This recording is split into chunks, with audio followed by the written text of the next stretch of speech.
as he used to be able to just like cut somebody off after they've made their point sufficiently and just stick to that, and then he'll obviously be arguing it from a much more like Austrian perspective on the matter, which is like the relevant perspective to be arguing about with respect to like all these law debates that he used to have. But a lot of the debates he's been having now are like they're so tied up in philosophy, but it's never like philosophy with respect to like a specific thing, which I think is like such uh an issue, is that it's all very meta, and it's not like we're not arguing about like this specific thing and then using philosophy as like the immune system about it Right. like they used to. It's just kind of like arguing about the thing in and of itself, and it's like they're not gonna get anywhere with it. At least with like the Austrian principles, like we were applying Austrian principles to law, and then we were looking at like what's the Georgist view on this? What's the libertarian view on this? Yeah, Well, yeah, and I that's what the mean, Georgist view is like, on. did you see what I was saying in Zulu server just now, like a little bit ago in general chat? No, I haven't checked. Yeah, I was talking about how like if you're arguing with somebody, right, and and like you're trying to defend perception, right? You're not gonna be you're gonna have a very hard time like combating like if they like appeal to some like bunk perception science or psychology, right? You're gonna have a very hard time combating that if all you have is just like pure philosophy. You know what I mean? Well, All and the really, you never have pure philosophy. Yeah, that's kind of like what I'm thinking about when I'm thinking about him always arguing about like like philosophical topics in and of themselves. It's like I think that this debate is equally going to be getting into that exact issue of just like arguing about the concepts in and of themselves, not Yeah, really yeah. about It's gonna using these be. concepts. I have a feeling it's gonna be gonna have the same pattern as some of his most recent debates. It's just like he's just gonna have the guy lecturing to him most of the time. It's oh my god. I was thinking yesterday, like, it's very central to like philosophy, like perception science, Yeah. and like tackling Kant's ideas and such. And I always thought Oh like yeah. that just had to be like pure philosophy, basically. But I suppose not.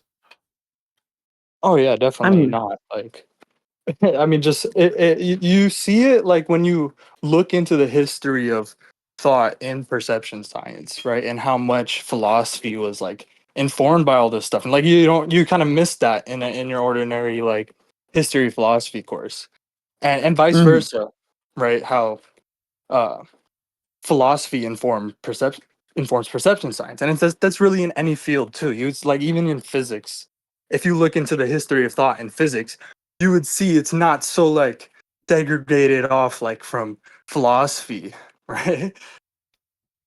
Yeah, I've always I been think thinking about that. Yeah, like when I was younger, like they have to be related, right? They can't just be these separate studies. Yeah. No, yeah, philosophy is like Stratino said, it's like the immune system. So its job is really integration. I mean, it runs through every single aspect of like human knowledge and life, and you know, at the scale, like at the historical scale and on the individual level. Like, but I think when it that comes just means it's obviously it's going to be influenced by everything else. So when Sula it is like wrong comes when he says to that you can't get like philosophy from physics and such. Hmm? So like Stulu is wrong when he says like you can't get philosophy from studying physics or Well, I wouldn't say, I would say maybe that's true enough, but philosophy is definitely informed by physics, and physics is definitely yeah, informed by philosophy. but what was Like informed? What is the distinction there? Informed versus what?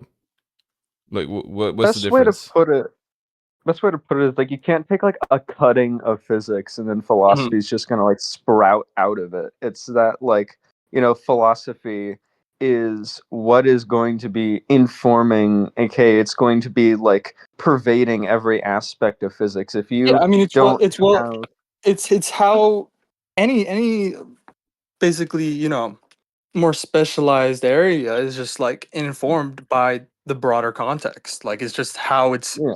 informed and integrated into this, like the whole context of knowledge. That's what Yeah, it's philosophy not is like for. it's not like a product of physics. It's definitely Yeah. like this. It's an important part if you're going to be talking about physics that you need to be informed by a much broader philosophy because there's a much broader context to Yeah, be or else fucking accounting physics is for. meaningless and it has no fucking, you know, bearing on anything else. Well, equally, what's really funny is that philosophy is like fucking meaningless if you're not talking about anything else to Right. have it be talking about. Yes, Yeah. yes. Right. So we're And gonna I think. watch. Oh, sorry. Oh, I was I just mean, gonna say, we're like, waiting for Eddie right now. He said he was gonna come in. yeah. He said he's trying to get his microphone working. He said, "Give me like 5 to 10 minutes." Mm. What I I mean, was I'm gonna done with say is, started though. like, even when you're talking about, like, or arguing with a Kantian, like, it's not even important just to defend. Oh, hello, hello, hello. I You gotta cut stop out. doing that. Yeah, I gotta stop doing that. I keep fucking walking out into my kitchen and cutting out. No, no, no. I Oh, like Stortino cut out actually. Yeah, he cut oh, out when did he I? said like defend. Like you don't just defend or whatever. Something Oh, Yeah. like yeah, that. no, the internet's shit over here. What I was gonna say is, Oh, hello. Yo, yo, yo, you're cutting out. You're cutting out gonna like crazy. I'm gonna turn off Wi-Fi. How's that? Yeah, that's better. All right. Yeah, it's not even like you're using perception science just to defend the objectivist position, but it's also just to combat all of these like unentailed things that the Kantian is saying. Like, it's kind of like with Hume where he's like, oh, the fire could be like, here, like with Peikoff's cigarette example, like the fire could be over here and then like, the Right. cigarette could be in the other room. And it's like, well, where'd you So get that you from? did watch it. I saw like the first like minute of it just now. And Wait, like did they talk about that? yeah, yeah, that was the first example Zulu Oh, brought up, like in his no opening way. statement. Yeah. His whole like understanding of like Kant and everything going on there is just like, oh, like Kant was trying to answer Hume, and like it's literally just whatever Peikoff said in in his history of philosophy course is like the extent of his knowledge on that. And like even objectivists are like way more like there's way more in-depth stuff on this. Like if you read David Kelly's book on the evidence of the senses, he goes way more in depth into like Kant and like like all that stuff having to do with Kant's like epistemology. Really important to consider with Kant, Ayn Rand even pointed this out, is specifically like, what does Kant want from you? That's Mhm. like really like kind of one of the most important questions to ask with respect to the history of philosophy, is that you really need to know like, what does Kant want out of you when he's doing all of this kind of stuff? And he's like, when you're fucking up and you're not thinking, you know, Kant wants all of his bromides to just pervade you, Yeah, and he wanted impotence, mhm, basically impotence of the mind. He wants You know, implicit and premises for well, me. it's mhm. more like when you have all these uh basically like the philosophy of the day is just like I'm impotent to know the world and I have to appeal to like some mystic authority. Like I have to go to some mystic authority and like ask and then they tell me what to do. They tell me what to know. They tell me what I know, how I know it. Right? And what exists, right? It's like it's not really that Kant like answered to Hume in the way like I think Peikoff explains it a lot better than just that phrase. It doesn't really economize it.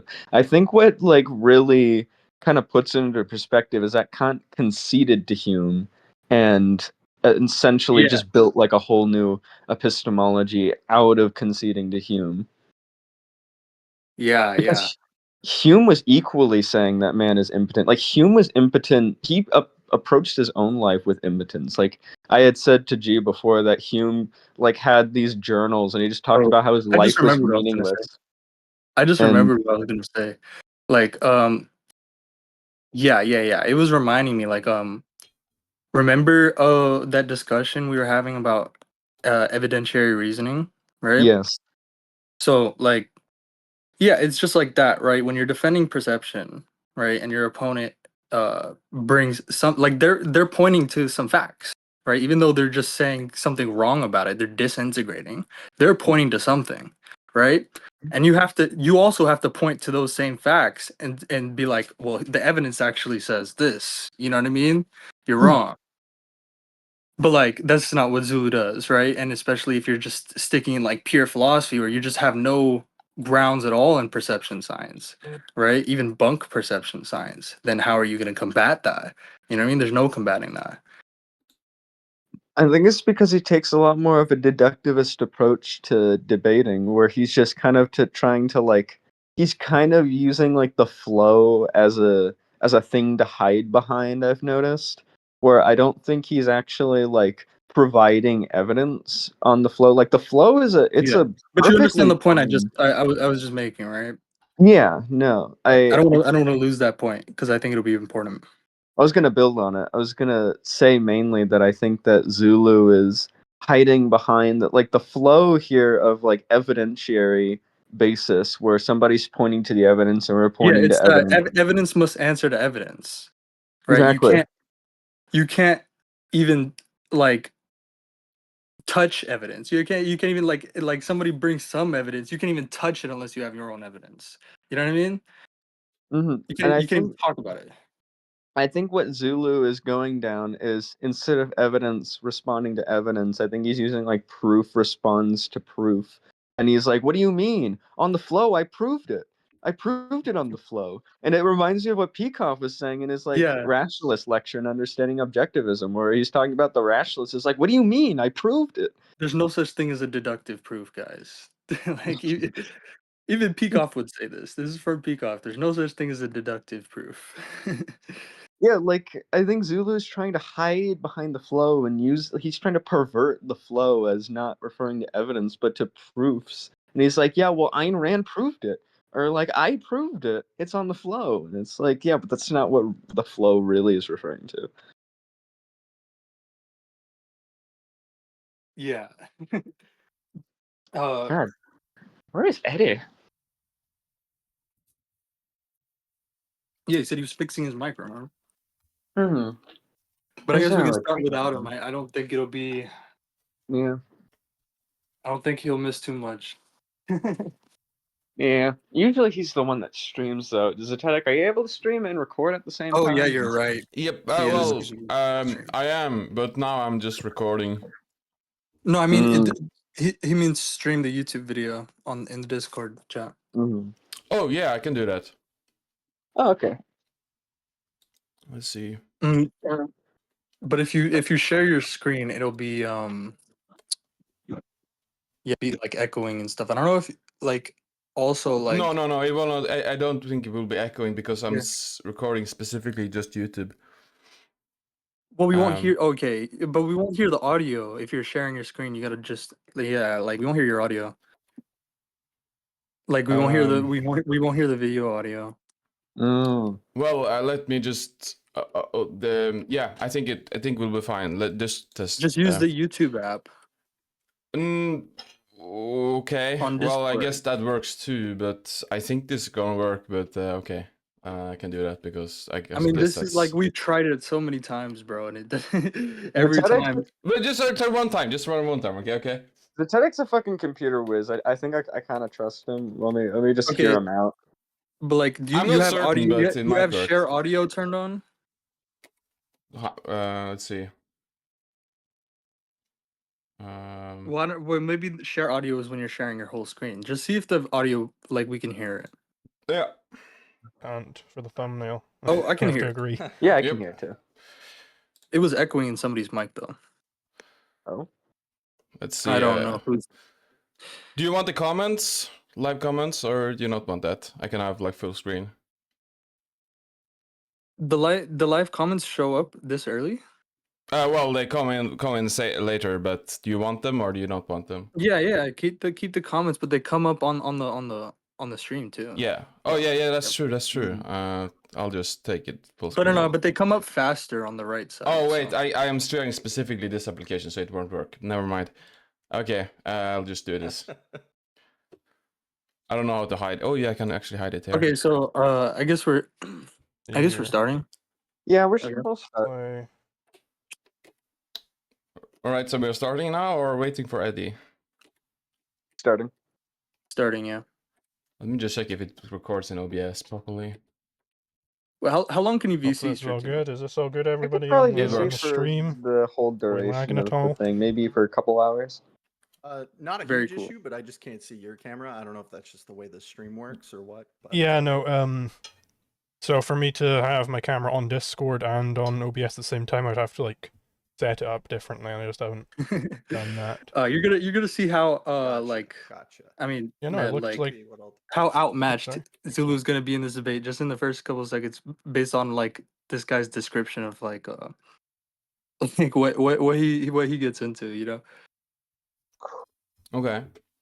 Well, yeah, I mean, he knows both. He knows about a lot about Ayn Rand, it seems. No, I mean not that. I'm talking to Stretchino. He's gonna notice it. He's gonna notice it. Mm,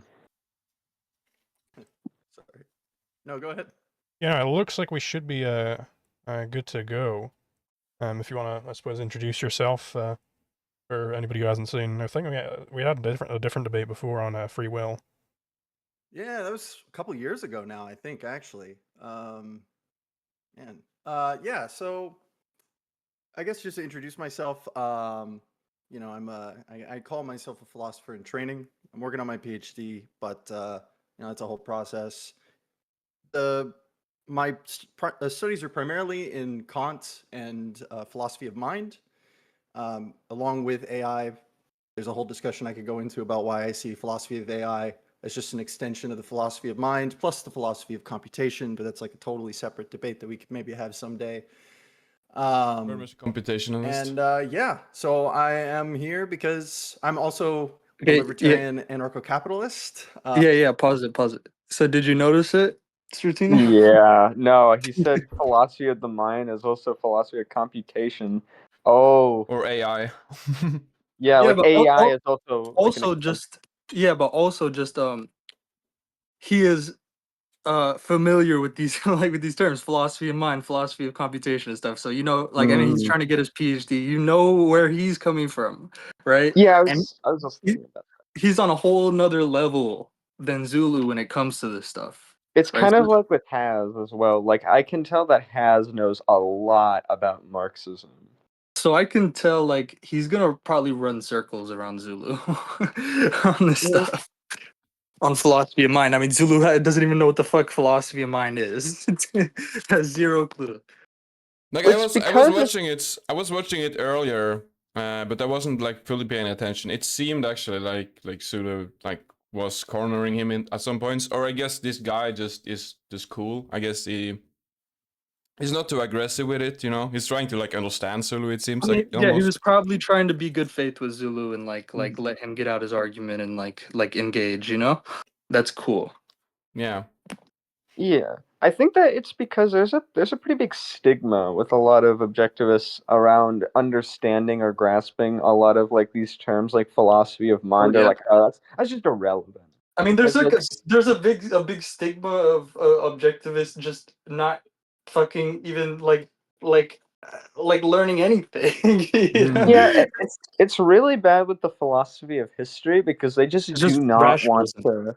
Yeah, they just don't want to learn. Or it's not even learn, but learn specifically about what even these philosophers say, what tradition we're part of. That's why, like, the objectivists have Yeah. always seemed to be like an anomaly in the philosophical theory of history. It's just because they don't want to learn their place in history. Yeah. Right. I know like And Sulu has like read philosophy Kant. I is think. really like largely philosophy is a historical phenomenon. Yeah, no. A lot of it is like this big participation. Like, well, there's a lot of philosophers participating and jumping on the train of ideas, and they're explaining one thing or another, and then somebody's trying to Yeah, I combat mean, that. just what does it mean to be a philosopher? Is it contextual or is it fucking is it some a priori like category of like philosopher king? You know, Yeah, no. Yeah. you know what Ayn I Rand mean? was a philosopher king. But you get what I'm saying, right? Like, if Yeah. it's contextual, then what a philosopher means, what philosophizing means is taking into account, right, without remainder, like this intellectual continuity, right? And taking and doing what is required to take part in it in your context, right? Building Mm. on this whole like you're not just jumping in the stream like at any arbitrary place. You know what I mean? You're jumping in the stream after Aristotle, Plato, like all these people, you know what I mean? Like all the way from Aristotle, right? And Plato and like Thales, you know?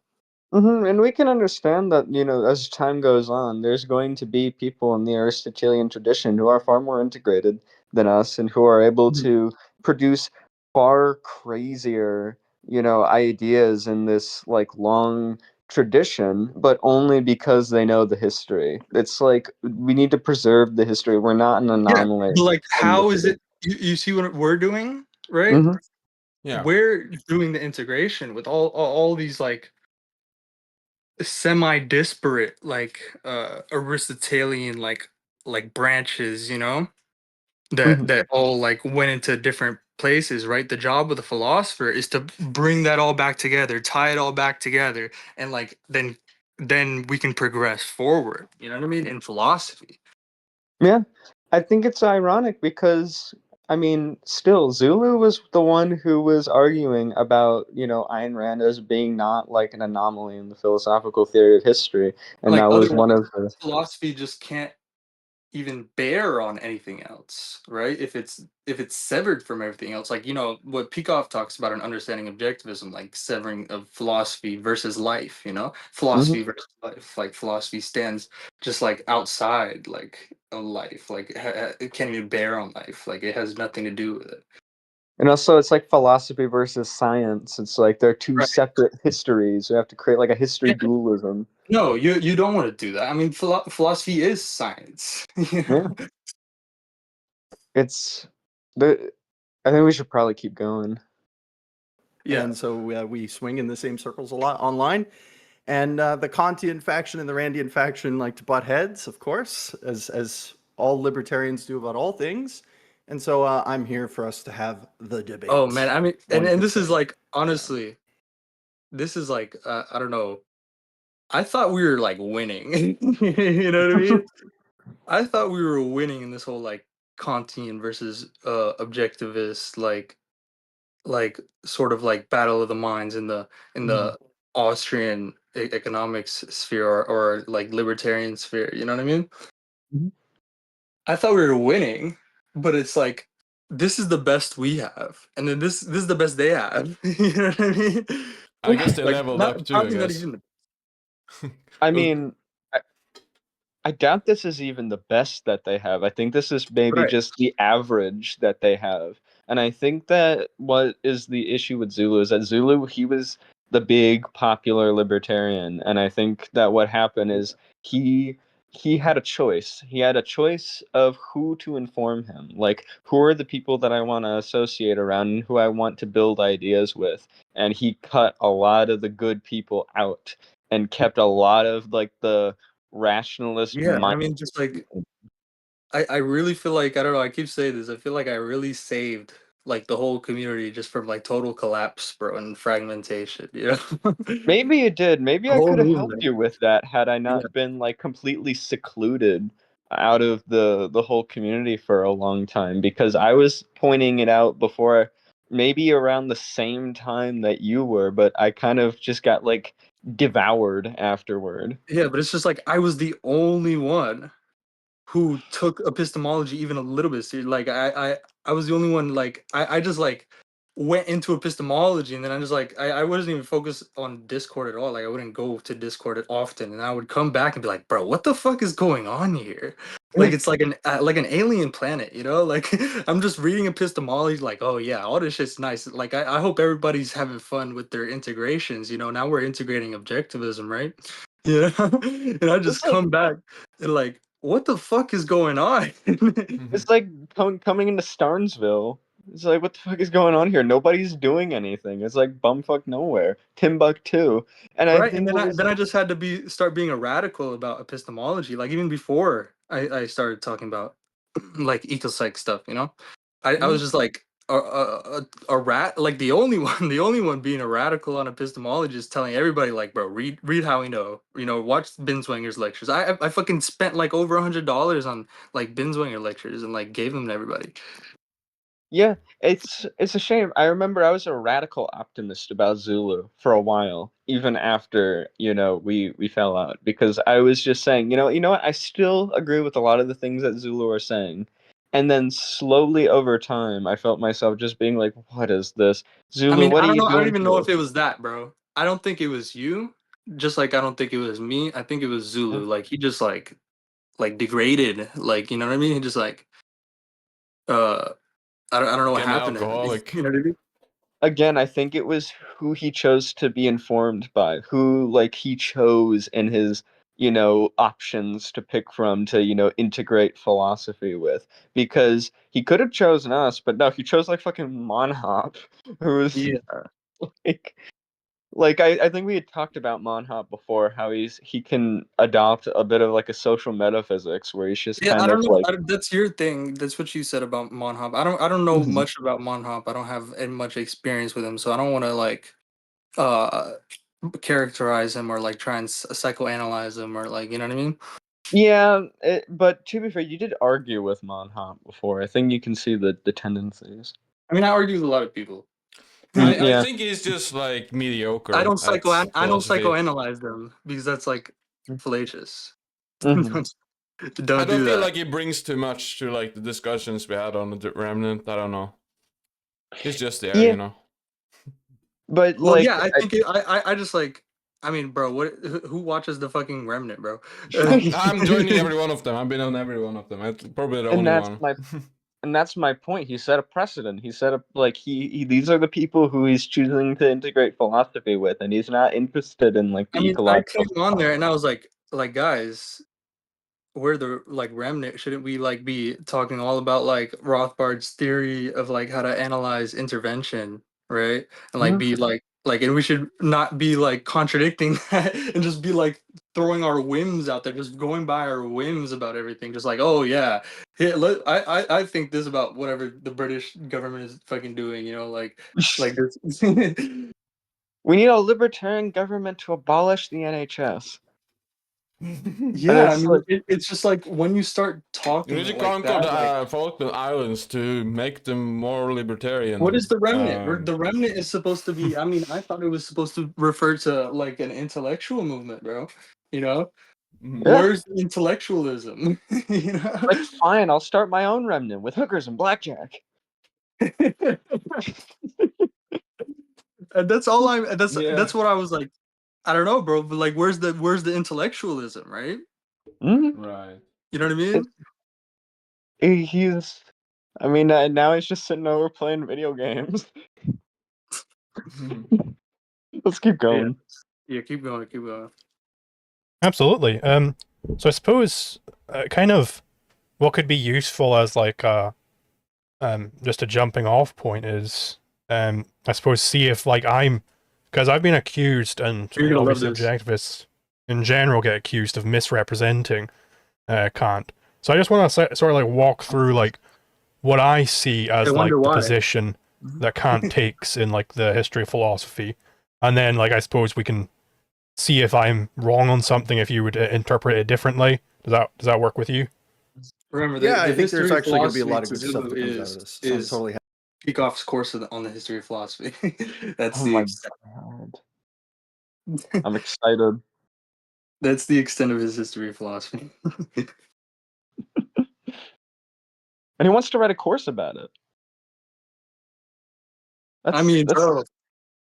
I mean, that's probably why he hasn't written any of these fucking courses that he's been saying he's gonna write for like two or something years because he hasn't fucking even like done any research or anything that would be required Yeah, I to mean, on run the Remnant ones, write a course. he did say basically like he's like stopped like reading stuff, and he's just doing debates and all that stuff. Like, and then yeah, saying because like, I mean, it's crazy. he thinks he's gained all the knowledge he needs. Like Yeah. he's cut the upper limit of it. And I Like, don't, I just can't like understand that, you know. Like I talk all the time about just how much fucking enjoyment like I get out of reading, you know, and like how much excitement. Like I just like I have too little time to read like all the things I want to read, you know.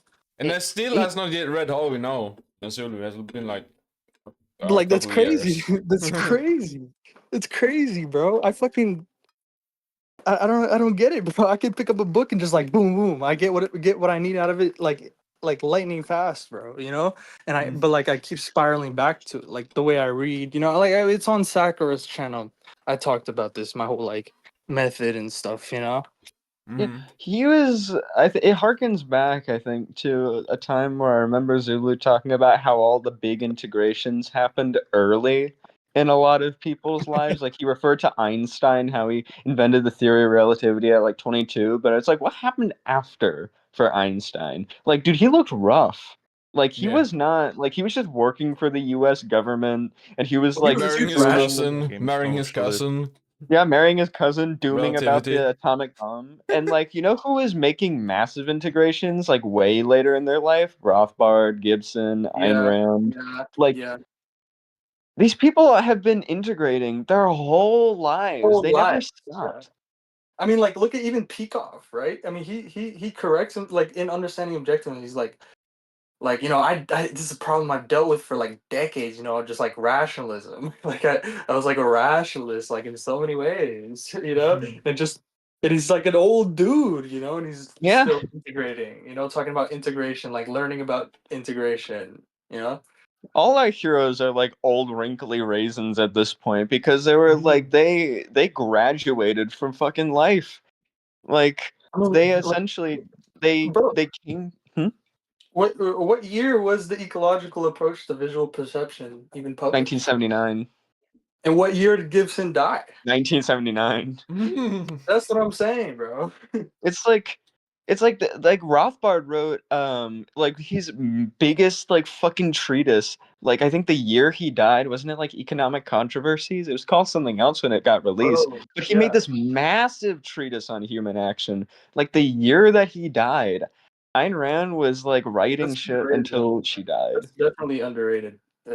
Oh, His it is. No, I had been going through it. It's great. But like I you know, know, like the Rothbard. left Rothbardians are like, oh, late Rothbard. It's like, oh, you know. Well, like Leigh Rothbard, when Rothbard was talking about what he should have been talking about, he was amazing. Like Yeah, the history of economic thought was around the time that Rothbard was amazing. like about to Yeah, die. he Like died before he could finish, you know, the rest of it, right? There's yeah, lectures he gave on it, like about what he was gonna write, like the volume 2 of it, or was it volume 3? Rothbard died before he could finish Conceived in Liberty. I mean, Patrick Newman had to, you know, continue that. But there's such a rich history with a lot of these people's lives, and it's such a shame that Zulu's just thinking that he's gonna make Even all the big integrations when he's young. even Ren was a whole like old wrinkly fucking grape when she was like integrating stuff. Yeah.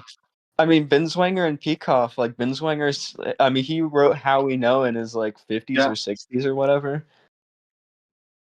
and he's still like the old fart, you know. Right now, he's like, Yeah, he's an old fart and he's still talking about shit. I mean, yeah, he's there was just like, that. and Still he, crying but about he's like, anarchy. you can like you can see his fucking aura when he's talking, when he's giving a lecture, right? It's like he's so like down to earth, you know, even Yeah, for no, like such an old like fart, you know what I he's mean? wise. Like he has He's so much wise, experience exactly, under his belt. right? Yeah. And that really like Old wise man. it really Love shows Rothbard. what you miss out on, like in it just in the world, you know, like when you like just escape inward into like these like rationalist like formalized universes, you know, like totally severed from reality, I like think, how much you really miss out on yeah, no, and I think You that die like intellectually. intellectually. Zulu's, I think, not considering the fact that he's going to be living for a long time. He might not. I don't know. He's smoking, he's drinking, he's vaping, he's doing Yeah, all it's of this very shit. very high tide preference. Yeah, very high time preference for an Yeah. Austrian. Let's keep going. I want to Like keep my things. Happy like to do that. my Sure, time so yeah, no, preference is basically, steadily tending lower and lower and lower as I'm getting older. You know, as I'm like feeling Yeah, more same. wiser and like I I feel can it feel too. it. Huh? I've noticed that like my decisions have been much more focused on like what am I going to be doing with the whole rest of my life. I have the whole Right. rest of my life to deal with. I want to like plan Yeah. that out and figure that out, and I want to work on a And homestead, and that's I want really to. that's the standard. That's the standard. Yeah, the standard is like let's think The about my life. whole life ahead of me. Whole life is a standard.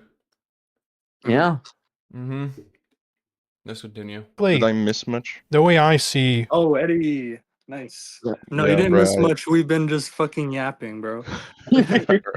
There's so much to talk about.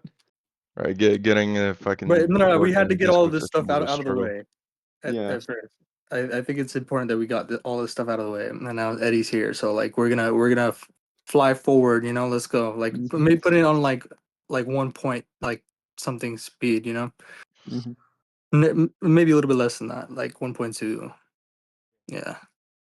Kant is he's an answer to Hume, because on Hume, obviously for people who aren't aware, Yeah, you I'll don't let have any Stratino do most of the pausing. Okay, Stratino. All Don't- right. knowledge of I'm anything just really. let you The do it, world is bro. basically just I got a keen fleeting. eye. Yeah, you can keep going. Unnecessary contingent sensations that don't have to go together. So, for instance, Larry Peikoff uses this example because these lectures were he did his lectures on this a while ago. Of smoking a cigarette, right? Where there is nothing inherently that would force Yo, the what's smoke the to be staying reference with the for a cigarette. history of philosophy for Zulu? Do you think? I mean, yeah, no, it's like, well, Peacock talked about this. I get this from Ayn Rand. Keep going. I just wanted to Yeah. remind everybody. Or the white dot on the end, or the heat. The heat could be across the room. All the different things that make up the cigarette, as far as sensing it is concerned, there's nothing that forces them together on Hume. They just happen to have gone together so far. And then basically what Kant is trying to do, as far as I see it, He's just is give an reciting the answer to script, this, man. to get something, Yeah. some sort of necessary synthesis. That's his word for facts about reality, is synthetic facts. So he wants to show, like, okay, why is it necessary that the heat of the cigarette, the white bit on the end, why is it necessary that that all goes together? And his answer to this is basically by coming up with various categories in the mind that allegedly allow us to have an orderly world, which Yo, is yo. just kind of in your mind, the phenomenal world, he calls it.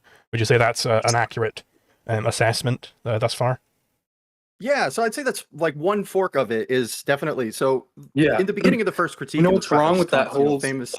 like if you're going to attack Kantianism philosophically, bro, the way I would do it is immediately like not even go straight into like Kantianism, right? This is why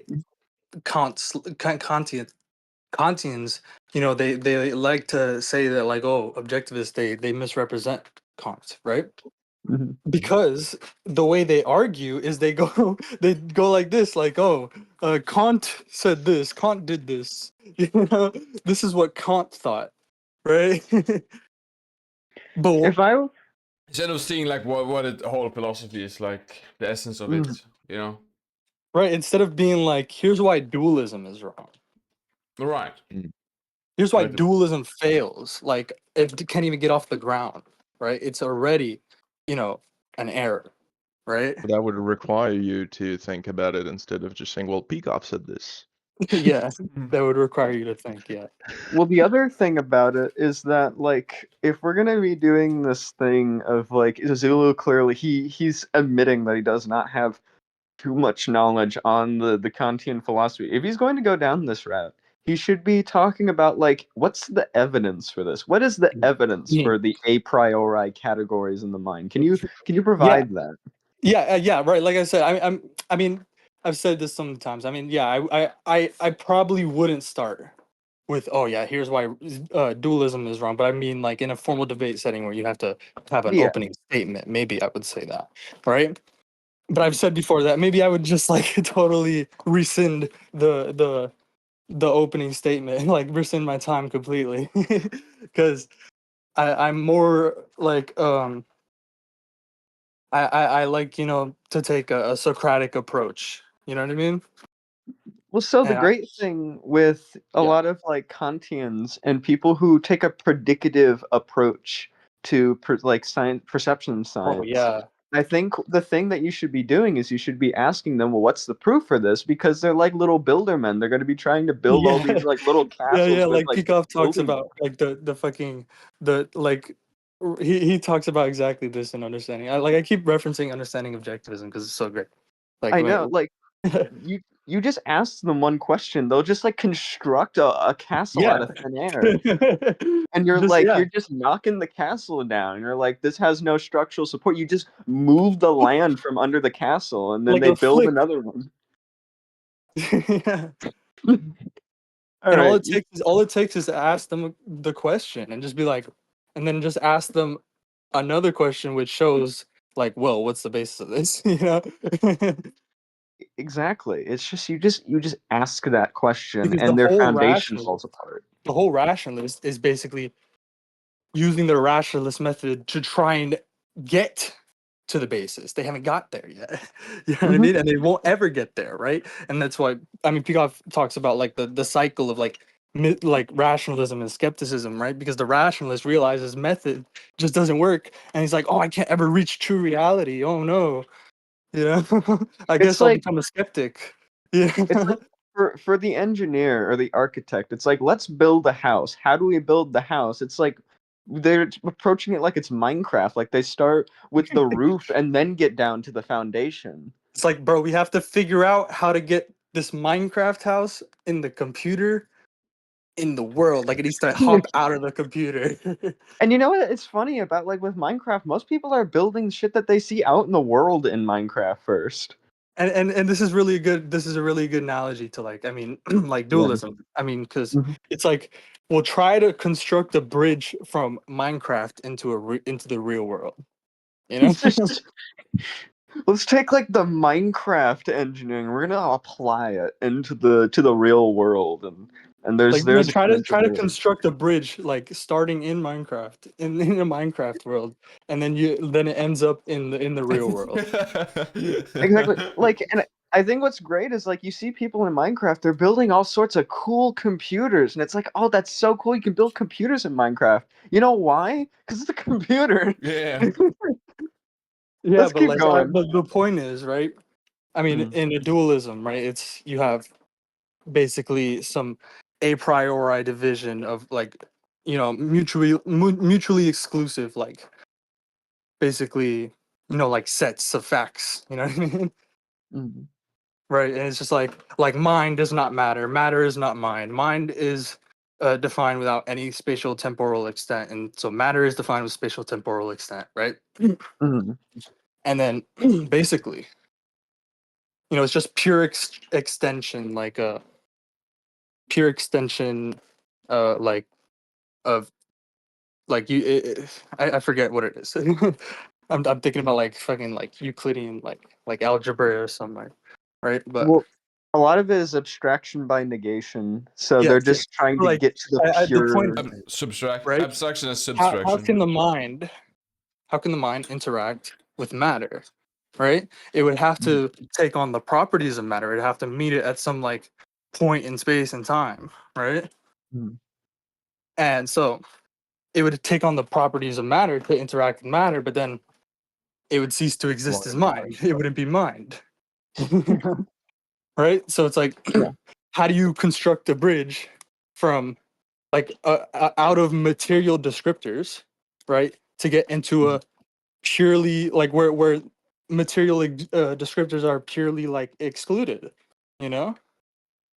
Like, Mhm. you can't. It's totally different universes, totally different worlds. Well, yeah, this like There's a you have to take material two descriptor. completely. You have to take like two completely different approaches. Like in the Yeah, mathematical world, we're just abstracting everything until we get to the yeah. true There's math, simply and then no way to get from the pure intention, right? The pure like mind, like from there to the pure extension, or vice versa, right? There's simply no way, because any bridge, well, it can't be constructed out of like nothing. How do you know what I mean? And Right? and it's what's really interesting. Like I think Zulu has even brought up the example of Euclid. I can't remember if it's Euclid or if it was some other guy that said that parallel lines never intersect. It brings me back to an example about Gibson when he was very young and his father took him on train rides. I always go back to this example because it's amazing, where Gibson was watching the train tracks and how the rails would never meet, even though it looked like they would at some point. And really and truly, that is where you get those principles from. It's like you're looking at the foundation and then you're like abstracting out of that this principle of like, these parallel lines, they're never intersecting. When you go on the train, you keep thinking they're going to get there, but they never do. But it's like, imagine we get to the parallel lines in like Minecraft or something, and they're just like this like formalism of parallel lines, or like parallel lines on a paper, and it's like, okay, well, let's apply this to the train tracks. It's like it's a complete reversal of the way that you're gaining that knowledge Yeah, I about mean, but parallel also lines. because it's a formalization. The whole like, it's a pure formalism, like the Euclid's formalism, right? Mhm. And so basically, it's equivocal. It's equivocal with all these other non-Euclidean geometries, which are literally just as valid as Euclidean geometry. For that reason, right? Because they're arbitrary. Yeah. They have no basis whatsoever to prefer one over the other. Right? You have to make that's a measurement problem. You have to step outside the formalism to make that decision. And it's basically,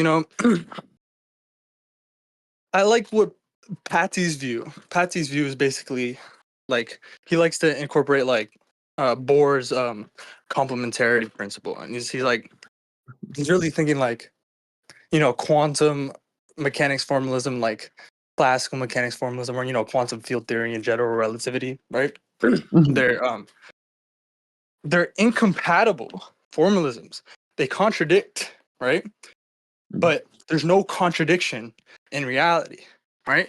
So it's like instead of trying to resolve, like, and trust me, there's literally millions of dollars spent on trying to fucking resolve quantum physics, right, and classical physics, right, or resolve these two incompatible formalisms when they literally they have incompatible assumptions, right? It's the formalism, but it's You're like the reality is not exhausted by any formalism, not by any one formalism, right? So you're it's like we have to think, what's true of reality, right? What is true of reality? That there can be these two formalisms, right? And they contradict, but there's no contradiction because there's no contradiction in reality. There can be two incompatible formalisms, right? there's What has to be true of reality for that to be true? there's so much money being funneled into. I remember I was telling you about this with like Casimir and Pseudonymous, Yeah, where it's contradiction like is only a contradiction in a formalism, there's a right? lot of money being funneled into what is essentially can be boiled down to resolve the hypothetical. And it's like the point of the hypothetical is to demonstrate something that you are Mhm. presenting. And it's that kind of reversal. And I think Right. when you were talking about with, Yeah, Euclid's Patsy's verb, view is complementarity is that we have to make the paradox sharper, make the contradiction between the formalisms sharper, right? Like don't try and resolve it, right? Take it as a fact of nature, an irreducible fact of nature that there can be incompatible formalisms, and no one single formalism I want to exhausts say, nature, I right? wanted And to, no one single formalism exhausts reality. I want to say, like, the way I phrase it with like contradiction is like, contradiction is just two propositions, and reality is not made up of propositions. Yeah. So Yeah, reality can't be contradictory. rock simpliciter is not a fucking proposition, dude. Yeah, it's like reality is not propositional. Truth is, because, Yeah. facts facts are. Well, truth yeah. is recognition of fact. It's a Mhm. relationship between your consciousness and reality, specifically. And I Oh want yeah, nice definition there from the Ayn Rand lexicon. I want to circle back Well, and then we can continue. I want to circle back all What the is way back. truth? It's this definition of truth, bro.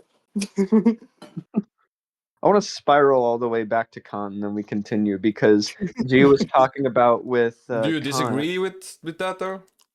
Come on, bro. Like, do you not understand okay, you're massively whooshed right now. Do you remember what I've said before about how a test for rationalism, you can ask them what Yeah, is no. X, and then if they provide a definition, they're like a rationalist. They're being a rationalist. Yeah, but I'm saying like, well, but my point is just like, proposition truth only like applies to propositions, as I understand it. Right. At Yeah. least. Yeah. That's definitely a characteristic of the units referred by the And concept facts of are truth. just Yeah. facts are referring to reality as such, as I see it. Yeah. This like, you understand what I'm saying? Like, you can Yeah, talk but like, about I'm truth just like, giving oh the yeah, definitions. I truth. am just giving the definitions so that I don't have to go into that. I guess that's Yeah. lazy. But you said truth is. Here's the definition. Yeah. But I assumed you like knew or whatever. They knew why, but I guess knowing Well, no, why will I don't explain. do that. I don't do that. You should catch yourself doing that, and you should stop doing that. I suppose. Okay. Yeah, so I was gonna. So G was talking about specifically a lot of Euclid's, like, well, Euclid's essentially his starts are just completely arbitrary. And I think Right. this goes all the way back to Kant because, again, he's talking Well, about how, like, this. Euclidean geometry is certainly useful, right? Hmm? As a formalism, like any other formalism, it's useful, right? Yeah, the For tools yeah, for the world. right. But they don't ever they like Euclid's formalism can't tell you whether this material object or this material object counts as a Euclidean point because a Euclidean point doesn't fucking exist. That's a measurement problem, right? That's another measurement problem. Well, so Kant similarly takes like this arbitrary approach where he's like, Because it's Euclidean geometry only applies to such ideal points, ideal lines, of infinite extent, right? Mhm. And no breadth, like zero breadth, zero like with whatever he's saying, so. right? You, Those Yeah. things don't exist, right? And specifically for a formalism to be useful, right? The formal objects, right? They have to be less. I don't want to say less complex. They have to have a lower dimensionality, right? They have to have much lower dimensionality than what they're uh what they're referring to is going to be, like what you're going to attribute to them as their reference, right? Mhm. could you say that they have to be exhaustible, since we're saying that Well, reality is not exhaustible? they have to have a lower dimensionality than what they refer to in order to serve as like Mhm. symbols. They don't You know what I mean? supersede it. But the point I was going to make is specifically Kant equally takes like this That means arbitrary they have to standpoint. have a lower number of degrees of freedom. Mhm.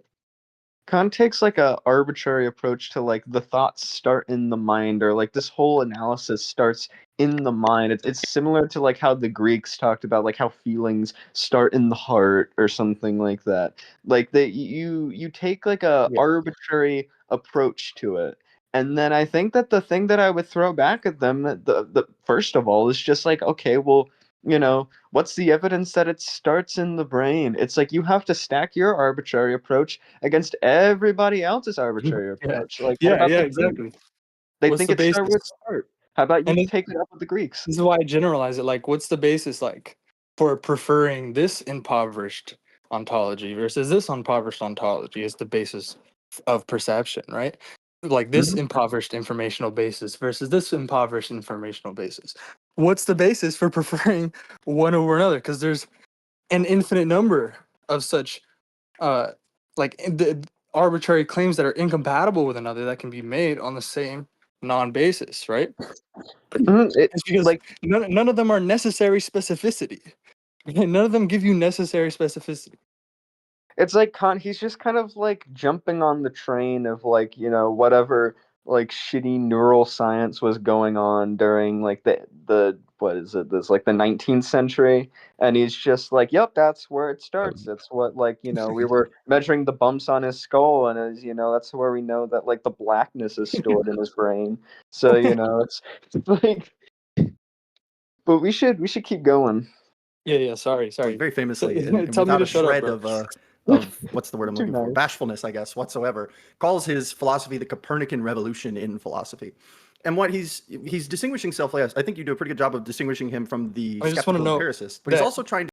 he's already got himself in this muddle, right? Mhm. He's gonna have to basically be in like a formalism as like a coping mechanism.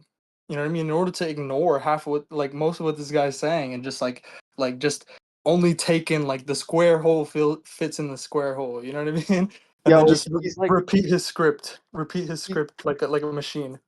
like he's stuck in the perimeter on the math problem right That's now. how he's criticizing like Andrew Wilson. Like he's just operating on a script, and when like people are like challenging like the script or like not doing what he expects, like he's just keep going with the script, Yeah, it's just like how a computer works. You know, you have some That's true. we have some fixed syntactic rules, which are just symbol strings, and then you have some like equivalence between the symbol string and like the symbol, right? You already Yeah. Yeah. have the symbol there, and then it just, because you have the input and output already in the rule, like square triangle. If you have a square that fits in the square hole, right, then it's a triangle is the next symbol in the sequence. And then you just I, keep applying the rules. Then you have these fixed rules. Well, now you go through the algorithm. It's just a list of these rules, right? And then whatever rule has triangle in its first slot, right? And then whatever symbol is next, like a circle. Then we'll have the next symbol in the sequence, you know. But all these rules are fixed in advance. They can't be entailed by the symbols, right? That are being measured like by these boolean measures, like type, token of type, right?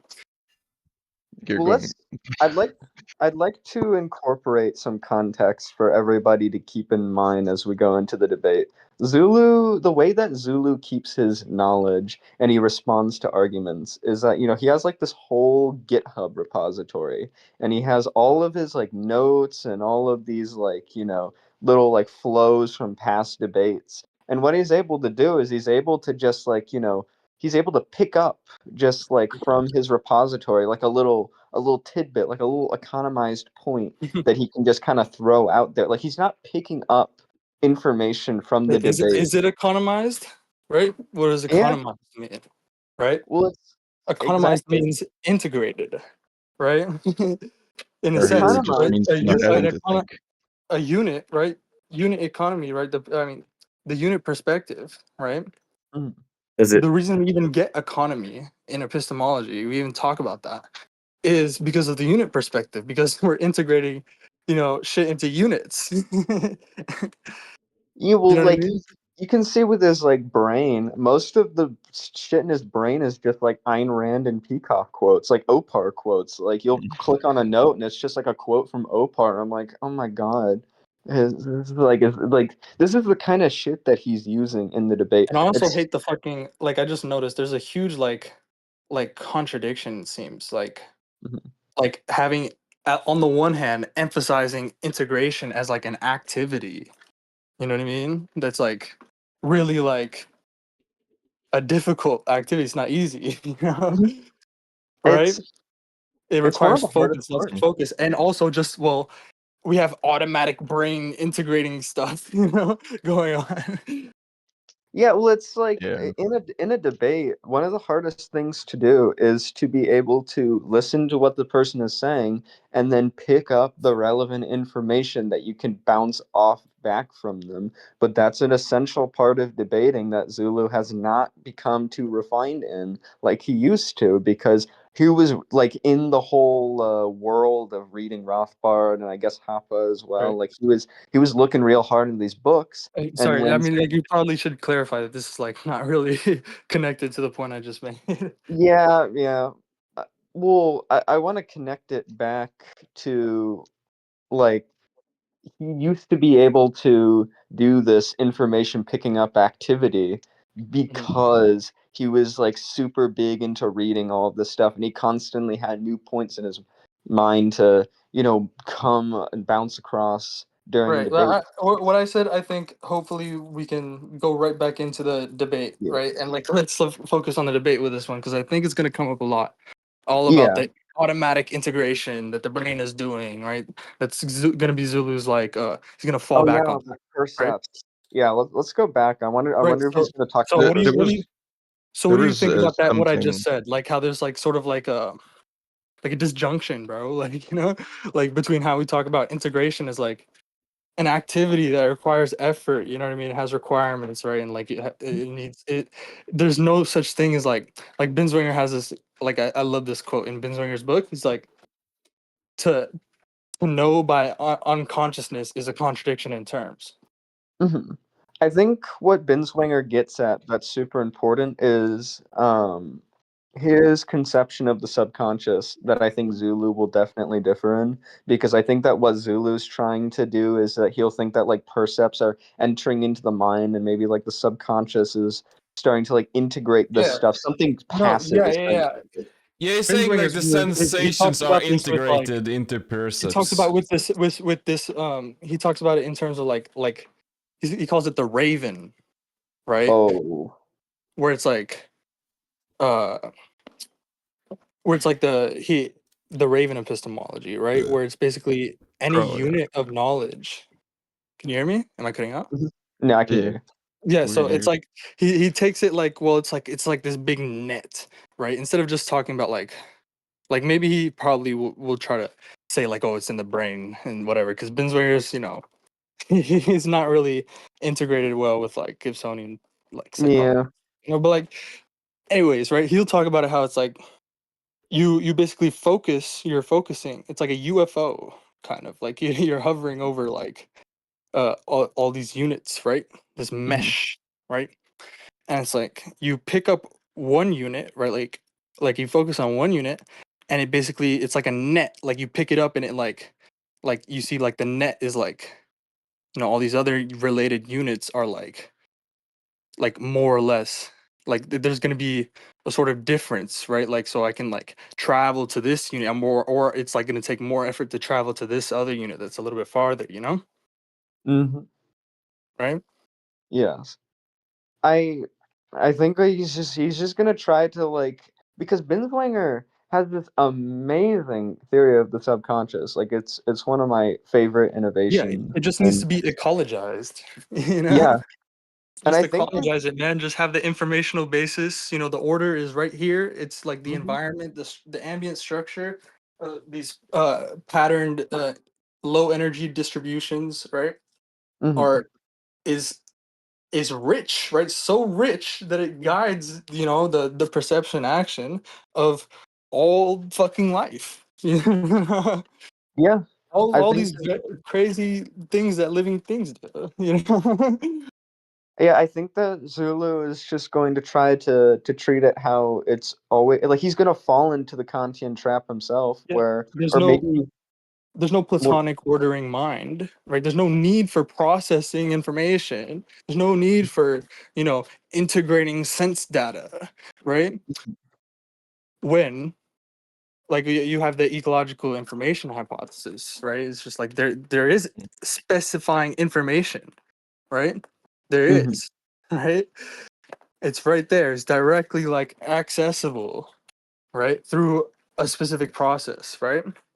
But the mhm. process it can't create or invent like this information, you know? It can't like epistemically like alter it, you know what I mean? Yeah, that's, I think, like treating the But one it's thing that Zulu like does is he.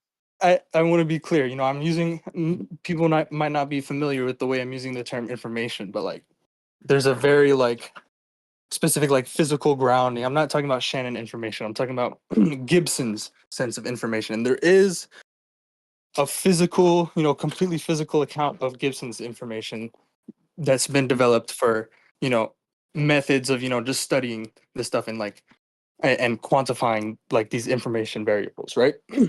information. Hmm? Information as a thing that is out there, particularly, not like That's information that is in created. breach of dynamics, Mhm. right? In order to control dynamics, right? To constrain dynamics. Mhm. Like information as something that we're picking up or that is Here. specified. Oh wow, there's a lot of people in the VC here. I'll link Turvey and Kugler's book on this. Mhm. They have a whole fucking book on this, right? So you can see what I'm talking about. Definitely, like look at and also there was also a stream that me and Sakura did about him. I think it was also about like talking about prompting in Chat GPT and stuff. But yeah, I put that in VC text, by the way, for anybody interested. I think we made the point pretty sufficiently. We can keep going. Yeah. Sorry, I cut you off there. I just wanted to be To clear. distinguish himself Nah, good. from the dogmatic rationalist. And this was the tradition that Kant like grew up in, the Wolff Leibniz tradition that was like really dominant in continental Europe, especially at the time of his philosophical upbringing. And he did a lot of writing, decades of writing and research and teaching on that before he took his silent decade, as some people call it, between his last publication as a rationalist Leibnizian into the critical philosophy. So I think you definitely captured the skeptical empiricist angle. I think those are all valid concerns that Kant wants to address to distinguish people or to diffuse people like Hume. So yeah.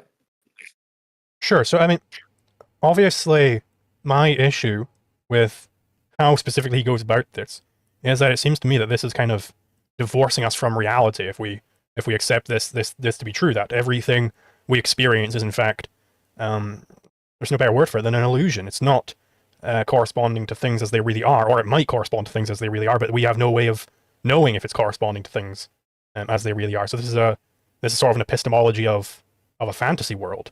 Would that be accurate? He's invoking direct perception. No, but I'm curious. I want to ask you why you think that that's the result of what Kant's proposal is.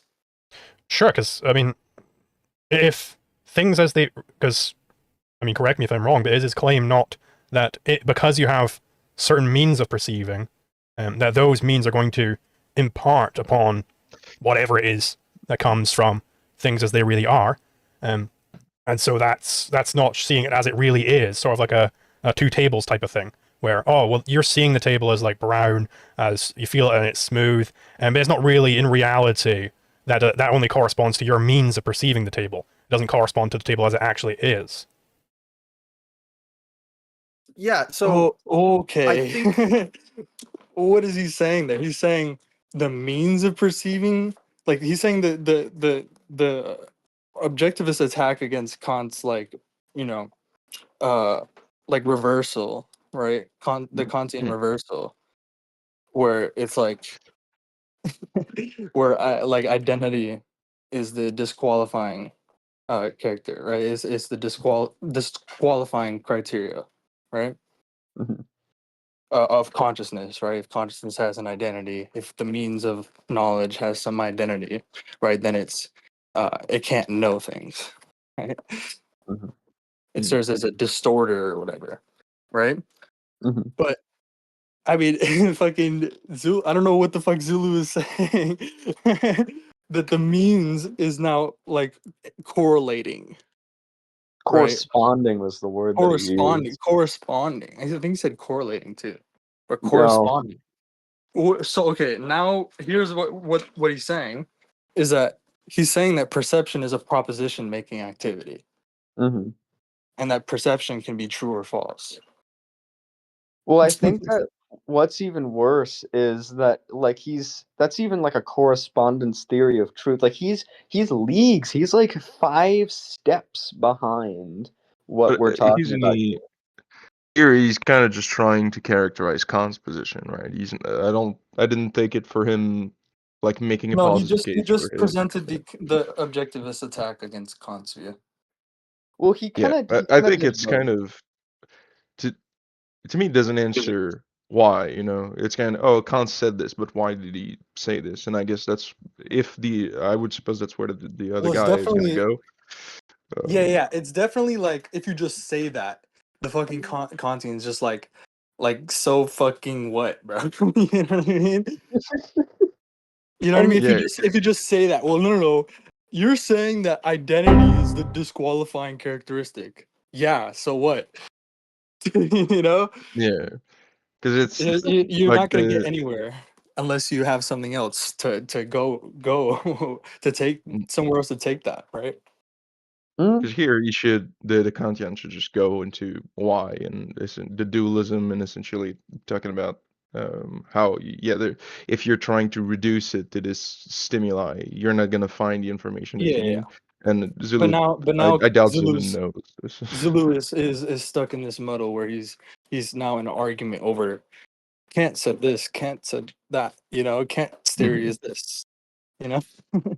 Yeah, it's gonna be a he said she said kind of thing, and not It's really kind of gonna like be. just like let the Kantian do that for you. Like Right. he's got a Mm. name tag that says "Hello, my name is Kant follower," and you're just like trying to tell him Kant what said Kant this, said. Yeah, right? and it's just, I mean, a rationalist just like, I mean, a rationalist is like so ready to just like, no. Let me lay out your argument for you. Right? Yeah.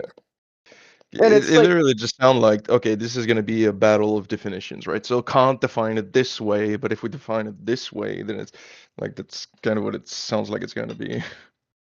and I think I wanted to point this out. This is a bit not relevant to what you were talking about, but a new point that I think should be brought up is look at how much this guy like talks about the history of Khan Oh compared yeah. to Zulu. Like Oh yeah, he he doesn't care. He doesn't need to talk about it. Yeah, like Zulu was talking about like, oh, well, so Kant was answering Hume, and then like that's about it when he's talking about the history of philosophy. But like this guy's talking about like, this is who Kant was taking from, then like Kant, separates himself in this way, and then there's that period where Kant is doing this, and then he transforms his theory into this other thing. And it's like, oh my God, he provided so much context about Right. where Kant lies in the history of philosophy, and Zulu did like nothing.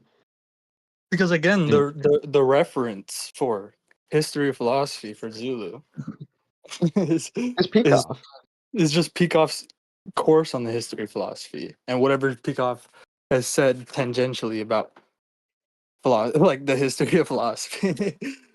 I think what is also like what I would have done if I were in that situation is I would have jumped off of that history and I would have been like, well, see, Kant is like, he's not even answering Hume here. He's just like conceding to Hume and this whole But like it's also just tradition like here. the influence of Kant, right, is what's Mhm. important, right? If it's what it's that's what's important when we're talking about the history of philosophy. It's like Kant said this, did this, whatever. So what, right? Yeah. So what? When we look at the history of thought and perception science, then we see clearly, like, oh, now we see how bad, like how influential Kant was, or more specifically Descartes, Yeah. especially in psychology. And I think what's just so great about the history of philosophy that like really is important for this debate is that we can be like, oh well, Kant got this from Descartes, and now you have to be confounding yourself with Descartes, and you're gonna like this is where your stuff Like, is bro, gonna it's be. 2026, bro. This is the whole thing. Like, you haven't grasped yet the intellectual continuity and what it means to take part in it, right? You're Mhm. still looking at it from the outside. You know what I Mhm. mean? It's it's In the something. topic of this, in like the context of this debate, when you think about it, trying to go down like, oh well, this came from Hume, this came from Kant, this came from Descartes. Like, what's the point of that in a debate? You're just trying to like go down the list and oh, Yeah. I And guess you also see how and it's that going was we're backwards. gonna have this is It's going ridiculous. it's going backwards, right? Yeah. It's going backwards. Whenever you see like, but I don't know, even Peikoff, like he's going forward. Like, I mean, when he talks about the history of philosophy, like I think it's maybe that might be a telltale sign for somebody Mm. who's just invoking the history of philosophy, but not even like, but they're just looking at it from the outside, right? So they Mhm. can't really grasp the meaning of it, right? Yeah, it's almost just trying to go down the history until you find a point where your opponent is like, oh, well, that's ridiculous. And then you go, oh, well, since this was before everything else, it means your position is ridiculous. I I mean, wonder if like, it's something like that. yeah. It's definitely something like that. That's fucking pure rationalism, right? Just like let me, like What the more I just have to find the fucking like the I just gotta trace the deduction, the chain of the deductions, right? And if I just knock down the chain of deduction, like somewhere, you know? It really reminds me of like the point of like an infinite regress, trying to answer, where you're just hoping your opponent just stops at some point. But It's like, oh yeah, this is that's too treating crazy. the history of philosophy, the history of thought, like a chain of deductions when it's I Mhm. not. think that the chain of deduction really is there is particularly like when he's just talking about, Kant answered Hume, answered Yeah. this. But I think what's more important is, like you said, to look at the errors. And I think that there's like a different point to be made there where you're talking about Kant inherited this thing. This came from like Descartes, and Descartes informed Mhm. this like whole thing about, Yeah. what Kant is doing. And then there's all these problems Well, You don't want to talk out of about it that. like it, inherited, right? Mhm. yeah, Because because philosophy is not so straightforwardly inherited like that, right? mhm. Like it's kind of ignoring the fact that these people live, in a moment in time where there Mhm. was actually not just propositions on philosophy, right? Like, Their because remember, beliefs, they might be it's influenced by prior yeah, thinkers, but but they were remember, still looking at the world, you know? yeah, but remember, it's not like state transitions, right? It's Hmm. not just like finite state a sequence of state transitions, right? You only have one state and then you go to the next state. There's no history, right? But in the history of philosophy, there's history, right? This guy, right? This is not just like you can do a chain of deduction, like just like we have from Descartes, and then we have this person and that person. What you have is that person as well as everybody else around them fucking going like looking at the history and going all the way back to Aristotle and then going over to this person and doing some integration, like they have the whole history too, you know what I mean? Well, sure, but I think that's what they're inheriting in particular. But I think that like still right there. Well, it's a spiral. Every fucking generation of philosophers always goes back to Aristotle and fucking integrates it with the context of their own time, or Aristotle and Plato, right? Or the ancient Greeks. I Hey, think that Kant it's not like it's not. particularly made like a lot of disintegrations there, though. I don't Oh, think yeah, that it yeah, was. like apply like Peikoff's dim hypothesis, right? Uh-huh. Yeah. Disintegration, integration, and misintegration, right? Not just Hmm. integration. Hmm. But I think that's kind of the point that I'm making there is that somewhere there was like a big disintegration. I'm just thinking like where did the disintegration go wrong there? Yeah, Because I mean it's the postulates of incommensurability that Swenson talks about.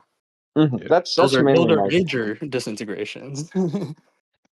But we should probably keep going. Yeah. So what I want to say here is that I think Okay, it that was what you're me. pulling on is like a tension that a lot of people pulled on, especially like in the early days of the critical era. And then there's an entire strand of Kantian philosophy, especially immediately after the publication of the critique, that you see from people like Jacobi, who have this exact worry, who are like, whoa, Kant, the theory that you're giving me is basically, for all intents and purposes, it is that reality as it is completely unknowable to me and is what the real world is. And everything that I have, all the objects that I'm aware of, all empirical objects, are just mere illusions. They're just things that I concocted in my mind. And I think Kant wants to make a meaningful distinction here in asking, what do you mean when you say reality out there as it actually is? What are we trying to indicate whenever we point outside of our cognition and say, well, what is the object actually like? What is loaded in the actually? And his basic line is going to be that, look, what I've given you, and we can go through some of these things in more depth later if we need to, but like what I've given you is I've given you the necessary structure in order for anything to count as an object at all for us. And to ask, okay, but what is the object actually like apart from that system is a question that we can't answer. It's not just, it's like an incoherent question to be asking. And I think you actually see a pretty decent amount of this same kind Yeah, of thing that's a in Rand. fallacious argument. Yeah, contextless object. That's what he's asking for, it seems. No, yeah, it's also this transcendental argument is just completely fallacious. Right.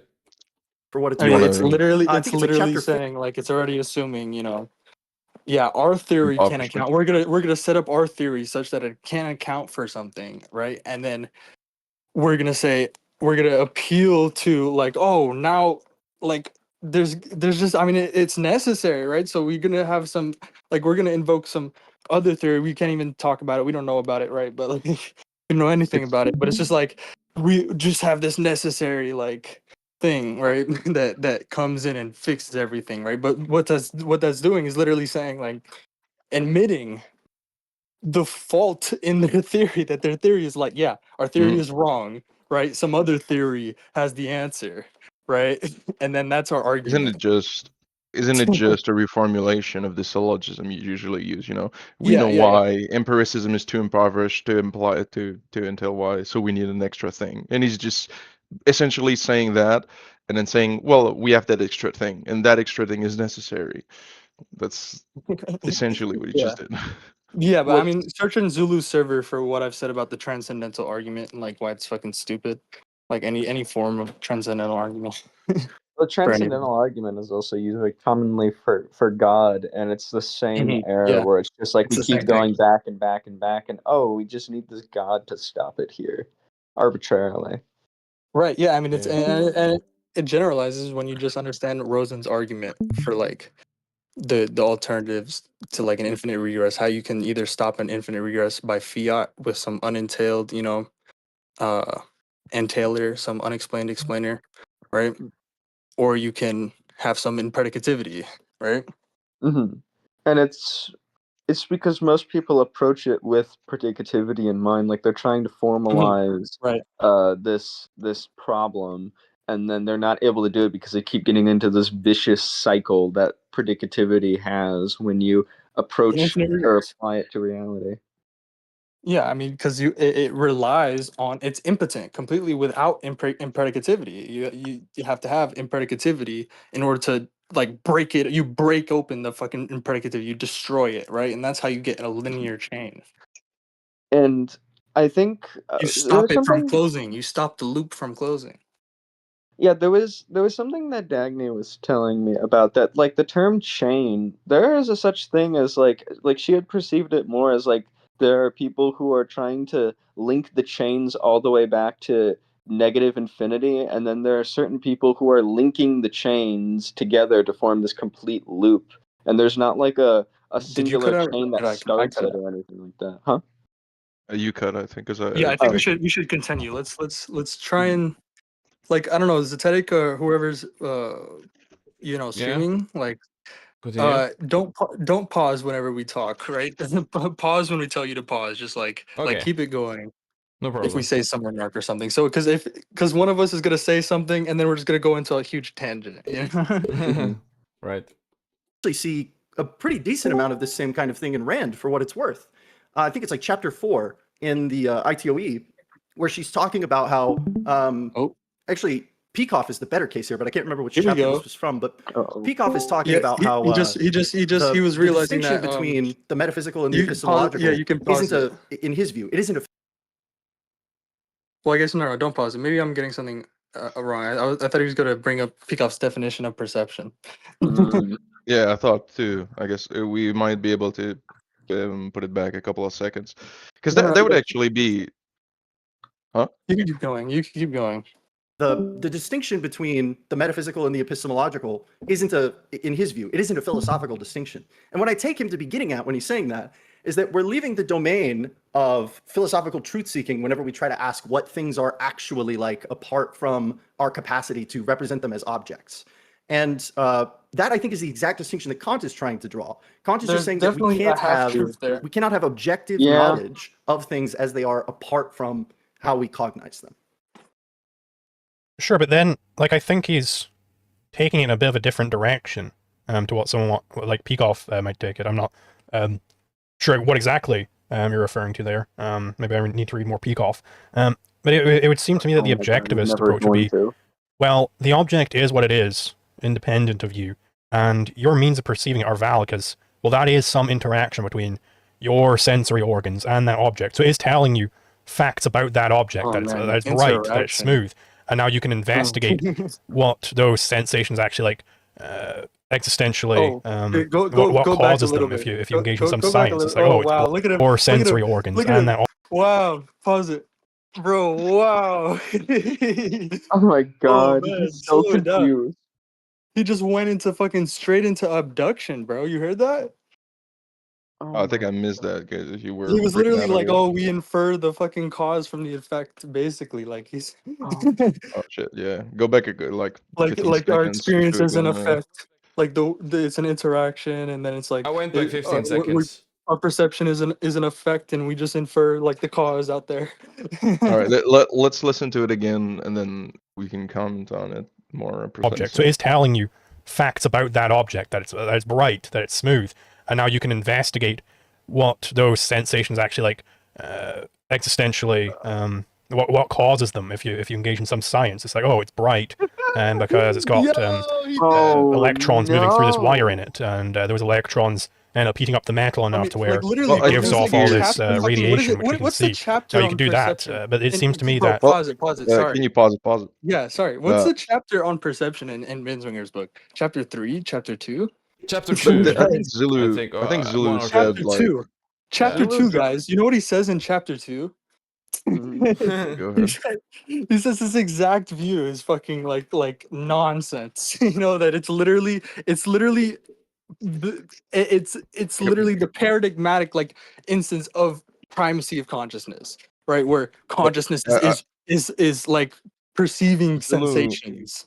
You know? Sorry, but I do Yeah, think yeah, that it's the Zulu said integration of there. perception type thingy is sensation. Because I don't think he said that that's what we do, like We to get to experience these perception. I think sensations of smoothness and whatever, like it's this little bit light here or warm or whatever. He was just saying that we experience these sensations, right? And then Mm. we investigate, Perceived right? yeah, I think perceptions. he said we We investigate investigate. them We use that as the scientifically. basis to Yeah, but investigate. What he he, means is infer, right? The cause. He I said the don't think cause. that's. Maybe Define the we cause. should watch it back again because I think he said we investigate them scientifically to, like, then formalize how we get that right. He's not saying we do that consciously. He's saying, oh, we do that a posteriori He just, to, I mean, he like, just said what he just described sensation-based perception, bro. I don't know. sure. Well, But yeah, I no, think he did I call the think sensations. I think he's saying that, like, this is how it works, but then if we want to answer the question of how does it work, it's a scientific question. Okay. Like he's trying Keep to. going. Keep going then. Keep going then. those sensations Maybe. actually like existentially what causes them if you engage in some science. It's like, oh, it's bright, and because it's got electrons moving through this wire in it, and those electrons end up heating up Well, the yeah. metal Well, that's enough to still a where dualism. it gives That's off all still this a dualism radiation, which we between can the see. object of Now you can do reference and that, object but it seems of to me that, experience. well, on Kant's view, You want to pause the video? would you for, ever be like, able to? 15 seconds? You wouldn't.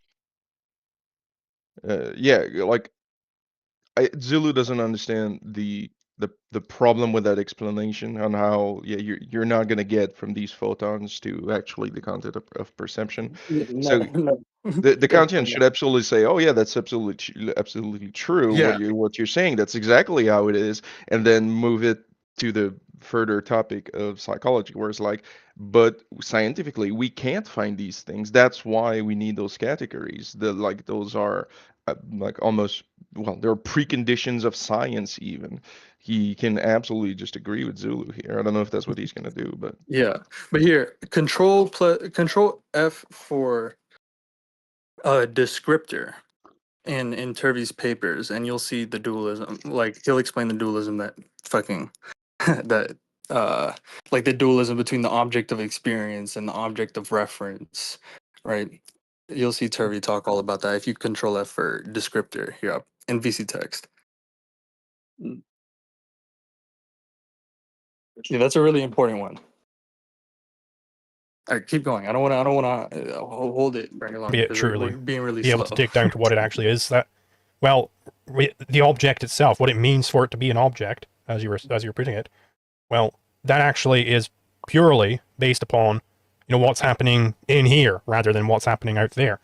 So in what way isn't that giving us like a fantasy object instead of the literal object itself? Like, how would you, I mean, can you study what the object actually is? It seems like you can't. And if you can't, well then, Well, yeah, the same argument how he are we just not in gave a can be fantasy applied world? to what he just gave, what he just Well, said, let right? me ask you this. So Uh, I don't want to sound like I'm dodging your you question, can but I want pause to try it to just for a understand like, second. where the Like actual again, because he's you can pause it just again because he's having this dualism, right? He's not going to be able to get from, you know, light quanta, right? Described at the fucking quantum level, fucking in wavelengths and stuff, and nanometers and shit, right?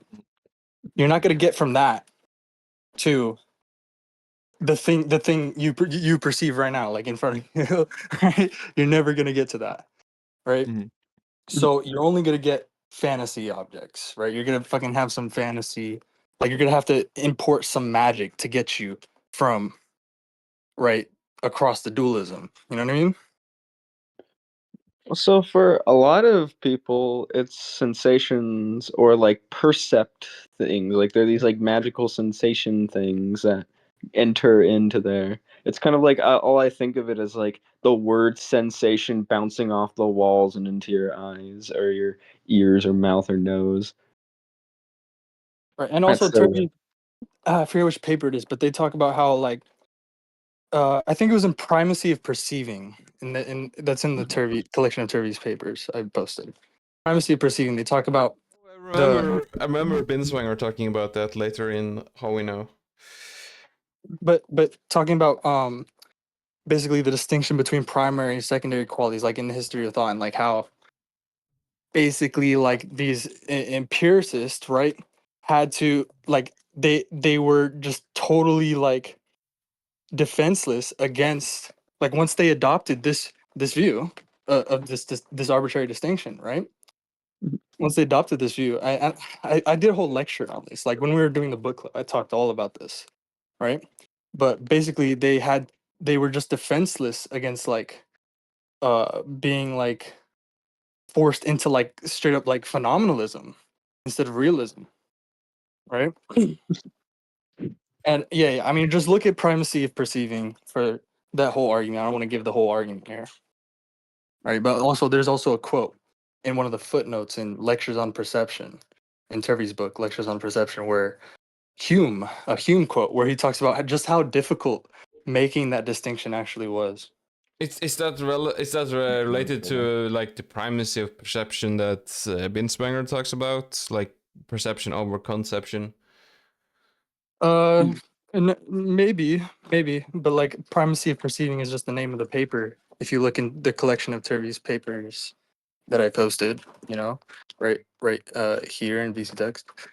Yeah, The paper primacy of perceiving. like he's just saying like perception is the base and conception is, I guess, supposed like the more advanced. Yeah, I'm just referring to it to look into it because I just said something about being defenseless against like the same attack that he's making, right? And it's just like we've seen this in the history of thought, right? We saw exactly how this played out, right? Mm-hmm. Yeah, like instead of making like math functions or all that stuff to like perceive, like perception is like this final thing. No. Listen. Yeah, okay. That's the title of the Yeah, paper. okay. Yeah, Title of the paper. I guess I'm not paying attention that much. Sorry, my. Just search up primary, secondary quality, or whatever. Right? It's in the paper. Right? Primacy of perceiving. It talks about this specific thing that happened in a history of thought. Right? Where empiricists were basically dragged from realism into phenomenalism because they adopted this distinction. And like Okay. the consequences of it. But yeah, I don't want to go too. I want to keep going. Let's keep going. agreement is, because if we go through like chapter 4 of the ITOE for real this time, that's where Rand is articulating her theory of perception.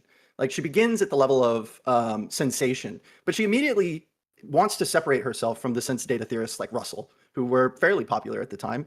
And she kind of like follows in the same tradition as like Beatrice Edgell, honestly, who is more of like her contemporary than someone like Sellers would be. In that, like, hey, sense data alone isn't going to be able to get us, just pure sensation isn't going to be able to get us objecthood. And so she True enough. constructs what I think very reasonably is the notion of the percept. But the percept is not just sensation. It's not just the causal interaction of, you know, a wire heating up with our eyes. She offloads a lot of the work there to what she calls neurological processes or automatic integration. And so there's a certain sense to which this like automatic process of integration is occurring before we even have a percept that counts as an object Sounds like for us Kantianism. to begin doing any of the substantive Yeah, it like, is abstract Kantianism. work. Even like, Binswanger said as properties much. or attributes, as she calls them. Yeah, for the attribute. But for so the, yeah, the okay. grant, I mean, don't you know can what pause the there. proper Like, terminology would be there. I keep yeah. So basically, I love what he's doing, bro. This guy is fucking Yeah. amazing, bro. This Yeah. guy's doing a great job. Like he gonna knows say. more about me about the fucking like where Rand is coming from with her Yeah. views gonna like comment on on that. psychology, right? Yeah. So I mean, I really like what this guy's doing. I mean, his argument is fucking spot on. Honestly, Yeah. yeah. I mean, This- but like even David Kelly talks about how like. Right. Yeah. Yeah. So, I mean, I guess this connects back to the point I was just making, right? The Hume quote in Lectures on Perception basically is like this distinction of primary, secondary qualities is not given in perception, not given in experience.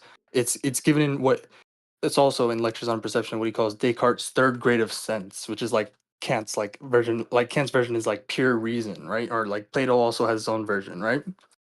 So transcendental like reasoning, right? But it's just like it's basically abstraction by subtraction. We enter some formalized universe, right? And it's just like zero sum metaphysics. You know what I mean? Like it just like locks like substratum, you know, all of this stuff, right? Just reification of zero. It was Right? like I was referring to earlier. But that's where this distinction is supposedly given. It's arbitrary, actually. Right? But it's another dualism. But again, it's not given in experience, right? That's a very important point. And then tie that into what David Kelly talks about in his book, The Evidence of the Senses. He talks all about how this concept of sensation, right? This concept of sensations or sense data or whatever is completely a fictional concept, completely imagined up. And even like Peikoff says in his History of Philosophy, where he's discussing this, where he's giving the objectivist view, right? Supposedly, is that we don't even have access to the sensation, like the pure like the first level of awareness or whatever, like the sensory level, right? That's what they call it. You get what I'm saying? We don't even have access to that. It's just purely inferred, right? Yeah, I think it's an OPAR even that he says that we never Or it's our can go homunculus, to you sensation. could say. Yeah, and It so only David works assembling as Kelly's argument, perception. in the brain. David Kelly's my argument is that basically it's like it's a result of like taking like a third person sort of perspective on Mhm. like the activity perception, just being like oh yeah, that's where the activity perception is. It's just like like from outside, like an like a you know, like a view from nowhere, you know, like a God's eye view kind of thing, right? If I were to guess where Zulu should be going next, what he should be doing is he should, after this, particularly be like, yeah, that is wrong. Like that thing that Rand is referring to, that's just But he doesn't completely have wrong. Yeah, but any. he's not gonna say that. He He's has definitely not gonna nothing Yeah, say that. he's not because gonna say he has that. nothing to propose instead. He has none But of what I now- just said. He didn't read David Kelly. He didn't read any of this stuff. He doesn't understand that sense data or sensations is a purely fictional, imagined up concept, right? That we don't even, it's not even given to us in experience, right? But Zulu's fucked now. Like he literally is just like he's getting further and further into the perimeter box on the math problem. Like he's just stuck in there. The walls are getting higher for him. And I think what I would want to identify here as well is that I think plenty of objectivists, like you said, that this guy is really good at, you know, putting his side in on the debate. I think lots of objectivists, particularly from Zulu, would make fun of him for No, explaining he so much. immediately identified that this guy doesn't fucking like he immediately identified like, oh, so this guy's an OPAR only reader. He's not a fucking Gibsonian. He doesn't you know, like if this guy's as knowledgeable as he is about fucking what the fucking objectivist views on like when it comes to psychology and perception sciences, I bet he fucking knows that most modern objectivist scholars are Gibsonians, right? Mhm. But he Hmm. immediately identified what kind of objectivist Zulu is, right? Yeah, I think that a lot of Zulu's fan base would just be making fun of this guy for providing so much context because they treat like providing all of this No, historical I context as love what just he like did. irrelevant. Like, like, yeah. I mean, it's even deeper than that. Like, it's even better than it's just argument is spot on. His he immediately identified that this guy, what kind of objectivist Zulu is. Yeah, and then later in the I debate, think he basically says that Ayn Rand is kind of like a Kantian, and I guess he's kind of right in there. He's a Kantian in yeah, he is. specific He is. respects. Even And Binswinger has said as much. Yeah. and I think here it really shows like where there's going to be a fuck. I lost my train of thought. I wanted to kind of jump back on the conversation I had with Spooky Light. I know like G disagree with some on my point there, but the thing I'm trying to stress is in the importance of understanding like what we're actually talking about, because Kant isn't a skeptic, right? These transcendental people, Right. they're if you just say, oh yeah, well Yeah, reality is self-evident and we he just abhors perceive. the so-called philosopher that denies the world, right? Mm, That denies a world out there. I mean, Kant, right? mhm. What he abhors, what He I he think he I he he hates all these like skeptics. Oh shit, bro! oh my Can you god, what's just going shut on? up? That Oh no, your mic is fucked. that's the Oh my Oh worst wow. worst That thing I've So okay. heard. sounded like death. Yeah, Did no, if you? you Kant actually hates like these fucking skeptics that are like Mhm. saying that the world out there doesn't exist, it's not real, it's all an illusion or whatever. And that's why seeing this guy debate is actually like what he's doing right now is so kind of, yeah, that's what you should do if you just want to destroy an OPAR reader. Because the Kantians, the rationalists, they don't think that the world doesn't actually exist or we don't have access to it. They're saying that the way we have access to it is through those categories. Those categories are the real world. Like there's Right. not you're so that's where here when Zulus wants to defend direct perception or would want to do that, but what he's adopting as a description of that, he can just say, "Oh yeah, absolutely," because you're describing what I am also describing. You're just using different word Yeah, and he hasn't even thinking it's gotten different, but to it's not. he hasn't even gotten to the fucking fact that like that the loan of intelligence, the fucking innate knowledge. Hmm. He hasn't even gotten to that. That's crazy. Yeah, he doesn't. Well, especially It's doesn't like once need you to have the here third because. term view, once you have the third term view that Tervey talks about, right? You have this mediating term, right? You're gonna have an infinite regress of mediators unless you have direct perception somewhere. You're directly perceiving this mediating term, whether it's sensations or whatever, right? But it's impoverished, right? It's a bad copy. It needs to be fixed, right? How do you know it needs to be fixed? You don't have access to the world. How do you know it needs to be fixed? How do you know how to fix it? How do you have the knowledge already, right? Yeah. To like, how do you have what's missing, right? That you can supply what's missing, right? Because it's not sufficient. You've already conceded that, right? Yeah. It's just like once you get there, it's just like, yes, okay, then it's innate knowledge, right? Innate knowledge has to provide it, right? Hmm. I think that's where he's doing here. You know, the last thing he said, I think, was that Rand is saying, "Oh, it's all neurological processes." But he can easily just say like, no, like the even just invoking neurological processes. Yeah. How do you get from those neurological I have processes? this thing in my notes, like in the Yeah. beginning of the organism environment system note, like in the Hmm. very first section, Yeah. where How do you I jump know from one to I the know other? you've read that, right? Yeah, how like the philosopher, psychologist, or perception Mhm. theorist, right, or whatever, whoever, right? They come up with these theories, right? Like, and then they're just like, oh yeah, and then the neuroscientist is gonna figure it out. But then we go over to the neuroscientists, and they don't have a concept of sensation. They don't have a concept of fucking anything, any of this stuff, right? Any of these like variables, right? Mhm. So they like all the neuroscientist has is the fucking metabolism of neurons. Thank you. And so I think that like that's one thing that he can do, just kind of hint at the deficiency of this neurological explanation. Yeah, and But he can also the neurons only care he about can their metabolism. They don't care about Mhm. what you're fucking thinking or whatever, you know, how you're feeling. Yeah, that's kind or- of the way to reply to it. But I'm saying like the Kantian, he can do that, and he can also just say, well, okay, I grant you those neurological thing, but those are the like the necessary preconditions. Like those are the categorical rules. Yeah. Because you're never gonna find in neurology those rules, so he can just say, well, okay, those are the Kantian rules. Like those are the way they manifest themselves. And I don't think that if he did that, Yeah. Zulu could And that's the best do place, right? anything Yeah, about it. yeah. We see this everywhere. Bayesian priors, all this stuff, right? And all we Mhm. have to do is just like we connect all these errors, right? In the history of philosophy, like it's like the whole point is like we don't start we don't start saying like oh like there's this guy who made an error here and there's this guy who made an error in this way, right? We start seeing like that they're all making some form of the same error, right? And we're just trying to see like the principle, right? Just like fucking just like Reardon, right? He's trying to figure out the principle, right? Yeah.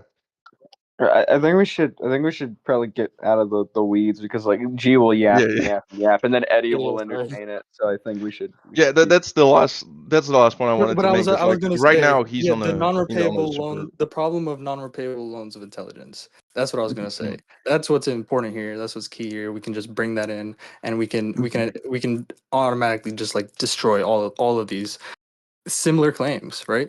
They're the same form. Like they're all a form of like petitio principii, right? Begging the Begging the question, question. right? Yeah. Okay, so we're playing now. Wanting to say the Yeah, yeah. attribution of attributes, but the elucidation, I guess, of attributes of entities would be at the post neurological integration level.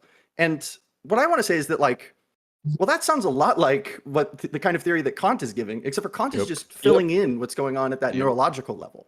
And so we have like on both theories, That's from where it exactly seems to what I me, do. it seems like we have the Exactly. exact same level of access to the object as it is in and of itself, and that's And none. we've seen exactly because this we happen. never get the object as it is in and of itself. We only either It's get crazy. a percept or a representation or however we want to cash this out. And so I'm just trying to figure out like where in the objectivist picture Okay. does Oh, it like anything that he we've just gone through with appealed Kant to so a far thing in make it itself. such that A thing in itself because cognition has a kind of something without form, and that identity. form has a Yeah, you is can an pause. active process. Just I want to be clear. Thing in itself is there's no such thing as a thing in itself. It's just totally without identity, without intentionality with an S, which is like I can only find this particular shape or this. I can only see shape, right, with this particular shape or that particular shape or this other different shape, right, and never shape in itself, right. And it's just assumed that this reification of a zero, which is just there's no non-specific properties, but this is just we do abstraction by subtraction, and we just subtract and erase all the positive identity of things. To The get the real platonic reality. form. Yeah, and we get the platonic form. That's the really real, right? That's the noumenal world, right? That's and yeah, Yeah. that's what's going on here, right? We never reach the thing in itself, right? Because I mean, you can't. It's it's identityless, right? It doesn't exist. It's qualityless, and that's what was the mind matter dualism. I mean, you'll see Swenson talk all about this, how like the pure extension part of the world or whatever, like it's just pure extension. Matter was just pure extension, and that's the real world. But then what we realize is that most of the worldly properties then fall on the mind side, right? That's what happened. Most of the worldly properties ended up falling on the mind side. You have, activity and like indirectness and, all of this stuff, basically all the second law terms, right? All the second law of thermodynamics terms, change and process and all of this stuff, right? And it's just that all falls on the mind side. Oh, difference, literally difference, particularity, like change, like literally like the fall from perfection in Plato's view, right? From It's just the dualism world to of monism, change. basically, right? Yeah. It's just the world of change in particulars, right? All of that falls on the mind side. So literally, the like most of the worldly properties ended up on the mind side of the mind matter dualism. Yeah, I was starting to just before this was starting to watch the thing you shared with me the other day, where you talked about reading and stuff with Tim. Nice. Let's continue. I just wanted to say that for some reason. I forget. Whoever's watching the video knows why I said it. All right. Because it is in and of itself, and that's none. Because we That's right. never get the object as it is in and of itself. We only either get a percept You- or a representation or however we want to cash this out. We have And so I'm to. We just can trying to only figure get out, it by pure reason. where in the objectives Pure reason. picture does it, like anything that we've gone through with Kant so far, make it such that because Also, cognition that's has a a kind of violation of form, the and that second form law, has by the way. is an active process, that we no longer have Let me any just say this claim really to quick. Okay, reality this is or gonna be the last objectivity or one. anything like that? Pause. That's a violation of the second law, by the way, where it's you're drawing work from some already homogeneous, already spread out source, right? Like a force of potential, right? Already in equilibrium, right? And you're somehow drawing work. This is pure reason, right? This is like transcendentalism, like Plato's transcendentalism. You know what I mean? That stuff is that's a violation of the second law. That's invoking perpetual motion of the second kind, because it's effectively reversing the increase of entropy. But yeah, that's also in my notes. High level. Sure. So high level for I'll use the maybe. analogy that Peikoff makes to sort of the way that a religious person might go about this. It's like, well, what why is there a universe? Well, you What see, if makes I the was universe arguing lawful? this guy, I And would it's like, well, there immediately has to be shut that something down. to make it lawful. If I was arguing this guy, I'd immediately shut that down. Like, that's a violation of the second law. Hey, you must be kidding me, bro.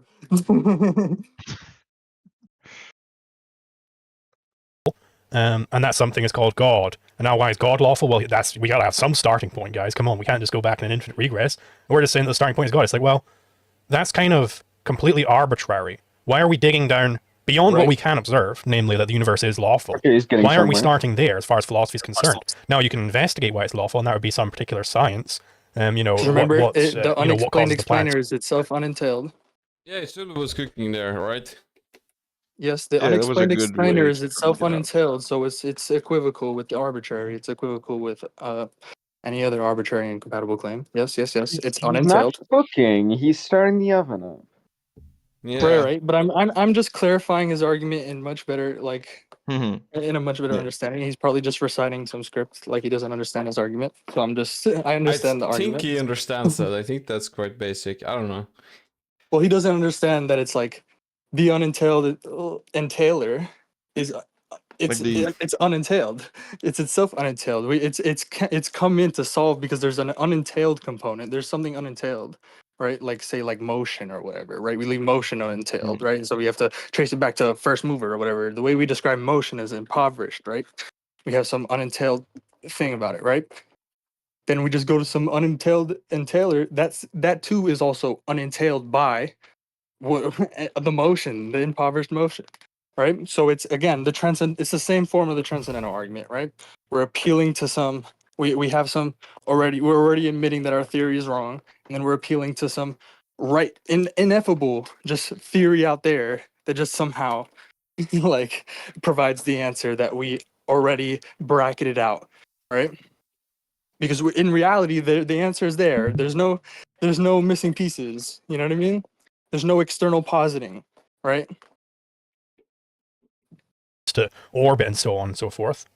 You can investigate that, but that's outside of the realm of philosophy. As for philosophers, pardon me, we just have to start with something. And the thing we're supposed to start with is the thing that we actually do directly observe. Oh, now, man.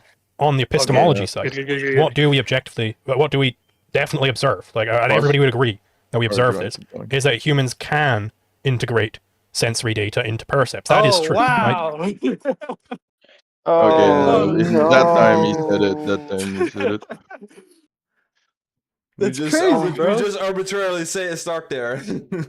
It's like we stepped on a landmine. It's like he stepped on the wrong turtle. Yeah, he got out of it and then he went right back. Oh my god. Oh, he broke the No oven. self-awareness. He broke And the wow, I just like, you see how fucking relevant it was for me to explain why sensations or sense data is just a completely fictional concept. It's literally arrived at by this pure reason, Descartes' third grade of sense, you know, this like Plato's transcendentalism, right? Hegel's, you know, like abstraction by subtraction. It's the same process, right? Oh my god, that was so bad. These are Platonic forms, right? Floating abstractions, right? And so it's what Rand is saying is, well, man. So they're not He given an didn't have to go back experience. there. They're not. Remember Peikoff, right? He even admits it in the history of philosophy, where he's talking about like, I forget where he's talking about it, but he's talking about sense perception, right? Or the objectivist view of sense perception, or validation of sense perception. It's right after the fact. Right? He literally says like, yeah, we have to infer the sensory level, right? We have zero access to sensations, right? On the perceptual level already, right? We just have zero access to sensations. It's totally inferred. Yeah. let's start there. So, We have to take I some don't know things where as he's getting given, this argument. some cognitive Some capacities as things is given. given. What? This is an unentailed entailer. This is a fucking prime mover. It's a violation of the fucking second law, bro. This is a violation of the second law right here. His concept of sensation, his concept of sense data, just came out of nowhere. Well, yeah, that's what I was And- saying, is that I think of it as like you're talking about perception science, and then there's just like this word called sensation that's bouncing around the walls and into your eyes. It's like this, like it doesn't even have any characteristics. It's just like a fucking formalism. No, But the other it's qualityless. It's identityless. It's the thing in itself, just replaced. You know, like other it's just thing I- it's given its content, right, by some other unentailed entailer. You know. The other thing before we move back into it, and we should, the other thing I wanted to mention is that Zulu, I notice, keeps mentioning like, oh, and that's a problem for science, or like, oh, science will do this. Like he's trying to keep it as far away from delving real into world. science naturally, like you would, as possible. Like he Bro, doesn't that's want crazy. I thought to. he was What's his gonna say- ivory tower? I don't know why. I gave him the benefit doubt, bro. I totally thought he was gonna say, okay, yes, like we gotta look at reality and like, yes, what we perceive. He was like building up to it. I thought he was gonna say we perceive entities. At least, Oh, you know? If he's not gonna say affordances, at least he would say entities. Yeah. because he was actually kind of masterfully getting out of the like science question, or begging the question of where the Kantian was trying to go, Right. but he just went right back into it when he could have realized like, Yeah. okay, Bro, there's nowhere to sensation, go, bro. but he What is went this? right back where there's nowhere to go. He can just This is go not a back again, so philosophical okay. concept. This is not a philosophical concept. I mean, it's a purely formal concept, and certain formalisms that are fucking entirely like wrong. They don't describe the world. That's it. Like, but where does he get this? Like, I don't know. Entities is a philosophical concept, right? At least say perception of entities. You can say that and still just like skirt, just like okay, I don't know anything about perception science. He admits this at the end of the stream. Literally, the last words of the stream is like, I don't know anything Yep. about perception science, guys. Why not just say perception of entities? Right? What is Yeah. a sensation? A sensation is not a fucking entity. Yeah. It's the bridge to the entity. It's consciousness of consciousness of consciousness of consciousness, bro. It's a fallacy of pure self-reference. Like, I mean, Binswanger says this in chapter 2, right? This view, sensationalism, right here. He probably hasn't He read says, a word of it. We experience sense data that's directly given to us. Like, bro, what? He never But- finished how we know. Right, Yeah, but probably then didn't it's, start then it's it. just like we don't know what's directly given us. We just have the sensations, and we just like have automatic integration of what we really perceive as entities. It's automatic integration by the But the subconscious. basis, the That's informational awesome. basis, is this impoverished, like He saw the like, word ecology and he was like, no, I'm not reading hippie shit. Yes, exactly. well, he doesn't. It's like, oh my Binswanger God, doesn't this even is say that. He beautiful. doesn't even use. Binswanger too, he doesn't talk about ecological psychology or anything like that. He just says Gibsonianism. Oh, well, he knows that it is full of ecological psychology, I think, because of... Yeah, I mean, ecological psychology is the whole fucking point. You know, the ecological part is the whole fucking thing. If you miss the ecological part, you're missing the whole fucking point of Gibson's whole, like, approach. You're just missing it. Right. And like, I don't know if you want to say something on that, Certino, because you've also read Lombardo's book, right? Yeah. You saw how important that was, right? Yes, because like it's describing particularly like the whole system there as like in ecology. It's not like just this kind of severed off organism and then like the separate thing of the environment. It's describing this whole embedded system. Yeah, It's think about it's how the a- Austrian economist talks about not just like an isolated person trying to reach the world from nowhere, right? There's a person under conditions of uncertainty and all these other things, right? Yeah, no, That aren't it's yeah, I think something that's really important is that a lot of the time the Austrians are also talking about the market. Like right. not just like, fucking Crusoe on the Yeah, under island. conditions Like, of exchange, even autistic Mhm. exchange. It's all about exchange, right? And what's Autistic? required for exchange. And exchange is obviously, a worldly like process. Like it's Autistic, you always said? talking about market activity. In order to talk about market activity, you have to talk about something much broader than just like, Right. just Crusoe and just the island. It's Mhm. Right. What is yeah, we should keep autistic going. exchange? Okay. Sensory Autistic data into exchange percepts. That is is exchanged just on like one person. Yeah, it's Exchange? just Crusoe exchanging, basically less satisfaction for more Oh, satisfaction. yeah. That's the base, right? Yeah. Yeah, Yeah, autistic always I've leaves spoken alone. to like a Kantian economist, and he was like, "You can't have a self if there's like just one person, and there's no What? value without anyone else. Basically, you can't. There's What? nothing if it's just you." Yeah, So, that's Yeah. I don't it know. was just so much There's nonsense. definitely I there's just definitely there's definitely a social value to I mean there's definitely a social dimension to like a lot of human values, right? Mhm. yeah. I mean, he was But trying to it's not like in that refute sense. Austrian economics by saying like there's no value if there's no if you're just alone, basically. Yeah, no, the first thing that Rothbard points out in Ethics of Liberty is that when you bring people into the equation, like the facts of survival don't change. Like the facts and Right. needs of Crusoe's existence don't change. Value Yeah, is still there. It's just a new dimension of value. oh Yeah. man, we're getting really, really off into the weeds. Let's go. Okay. true, Go back right? like And so 3 seconds or it's the thing that we something. actually do directly observe. Now, on the epistemology side, what do we definitely observe? Like, and everybody would agree that we observe this, is that humans can integrate sensory data into percepts. That is true, right? So what What Rand do is you saying mean is, well, let's everybody start there. agrees? That's We the have to whole take some debate. things as Crazy, given, bro. some Kantian cognitive is capacities as the guy given must be so for happy humans. right He now. just won the And, debate, well, bro. let's take Yeah, He No, just he's he won the can fucking looking at say debate. him like, because he can just say, "Oh yeah, we all agree." You're saying, it's necessary, He just right? said he We agrees with need you, those bro. things. The fucking So we can't. need He those just categories. conceded. He just conceded the debate, bro. Yeah. oh my god. Because that's the whole point of the Kantians, right? Yeah, we have to agree. It Those was are literally his whole necessary point, bro. He's categories, not right? tracking. He's not tracking the flow. How did this guy start his argument? Does anybody fucking remember how this guy started No, an gee, you argument? don't get it. He proved it on the flow. Bro, he's not. Zulu's not tracking, obviously, because the fucking Canyon started his whole argument, bro. From No, see, Ayn Rand proved basically it. Rand's views of sensation-based perception. as given the things that we can directly observe. And now, perception scientists could go and investigate why and what specific mechanisms are involved in seeing and hearing and so on. But that's outside the realm of philosophy. Mechanisms. Oh Now, wow, Kant is kind of reminds me of like rationalistically.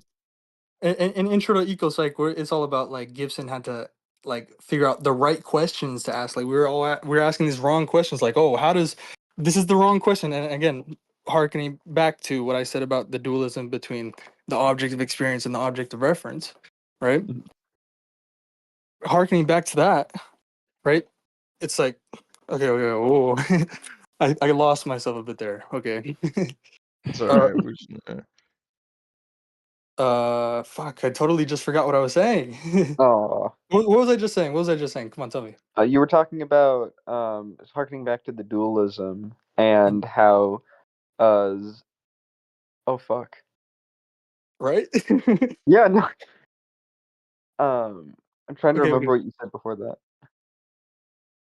I think it was I can specifically keep going and it about. might bring it back. We were talking about mechanisms, and you were talking about Gibson asking the right questions. Oh yeah. Okay, yes.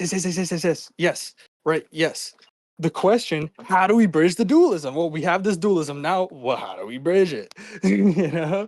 We have this dualism. Like, this is the whole thing. I mean, when they talk about this, when they're talking about the dualism between the object of experience and the object of reference, right? And Turvey, what I was referencing earlier, right? Like we set up this dualism where there's a incommensurability in descriptors of the environment and descriptors of the environment as perceived or experience or mind or whatever you want to fucking call it, that's on the other side. Right? You experience things the way you experience things, and then the environment is like, it's just like symbols like H2O, right? Is this water? Instead, like, you have, like, Terry gives the example of, like, there's like this lake of water, right? And there's this snow sled, right? And this is like the behavioral environment, right? Where behavior happens, right? Is like, well, no, that's not where behavior happens. It's where it's like, oh yeah, it's affordances, it's like, it's like I forget what, like, sled on ability or something like that, right? But like, it's a stable surface I can walk across and sled across and do all these things, right? And run across all these wolves too. They know how to run across it, right? Whatever, right? That's the basis of their perception there, right? But no, the real like environment. There's also the physical environment. The physical world is just like, that's H2O, right? But that what what does that have? Like, what relevance does that have to the activity of, like, walking across it? Right? It's the privileging of smaller Walking across scales H2O. to larger scales. Jesus. But yeah, how do we bridge the dualism? This is what he's saying. He's saying, yeah, okay, here's the dualism perception scientists. Go figure it out. He's, as a philosopher, he's like, I'm gonna say there's a dualism arbitrarily with no basis at all. I'm just gonna split the world in two, and I'm just gonna hand it over to the perception scientists. Yeah, figure it out from you guys. And How do we I bridge the think that dualism? Sensations to perceptions. How do we do I that, think guys? this is really just kind of, it stresses the point that I'm trying to make every time I talk with, like, whenever I comment on Opar or when Spooky decides to just It's scream an at me. appeal to ignorance. Yeah, and it's you don't understand the problem, and I think it comes from like, I think Wait, reciprocity from a I hope perceiving somebody's environment is tracking such the a flow. I hope I don't know someone's if that's tracking the the case. flow, because fucking look at what Zulu just did, bro. he just his whole argument right now, the whole thing is resting upon, okay, it's all, we everybody agree, this is directly given, we integrate sensations, all right? Mm. And then his argument for that is that, well, that's just the way it is, and then, like, the perception scientists will figure it out. That's an appeal to Yeah, ignorance.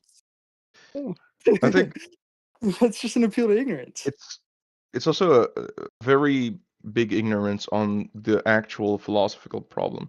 Like, it's a bit of a tangent, but like, that's what I was trying to say with the history book of Lombard, where you really understand why the like Kant, why Descartes, why they're saying the thing that they're saying. Where Ayn Rand and Peikoff seem to focus more on, like, the activity of philosophy, right? When she's kind of critiquing Kant from a moral standpoint, it's like, yeah, it's contrary to how you actually live, but it's not sufficient to really understand the problem at play here and why Kant said those things, right?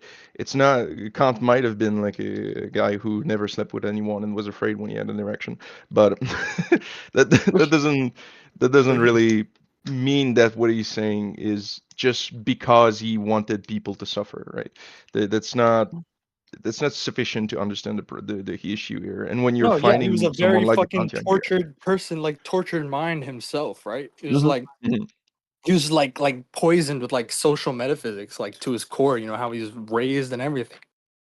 Yeah. Mhm. But that's not, you know, that's all fine and good to kind of like talk about the moral aspect of it, but you're not actually talking about the problem of induction, you know, the problem of perception here. And I think that's kind of what I'm trying to stress every time I talk about it, that the like traditional Randian critique is not sufficient, and Randian. that's something that's Exactly. been corrected This by is Wittgenstein here. this is exactly what the asking the right questions point is about, right? What Mhm. Yeah, is the problem of yeah, that's true. perception? Right? Is it like an intractable problem that just produces nothing but scientific mysteries, intractable scientific mysteries? Well, that's not fucking what's the word? Parsimonious, right? Mhm. that right? I That's not mean, parsimonious at all. I was going to build on the point about Gibson asking the right questions because you can see what happened when he asked the right questions Yeah, and he but got the you're right. You're right when you see it all the time in the ecological psychology literature. It's all about like Gibson totally reconceptualized the problem of perception, right? Mhm. So it's a tractable problem, a scientifically tractable problem. You can And I see think what that's happened. also a point that's so sorry, I just wanted to By say the that way, an it's intractable something that problem Swanson also is talks about. one. An intractable problem is one that's literally unsolvable by like definition. Mhm. Mhm. Yeah, in the Swanson symmetry paper, really, he talks about that a lot. You know, the Is cut. it even a The problem if it can't be solved? Like, what's there to like Well, consider? it's like Do you have an it's example? definitely it's a good distinction intractable and tractable tractable because there are these intractable problems that appear like actual problems, but they just like they want you basically they call for you to invoke magic, right? Yes, it's not a Some problem. uninstilled, It's not even a problem. right? But it looks like one, right? When Right. you're Okay. approaching it without the right conceptual equipment, right? Yeah. You know what I mean? Right? If Right. you don't have a good like immune system, right, against it. Yeah. So Yeah. And I was going to and it's like a mention, black hole, like the analogy I always give, like the black hole, right? Just sucks you in, it just sucks everything in. This is like really hard to escape, right? Like That's what happens to the soul when you die or whatever, you know, like that type of thing. Strutino, go with what you wanted to say, and then we should I'm keep away going with the forever. debate. And it Yeah. was funny because I was going to build on G's point, which is that like, look what happens when you actually do ask the right questions, like Gibson did, and you get the case of like Right. nested, scalable systems. Like he's not, treating I mean, the it's just ecological empirically scale the as case. more Empirically the impoverished. case. It's just empirically the case, demonstrably, that the ecological approach has produced results, scientific fucking results, much more scientific results than any other theory, right? And every single area that psychology even touches, right? Because every other Zulu, theory, every other approach, they literally define, they trivialize their subject matter. They treat it as literally like non-existent or illusory or belying some yeah, no, I fundamental had reality, right? mentioned. Yeah. But I had mentioned this a while ago when we were talking about when we were reading that one Turvey chapter. I was yeah, mentioning like, look at all these like fucking people. They're not like they're talking about like these weird abstract fucking studies, and then over here we're talking about Fred and Crusoe and Friday yeah, but and also shit. just like I was pointing, I was Yes. also True. reminded how like earlier today in general chat. I mean I talk about this all the time. You can literally just search on Google, search anything, like anything at all. I literally just searched like infant, like reaching, grasping ecological psychology, and then I put Gibson in quotations on Google, and you see how much, like how huge the body of research that's actually been done on like on these like very like a Concrete. Oh, you dropped Oh, out. Hello. You there? Sorry, hello. I could yeah, somebody Yeah. called me. Sorry, Mm. but like look in the general chat, like you see how like how many papers there are. Just like I found it in a Yeah, second, like theater. I on like remember you showed me something on these, theater even. these are not just theoretical papers or whatever. It's a whole Practical. research program right? Yeah, they're literally doing studies, like, because they have the whole research program to do this, right? We've developed it over like decades, right? The ecological psychologists, all these experimental methods specifically because of Gibson's like theory and like approach, because he was like started presenting the right questions. We're trying to find the appropriate physics and mathematics to account for the facts of psychology, rather than treating the facts of psychology as like unreal, as belying some fundamental reality, true reality that literally, like, there's just no facts of psychology. It's non-existent. It doesn't exist in And Newton's world of matter, and Descartes' world of matter. Remember, all those worldly properties are really on the mind side. You can probably make and I more was money going with that to. kind of psychology instead of the other kinds. Mhm. I was going to mention that, like, on the flow, I had tracked Zulu talking about Eddington's two tables, and I was hoping that he would go somewhere with that, because one of the points that I would have made is that, well, like, these people are privileging smaller scales Yeah, over Swenson larger also scales talks about it. arbitrarily, and I would Swenson have also been. talks about Eddington's two tables in his 2024 paper or 2025 paper. One of those. I think it's 2024 paper. And I would have just asked him, like again, like we were talking about the Socratic approach. I would have asked them, well, how do you have that? Like, what's the evidence for this privileging of, like, what's this evidence for the privileging of arbitrarily treating smaller scales as more important than, like, these ecological scales? Like, why would you do that? Yeah, and I mean, there's so much literature on this. I mean, like, you look at any of Turvey's work, he talks all about this prejudice, this semantic prejudice, right, against like it's just like a microstructuralism as opposed to a macro like functionalism or whatever. But he talks about this like semantic prejudice and like of just like treating some like there's some fundamental units of reality, whatever. It's all literally again deferring explanation. It's all deferring it to some unexplained explainer. It's Locke's substratum that is the basis of all properties, but has no identity of itself. It has no properties, right? Mm-hmm. And it's like oh we'll one day we'll find the fundamental building blocks of reality that the ancient Greeks were searching for also long ago, right? It's an appeal to ignorance. Again, right? Who's gonna do it? Who's gonna find it? Right? We thought the Higgs boson or whatever was a fucking God particle, and what happened there? You know?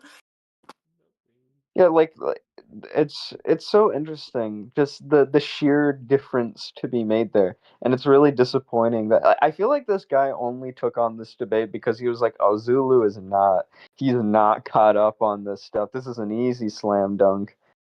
Yeah, yeah. Hopefully, I don't know. Maybe he watches this, right? Maybe I was thinking about that. That's why I've been putting on my good boy attitude, just to be like really trying to keep the flow right, keep the conversation going. Let's continue. I was trying to like at the end of the stream when Suli was pissing the alcohol.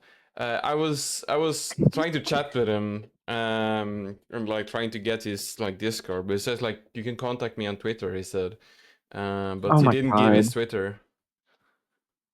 Oh my god. Like, I mean, how far are we into the video? not sure.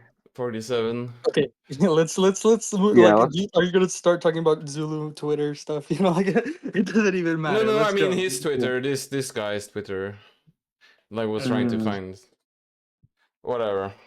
I think maybe He we is trying to can like we can deduce out what. Oh yeah, yeah. If he uh, wants to watch this too, yeah, he might want to watch this too. mm.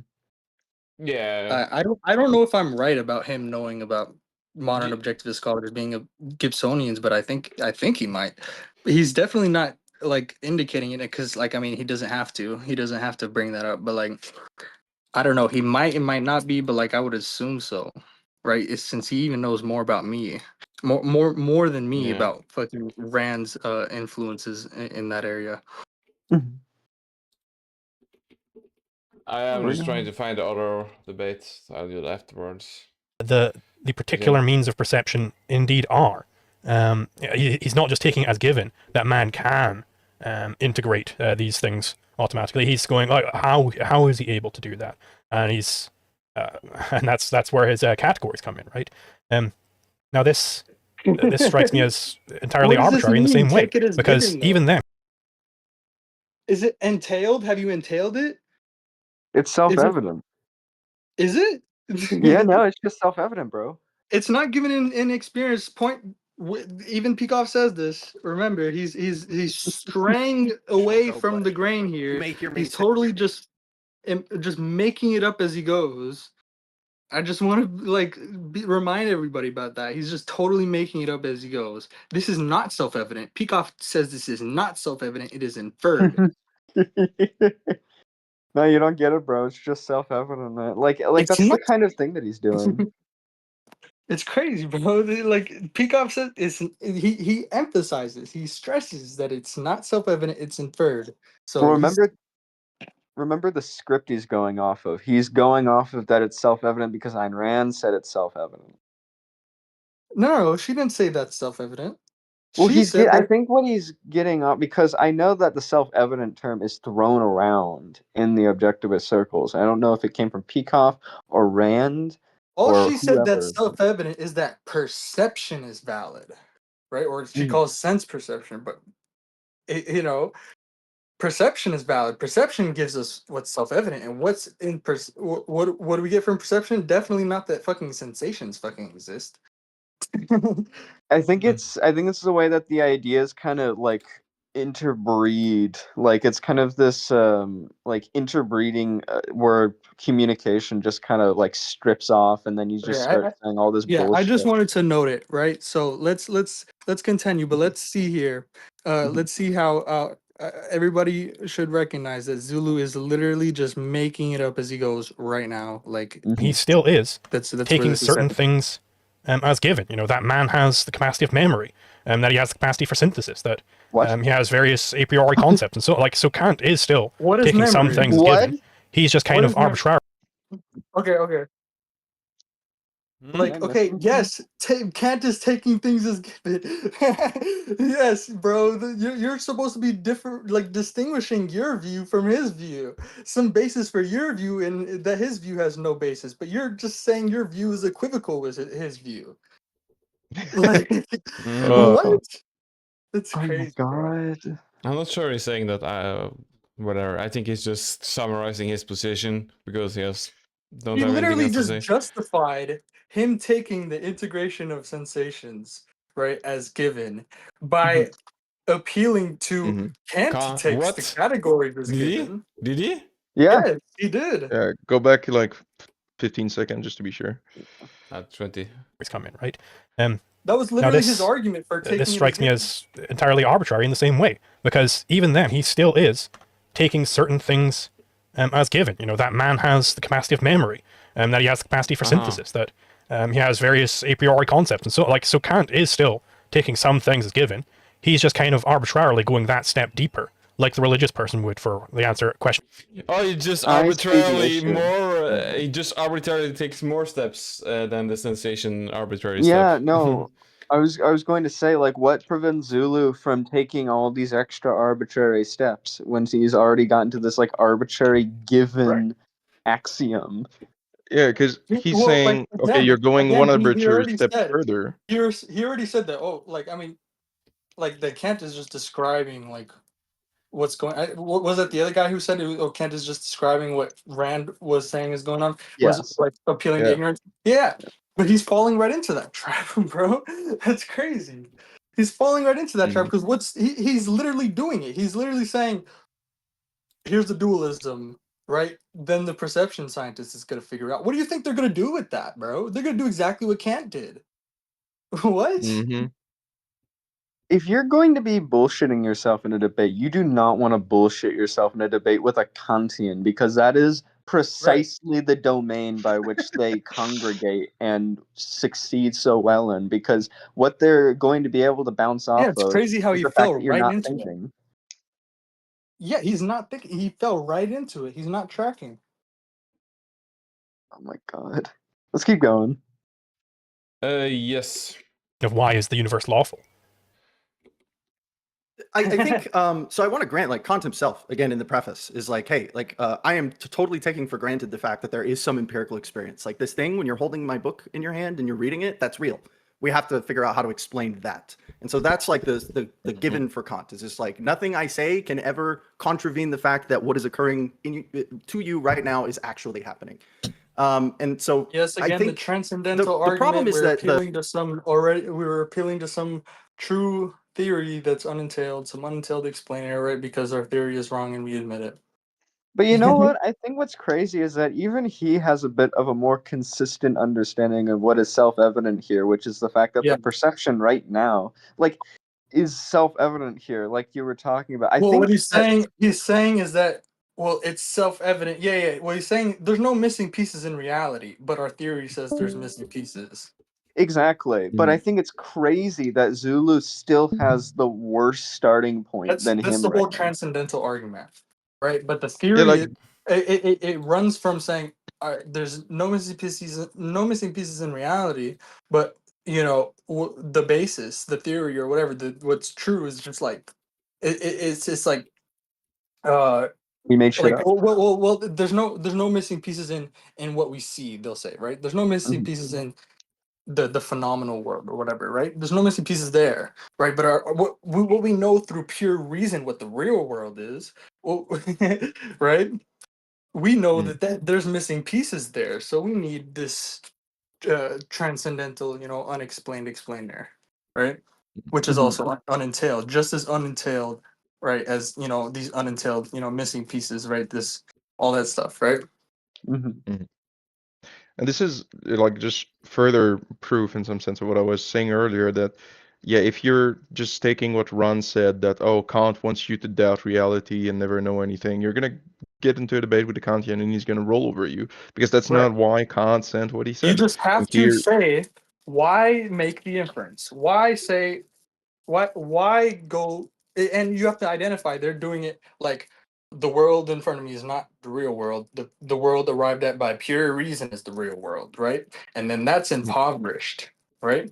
But Mhm. like again, the world in front of them, there's no missing pieces, but there's missing pieces in the impoverished real world that they say is true reality, right? So then what supplies the missing pieces that we get when we perceive it, right? When we're perceiving, you know? By yeah, the way, I invited Christian M. I found in his Discord to this voice chat. So if you see him, just approve him. I guess he has like a yellow triangle Okay, but upside down thing. okay, but this is not debate time. No, Right? no, I'm just yeah. saying like if he wants to discuss or If whatever he or comes see in here it. trying to debate, right? Oh. Like no, we're giving our review of this debate. Okay, I Yeah. see. Sorry about Yeah, that, I let's keep guess. going. Is with the indication of or the accusation of arbitrariness. I think that the idea is that we have Kant is just going arbitrarily one step too further because all we need really is to say that well there are these processes that perception is valid and then we get philosophically we get everything we need from that. And I think what this is missing is it's missing the key notion of in epistemology, like since Plato basically, and we can complicate this a little bit with Gettier if we want to. We could get into some of that, but knowledge is true justified belief, maybe with a little Oh stat. no. I'm not super Oh compelled by Gettier, but I no. know a lot of people are, and I don't want them to feel Yeah, super Sulu knowledge doesn't is a compelled. even species of challenge that belief. But point. You can pause. true justified Right, belief. right. Yeah. This is again. Pause. Knowledge is a species of belief. You know what that means? It means well, you just have an infinite regress, right? Yep. It's like Belief of belief saying of belief it's of like belief. saying motion is a set of immobilities. A line is a set of points, right? You have an infinite regress there. It's like Zeno's paradox, right? When knowledge is just propositions, right? And propositions are combinations of units of knowledge, right? Mhm. You just have an infinite regress of propositions. Well, I think the interesting thing is here he's like treating And the again, that's the impoverished basis. Knowledge is impoverished. It doesn't. It can't. It has all these unentailed things because I mean, everything important about it is actually unentailed because that's what a form. That's what happens when you have this formalization, right? And you need entailment from outside, from some unentailed entailer, right? Mhm. Well, he's also referring to the process of knowledge, where I think he's treating inference as just equivalent to like an intuition. And then you ask, like, what's the intuition based on? Yeah. Well, it's based on this intuition.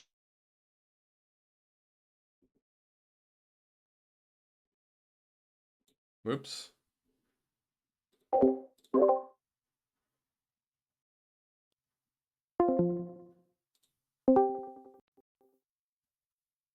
Testing, testing.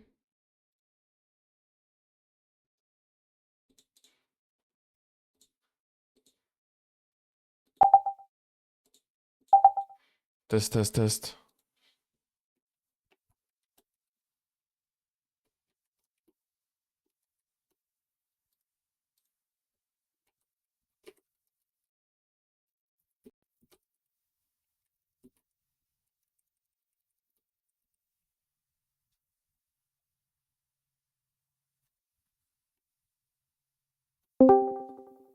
Imperativities are unreal, right? Mhm. What's real is just pure like syntax, right? I mean, maybe that's getting too deep into it, but basically, you just have linear chains, and then it's just an infinite regress because you actually this is Rosen's argument. You can see Sakura's videos where I talked about Rosen's argument here about when you have an infinite regress. When you have an infinite regress like this, there's only two alternatives to an infinite regress. It's either, I mean, you don't have an infinite regress, you have an impredicativity, right? An impredicative loop, a closed loop of entailment, where all right, in a finite loop, right? I talked about that again in Sakura's video, but also the other way of stopping it is by fiat with an unentailed entailer, right? And you can do this, right, with machine, right? Like, like you're doing it as a person, right, from outside the formalism, right? You're able to do this, right? But the problem is elevating formalism to like, because again, right, like the all the entailment in the formalism comes from outside, but it's not able to unentail. It's not able to entail the source of that entailment from inside, right? So it's a specific like sort of like thresholding, right? We're able to go in, but whatever goes in is not able to say anything about what happens outside. The Bro, particular stop, means of stop, perception. stop. Sorry. I have this shit set up. Just continue with mine. Yeah. Was Zetetic recording? Yeah, I'm still Is it recording. that? I just fucking messed. I clicked something stupid. I fixed it. And it's all working now. Yeah. Okay, good, Yeah, good, no, good, good. Right. And So just the full argument. I went over the full argument with Sakura and everything. Rosen's argument there, right? But again, right. I just want to clarify, right? They you will see this. This is the identifier, right? This is how you just identify it, right? Is they will try and like bring in an infinite regress. Like it's an infinite regress. Then they can say, oh, we'll stop it by fiat, right? Because that's one way to stop it. That's like you can stop the infinite regress by fiat because you can get the entailment from some unentailed entailer that way, right? But that has to be entailed some other way. Like there has to be impredicativities going on like outside of the formalism, right? Entailing stuff, and you have to break open. Basically, like Rosen explains, you just have to like destroy the impredicativity, like. And it's like it's a closed loop of entailment, but then you destroy it, and then it becomes like a linear chain, right? The fragments you get because you can't recover. Basically, if you fractionate x or y from x mutually entails y, you got arrows pointing both ways. That's the relationship. If you fractionate either x or y from x and y are mutually entailed, you only lose all of the properties and behaviors of like x, right? That depended on that relationship with y, right? So you have this impredicativity, right? So you Well, break it open, you get a fragment that can't recover its original dynamics. It can't, so you can treat it under that threshold as like inert. You can give it a purely formal description, like that's just like, so it but purely just follows like rules that are fixed in advance, right? Like under a formalism, right? Just well, like there you're all was a setting it up from the outside. So it's not determined by anything else but the rules that you set up, right? there was a way that I was going to analogize this earlier, but I think you had said it was early. I wasn't even able to really expound upon it, but I was going to explain it as like if you imagine it like chains, you are having to link the chains in this complete circle, like this complete loop, and you're able to take like 3 chains out of the circle, and some people treat the 3 chains out of the circle. It's not closed yet, and people just run the chains along infinitely into the backward instead of linking it back into this, complete circle of chains. Like there has to be a complete entailment here, but some people just rip and some. the argument is universally applicable, right? It's based in measurement, right? Rosen, and just look at the argument. I explained it all. It's really just based in facts about measurement, right? And just like yeah. What for any like measurement or like feature extraction, like any like getting like a property of something or whatever. It's just like you're going to have either impredicativity somewhere or an infinite regress, right? Yeah, and You the have an thing infinite about regress and predicativity somewhere. with like the chains analogy is that there has to be like a start and some fiat end, but then with the chains it's just a Mhm. complete circle. There's no like start or end to this. There's not like a a fiat stop or a fiat end. It's Right. just this complete entailment Well, the loop. reason an impredicative loop is not an infinite regress is because x and y are not identical, Mhm. right? Going from x to y is not the same as going from y to x, right? Describing y in terms of x is not the same as describing x in terms of y. Mhm. But neither ways, right, of traversing the loop basically uh, exhaust the identity of the loop, right? Mhm. Even though you can't do both of them at once. So there's an essential semantic component. I explained that again in all of Sakura's like videos there, right? That's again all from Rosen, right? This is all very important. Like this is all very, very important for objectivism. I don't know if we want to get into that. How I important this think we stuff should is keep for objectivism. continuing. That's something for another time. Justification has Right, always yeah. been the component that has been the most difficult for epistemology since people have started doing epistemology. Getting the true stuff, that's either going to be some kind of correspondence theory or whatever. Like you can come up with other theories. People have lots of very interesting ideas about that. But justification Well, has it been might the have to be battleground. important here. Justification is part of the reason why sense data theorists never took off, Right. because they could get belief, they could get truth through sense Justification. data I theorists. see what he's saying though, right? It's very important because I mean, in predicative loops, right? I think like necessity, right? I mean, conservational symmetries, laws, like invariance laws, like all of this stuff, necessity in like metaphysics and like what is it called, validity in Mhm. epistemology. All these things are based in impredicative loops, right? Impredicativity is the key. Like it's like the principle. I like to say that. I mean, like what Peikoff was talking about in his lectures, all his lectures on induction. He's always like in the history of like induction, they're always treating it as like we have to make induction be like deduction, right? But there's rather it's like a whole different like mode of inference or like principle is like needed, like a whole new principle is needed for understanding like induction, right? And that principle is obviously I'm saying impredicativity, and he even says that much basically in understanding objectivism. He's like the essence of the method of objectivism is this, and it's like he's describing impredicativity. Or through their sense data theories, but they could never fully convince people that you could get justification just through immediate acquaintance with sense data. And what Kant is trying to do here is he's trying to get to the root of Commensurability justification. too, And I think the problem right? with saying, well, percepts are So many necessary, things. I think, yeah, sure, percepts are necessary. We could just take that on. Maybe we could quibble just a little bit about what's in the percept, what isn't in the percept, what constitutes the entity. We could debate about that. But like the idea that percepts are this like fundamental thing, sure. They're necessary, and they're like the lowest level that we have the capacity to Trump cognitively engage fingers. with. Totally fine with that. Even think he what got Kant it is right. asking You is- see that? Mhm. He got the fucking Picovian like Oh my god. he got the Picovian view right because he's fucking actually understands this shit. He knows his shit, bro. That's crazy. Mhm. And Zulu totally got it wrong. He was like, yes, Oh my god. he was like the perceptual level is the lowest level we can cognitively like access. Yep. That was the actual Picovian view. Yeah, Zulu Zulu's looks trying to say spaced out right sensations. now. Yeah, that's fucking insane. Like, where are you getting that from, Zulu? If you're watching this, where are you getting that from? You just made it up. Not even Peacock would say that. Right. Oh God. Why? Not why is it necessary? Not why is it must be the case? But why is that the ground for justification as such? Not is it the ground for justification as such?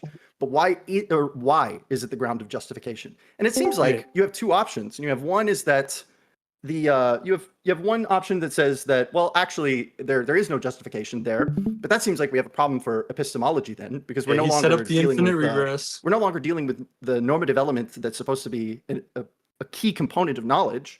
But basically, if you go his the other false way, and you say, dichotomy here is either you just have an infinite regress. I mean, and an infinite regress is fucking unacceptable. I mean, it's nothing, right?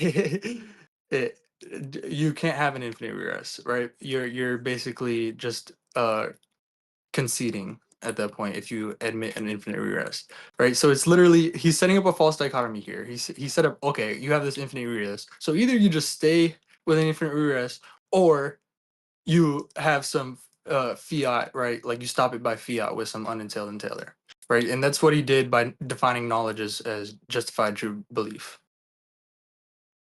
well, there is justification there. You have to figure out what about the percept, what about the automatic integration, the active process gives us the normative element. And Kant's, I think there's a very strong case to make that Kant's system fits inside of that. And he's like, hey, this is how we Yep. get the object. Right, This is how we exactly get what I said sense he into would. object. That's And that's he's where the doing justification exactly what he should do.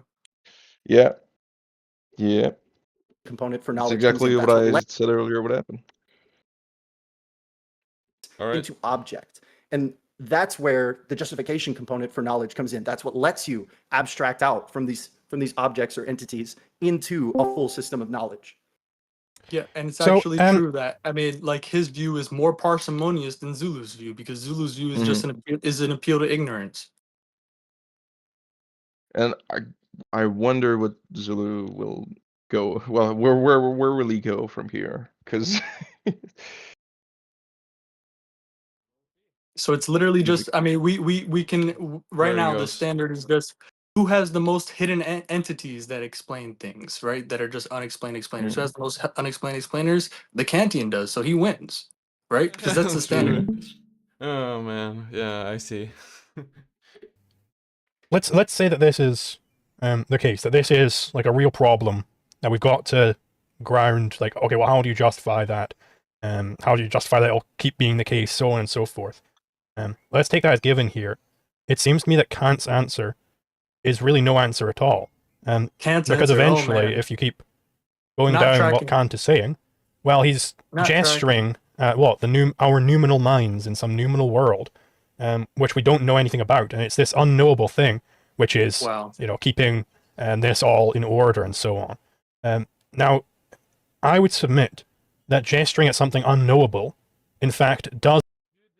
The century That's- shit is the numeral shit on the Ayn Rand view, Yep. or Zulu's I was view. also going to mention in particular Zulu bringing up the noumenal world is Well, just let kind of him finish his argument. I want you to let him finish his argument and then pause it, and then I'll ask you guys Yeah, whether okay. you can track whether his argument is actually an argument, or just like he's just, again, is a non taking a sequitur. conclusion. all right.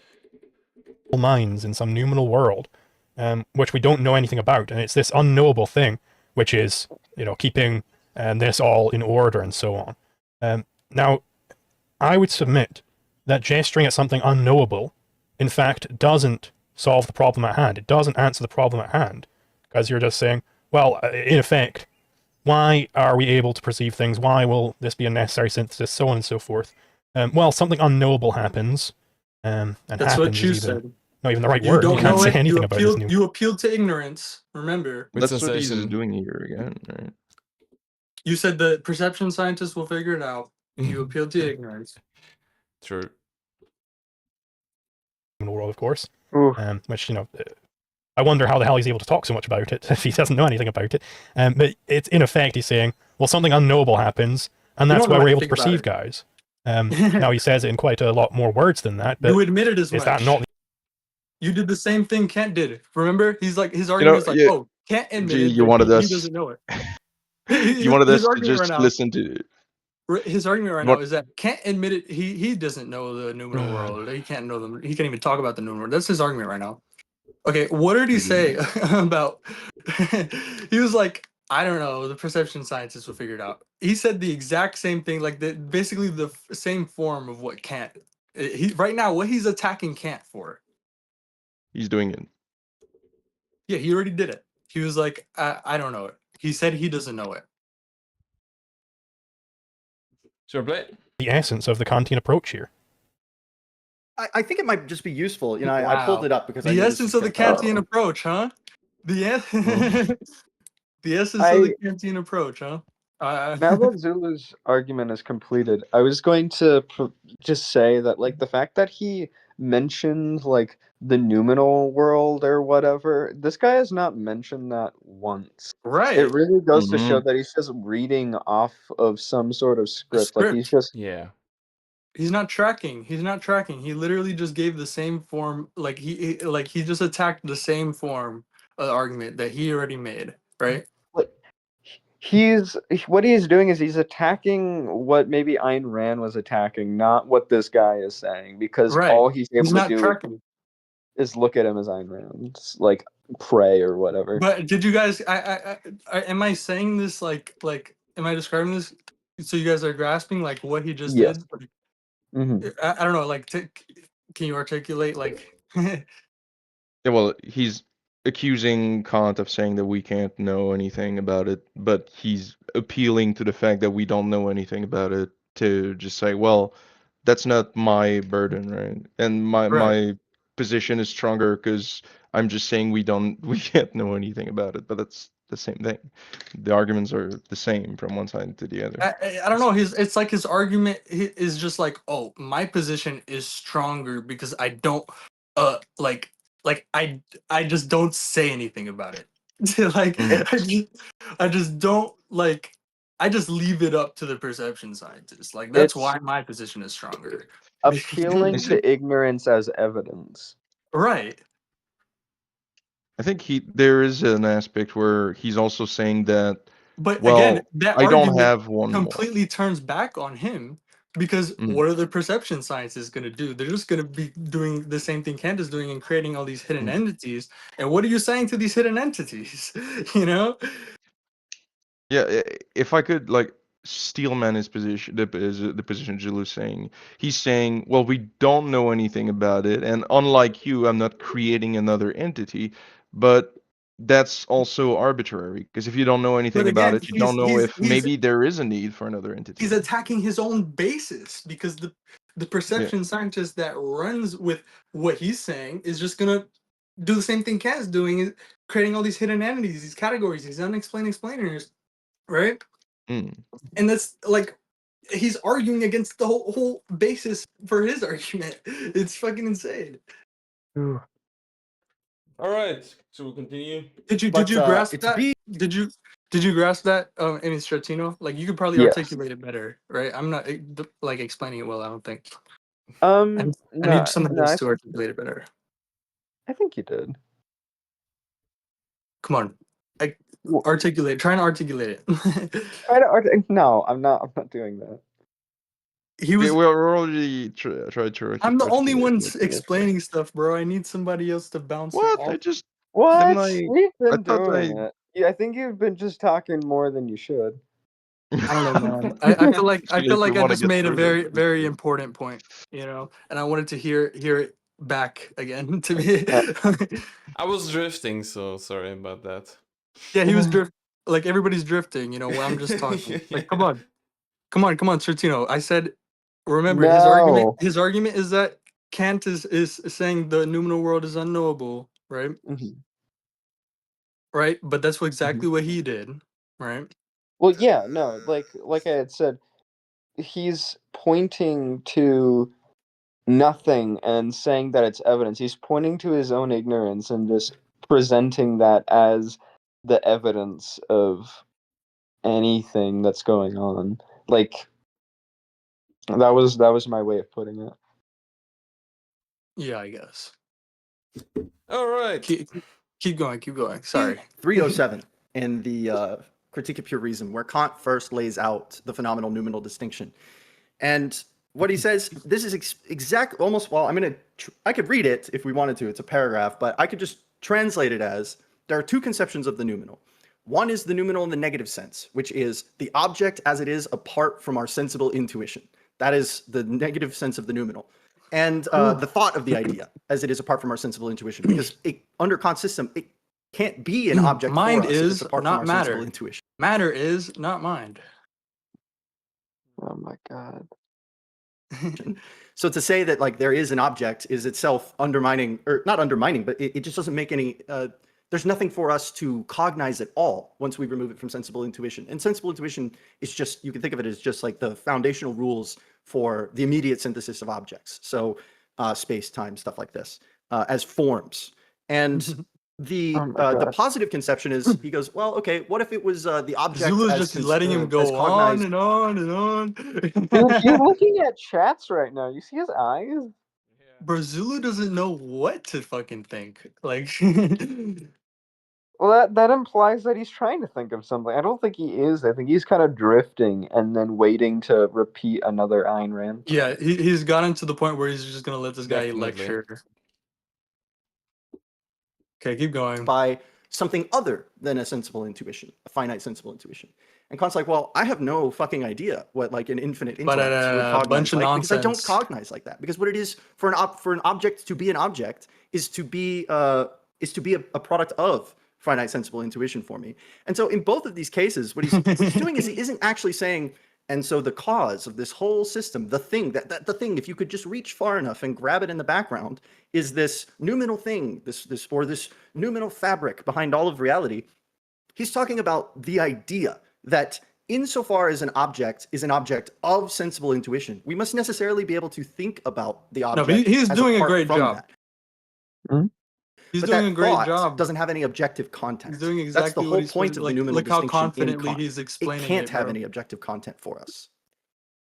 Well, it strikes me as still being the case that, well, he is indeed gesturing at this unknowable thing for keeping all this in order, right? Because why are the categories staying in order? What Yo, somebody's echoing. prevents them from like breaking down tomorrow or what have you? Well, it's Oh, gesturing wow. at things as they really are, and as you're saying, you actually have no access to Did things he as they. refer back to this guy's argument at all? Did he say anything about this guy's argument? No, he was drifting, bro. He didn't catch the argument, but like the argument is nonsense. He just fucking said a bunch of fucking nonsense, right? We gotta let him finish the argument. Crazy, bro. Really are, which, that's a redundancy. There's no reality as it really isn't. There's only reality. So because your consciousness isn't infinite, because it is what it is, that means that you have no access to reality, which means you're not conscious, right? So what are you if not conscious? Well, I suppose dreaming. I don't know how you'd be able to dream without ever being. Cat said this. Wow, bro. Oh my god. Yeah, no, like I think the thing is, I don't think Zulu has had a single consistent argument that he's been standing on. Like he doesn't have a single Bro, he just bit of literally went evidence back that to he's- Kant said this. He said identity is this disqualifying. because he has nothing of his own to refer to.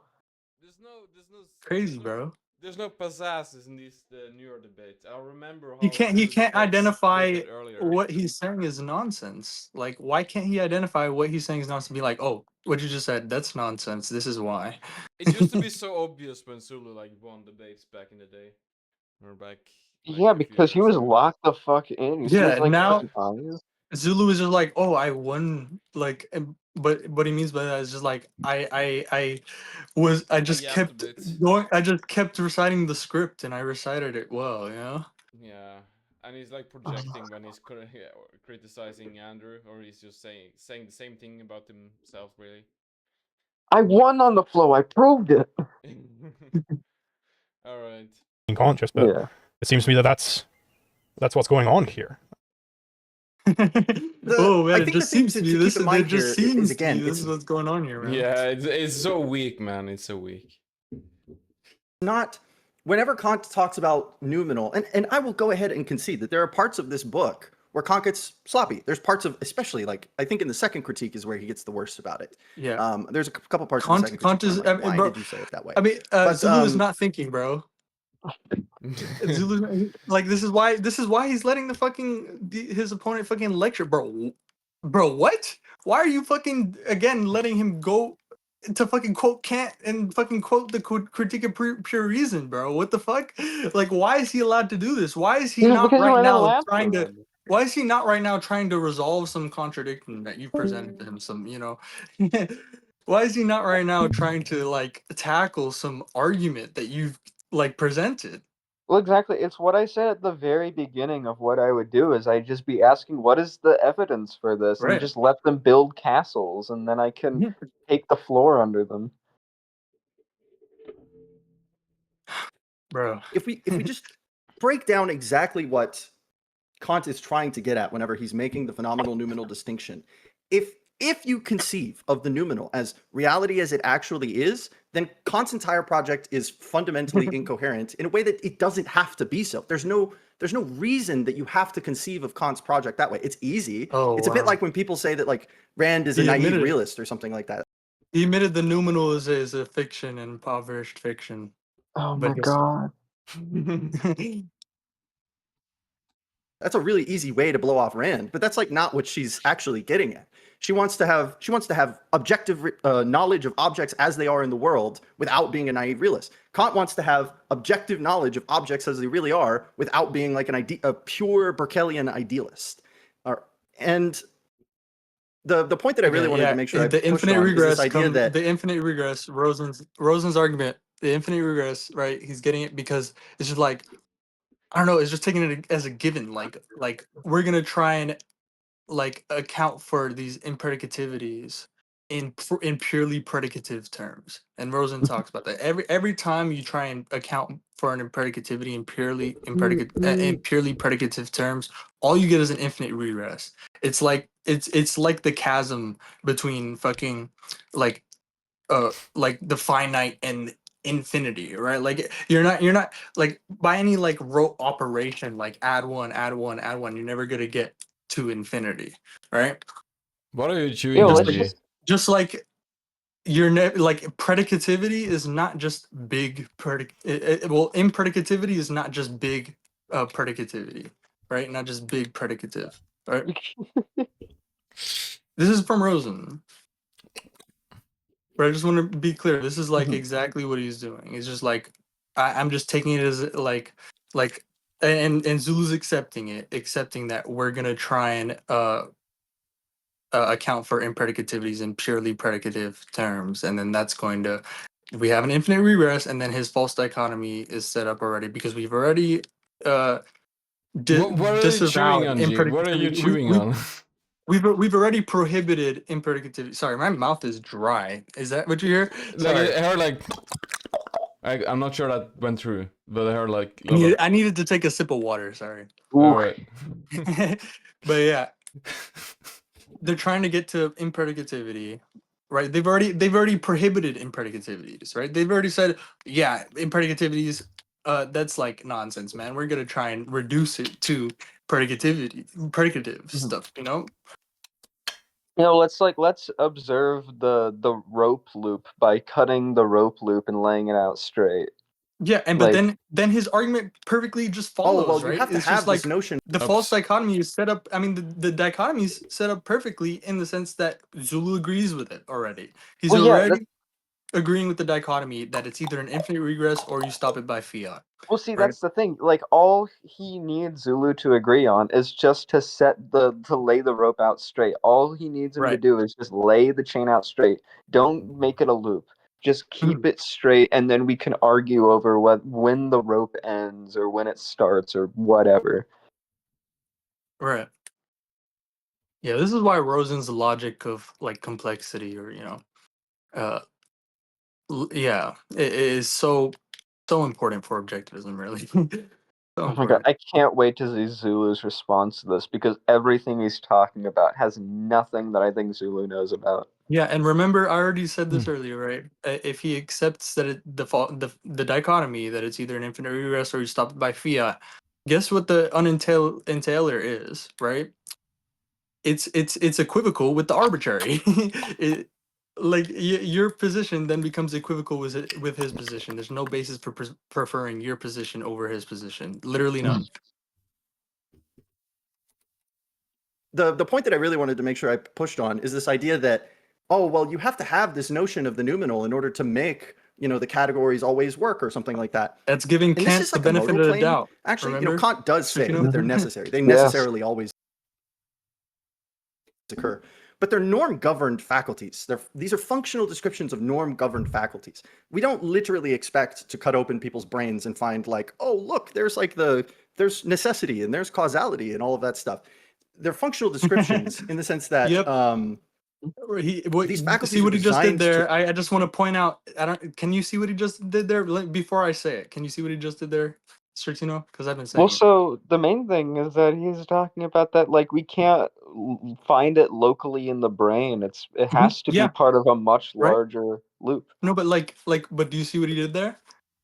Other than that, no. What is it? He started from impoverishment, bro. He's like, yes, Oh. assumption from impoverishment. There we go. You're not gonna find it in the brain because the base is in the brain, but you're not gonna find it in the brain. So you need this until there. Oh. Was I really the only one who saw that? Yeah, no, Who I thought that? Yeah, he immediately did that, right? Bro, these rationalists, bro, I'm telling you, they can do it, bro. Like just like boom, boom, boom, boom, boom, boom. Like they'll set this up like so easily. It's like you know? Well, see, that's the thing. Like, the way to really characterize a good rationalist is that he's like your best amigo. Like, he's the best builder on the planet. You can ask him to build anything, and then all you have to do is tell him that the foundation's not there. He's like all he does is build, build, build, and then you can just be like, okay, but Right, what's the but if evidence you for that? accept that the foundation can be unentailed, then Exactly. you conceded. You conceded to the rationalist. You are a rationalist. I'm sorry. Like you literally are. It's like, why would you get your best amigo here, like the best migrant worker here, to just build anything you want and not attack the foundation here? Yeah, instead I'm just gonna be like, no. My castle in the sky is better, bro. It's like, On- well, so on my what castle's basis? a lot like yours, but it has On an what extra basis? There you can make an infinite number of such arbitrary claims that are incompatible on the same non-basis. There's no basis. It's like, when does the stories of the castle end? Oh, I stopped my castle at 5 stories. Oh, you're still going? Wrong. Yeah, that's exactly what's happening, bro. All work right. this way, and they Yeah, let's just keep going. do work. They work very well. They're reliable, and but that's not because Yep. there is some noumenal missing object behind pieces. everything No that missing makes it pieces, but so. when we look at reality, there's missing pieces. But again, it's flipped in reverse. How long do you want to watch this stuff? I'm bro, this is all like super important stuff, bro. I think this is gonna be very like I think this is gonna be kick off something. I don't know. I can go for a little longer just because I'm really wanting to drive this home for Zulu. Like, if anybody's gonna show Zulu Right. anything, I want it to be this. Okay, Cool. yeah, keep going, bro. That's just part of what it is for to be the kinds of things that they are, is that they are reliable. Mm-hmm. Well, so I suppose maybe I'm just confused about what I was going to say what the noumenal is, but I'm not sure you can even say that the word is there. Like if the noumenal world doesn't refer to reality as it He's really going in is, circles, so I don't really know what it is. Let's keep going. Just we can let him finish his everybody point. who And then we thinks can, that's Yeah, you didn't have to misinterpreting pause. Kant. Like what is the noumenal world? Does even apply to noumenal if existence is one of the categories? Yeah, just speed it up. Sorry, speed it up. I had to look Oh, this so you other can page see here. this guy's taking notes. He's tracking. You can speed it up a little bit, and I'm just gonna say Yeah. yep whenever Is the he thought does thing, something that insofar I've said as it is already. not- You know, Yeah. just for you It guys is to the identify. thought- Okay, this is something G said earlier. Oh boy. of a thing, insofar as it is not an object of our sensible intuition. So Kant does not want to be saying that. Sorry, I had to make sure I was reading that correctly from my copy.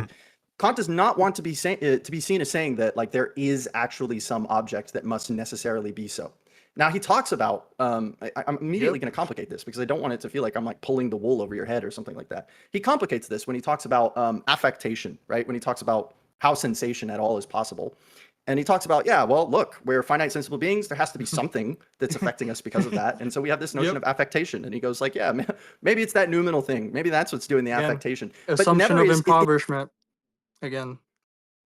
It's always just it's like a postulate. It's like a thing we have to be able to think. It's not that there is literally a noumenal object somewhere. There is not there can't be. There cannot literally be a noumenal realm somewhere, because for something to be any sort of way, anywhere, is already for it to be cognizable as an object of a sensible intuition for us. And so that is, I think, the thing that I really want to sell. And do you remember in the ITOE when Rand is the workshops, where people keep bringing up, the various professors and whatnot, they keep bringing up like, well, how does this apply metaphysically? And Rand always, I think it's very good that she does this. She's like, what do you mean metaphysically? Like as distinct from epistemology, or like, what are we doing here? And what she's trying to get at in this case is that like, if what you want Kant to be talking about is the thing as it is apart from any of our capacities of knowing what a thing is whatsoever, he's not going to be able to give you a story about that. And Rand isn't either. They're both like in this position that like the question of the thing that is apart from all of our possible faculties of knowing, it cannot be an object of knowledge for us. And there's nothing else. That was really the like, So if like the top tier like of transcendentalist, bro. Like you can really see it, bro, because he really like he makes it seem plausible. Well, yeah, because he's appealing to something that is true, which is what is there is the same question. And I of, want to like, how do I say know? why. I want to say why. What this is something also that Rosen really like when he identified this, and also this is also in Harvey-Leto's paper. Like independently, Rosen and Harvey-Leto both got this point. Where let me drink a sip of water real quick. Yeah, Rosen and Harvey-Leto, they both got this point that, and they said it basically the same way. So like, oh yeah, just like we have this like world of like Newtonian objects and like Newtonian properties. Like I totally just like, these are Platonic forms, right? But like they make it sound like oh, I mean it sounds really objective, right? Like it's all independent of experience, right? Defined literally by like abstraction as subtraction, like just like we already take the assumption that it's a distortion, so we just subtract all the positive identity of the world of change in particulars, then we get to Plato's world of forms, right? We have all these Platonic forms, the Newtonian and Euclidean like properties, right, and objects, right, and it sounds so objective. It sounds really objective, right? But this is the point, right? This is the reversal. I mean, that Harvey-Leto and Rosen get at is that actually it's an extremely subjective view, because it's a world they just entirely imagined up, right? Mhm. It's actually an extremely subjective view. They think it's objective because it's like not acquired by any sort of like epistemic dimension. You just Rosen don't is even. so good, bro. He really understands more than any objectivist I've ever seen the objectivist view of objective. What is objective, right? The concept of objectivity, right? The concept of objectivity, right? Is And he and there's activist? like they were all taking it as like context independence, Well, right? He that's was what saying like, Zulu did early in the stream. yeah, in Essays on Life Itself. In Essays on Life Itself, bro, look, just Control F in Essays on Life Itself.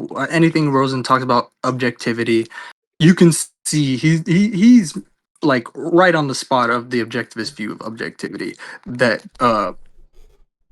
basically objectivity means rather than the exclusion of the observer in what is observed, right? In what is to be observed, right? It is the inclusion of the observer in the same world as, and thus no less real than what is to be observed, right? The subject is an object. Right. All right. Yeah. Debate like another way I like to say it is that the same relations by which the thing exists and I exist, right, are the same relationships by which I know the thing, right? That's the very means by which I can know the thing, Dude, right? what's crazy is that I was talking about this stuff before almost anybody else was talking about this stuff, because I wrote that one essay on Anthropogenic. value, and I directly said the subject is an object. I think that might have been was a TED Talk. Yeah. Yes, You definitely I were. You started were reading grasping it. at it. I You were started reading it. grasping at Yeah, it. no, I was grasping at this stuff. Like, I was a wee little baby. Like, Zulu's still Oh, not yeah. getting this stuff. Also, here's Harvaledo. Another quote from Harvaledo. He says, like, when you don't take organism environment dualism, when you take, you know, the view that organism and environment form one system, right? Immediately, like, there's no gap between ontology and epistemology. The question what exists is exactly the same question as what can I know, right? It becomes the same question. All right, so Wait, we continue. here we go. Here we go. Object is a thought. In VC text, I thing posted about- Rosen's book, Essays on Life Itself, where he talks all about objectivity, and this is Harvaledo's like paper, what I'm referencing. Right. Should we continue? Yeah. Some numinal object is a thought about a thing as it is apart from our sensible intuition, I believe is your term for it. Well, are you indeed thinking of something, right? Or are you just thinking, is it thought thinking of itself? What does it's that It's mean? not a thought thinking of itself. It's Yeah, a what? category of things. And we can do this. I can think of I can think in my head of He's not tracking. like a 7-dimensional thing that's all worm and No, also what the pretty fuck does monster that mean? like Yeah, he still hasn't attacked. all Remember things. the attack I just gave, the argument I just gave. That's what's needed right now, right? Otherwise, he Mhm. can just say, "Well, I can just think it up, and then that's reality," right?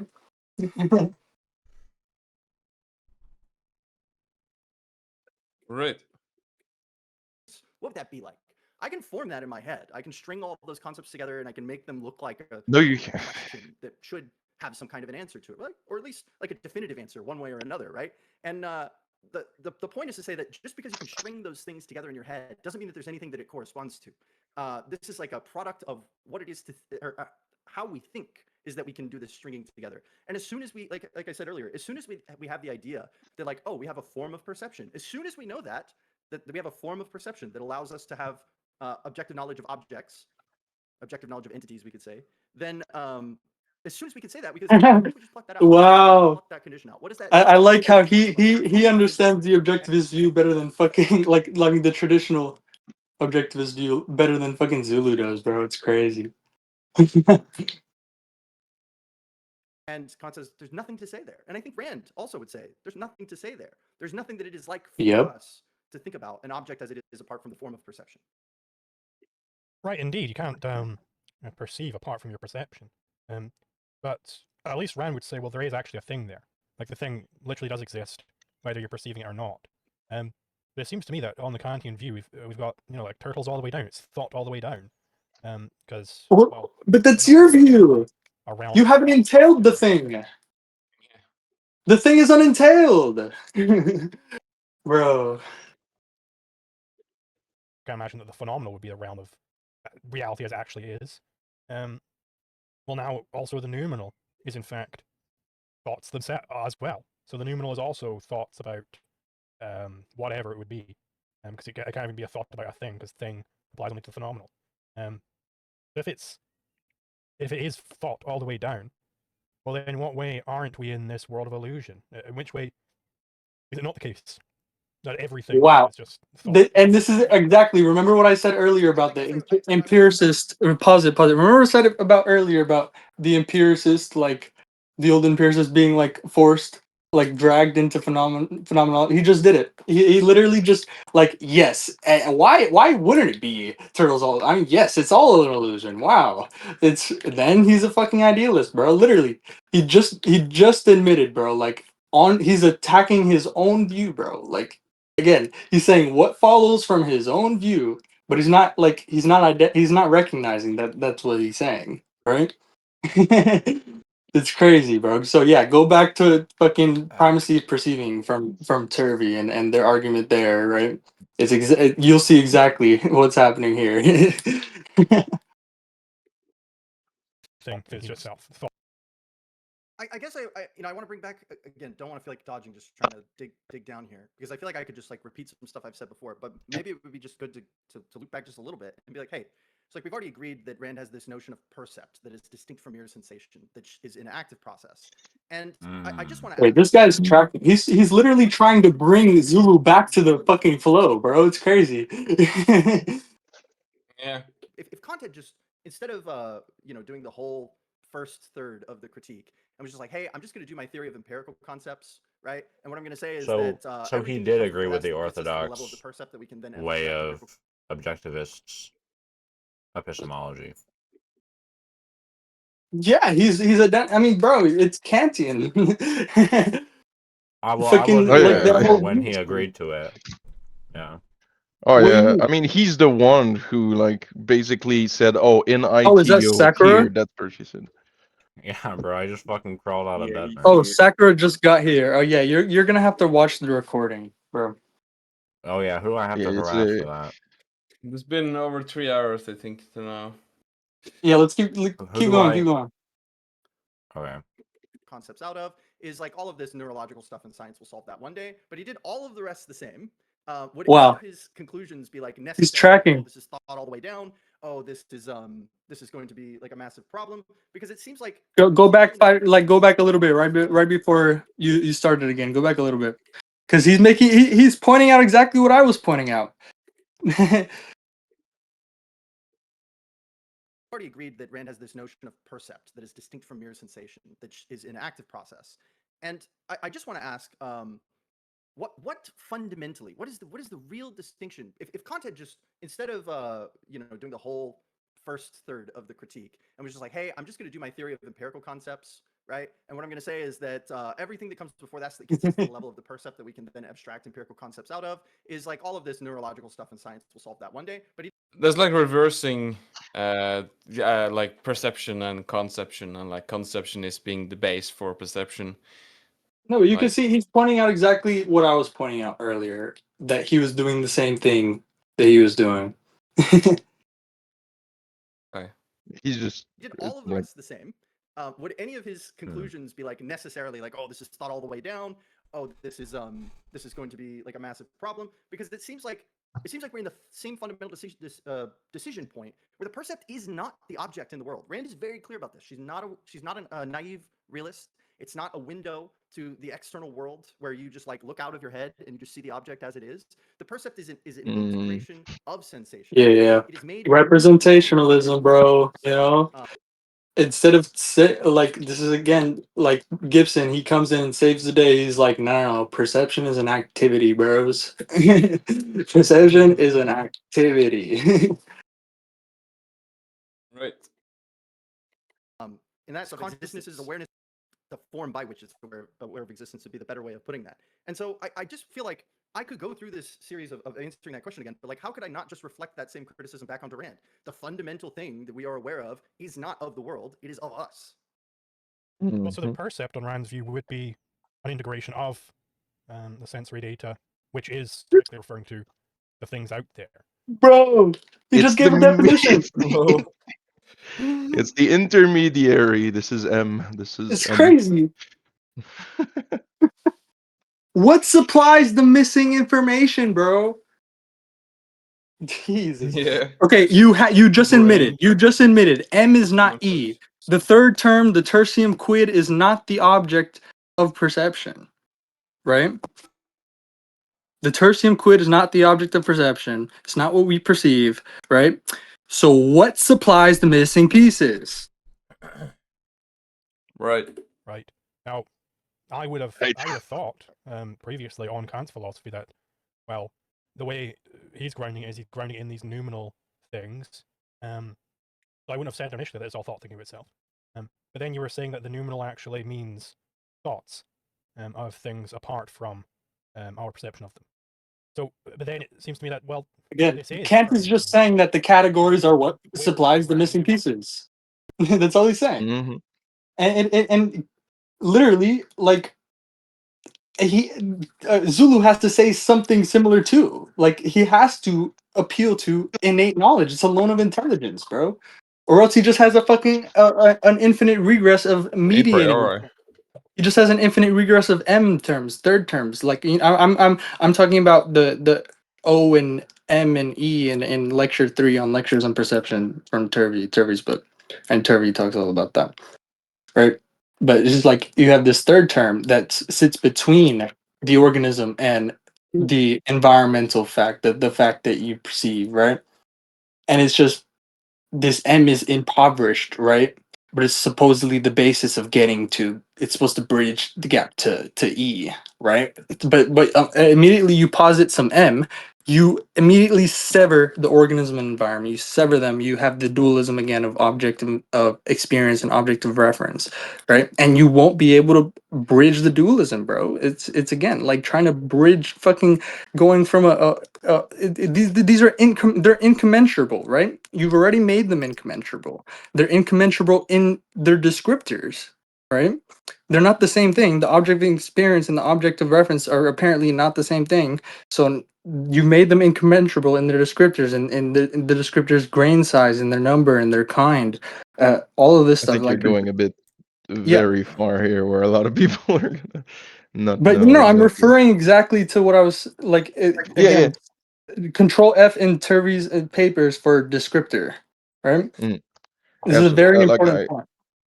it is very important. I'm just saying. I think a lot of people like you. It's you're going very deep at it. I think we can keep Again, yeah, going but at this point. right. So I mean, the just the got the back third, with the going on. indirect perception view, the three terms view, right? The point is that it's going to be an infinite regress of mediating things unless there's direct perception somewhere, unless some M is directly perceived, so directly accessed, right? If the E is not what's accessed, right?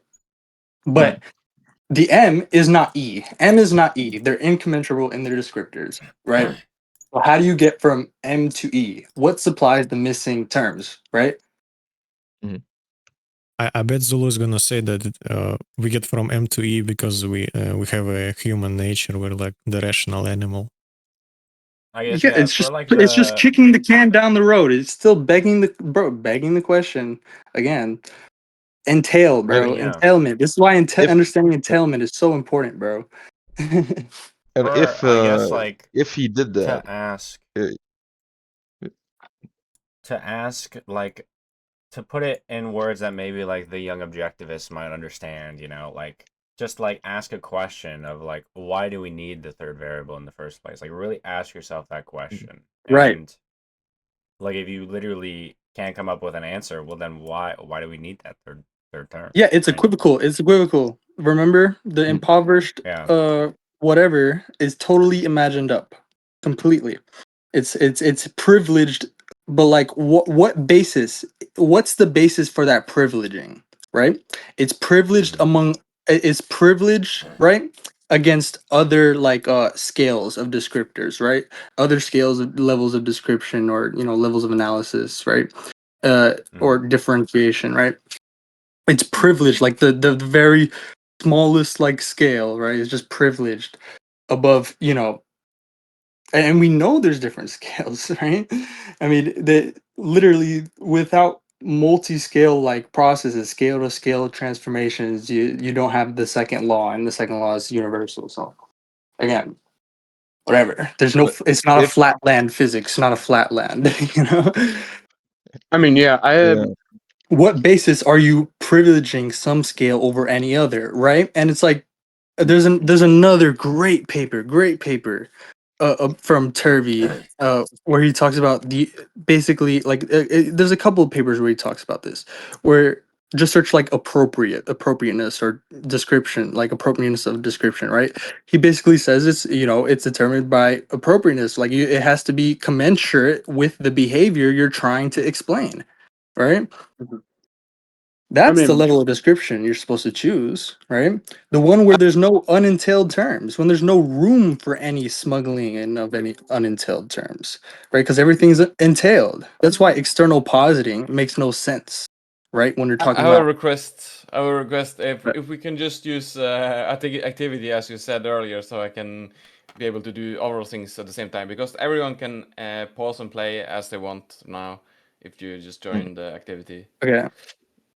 Sorry about it. And to just to jump back from what we No. suggested, that if Zulu goes and appeals to No. like human nature, the Kantian can just say yeah, and though that human nature are the categories, because whatever third term Zulu is giving, he's Right. never gonna It's escape equivocal. the Kantian trap. It's the Right. same thing. He doesn't. Remember That's exactly what I the point explained that the Kantian is just made. equivocal with the arbitrary. That's exactly what the Mhm. Kantian is trying to get him on, right? Because as soon as he admits that there's some unexplained explainer, it's equivocal with any other unexplained explainer from inside the formalism, right?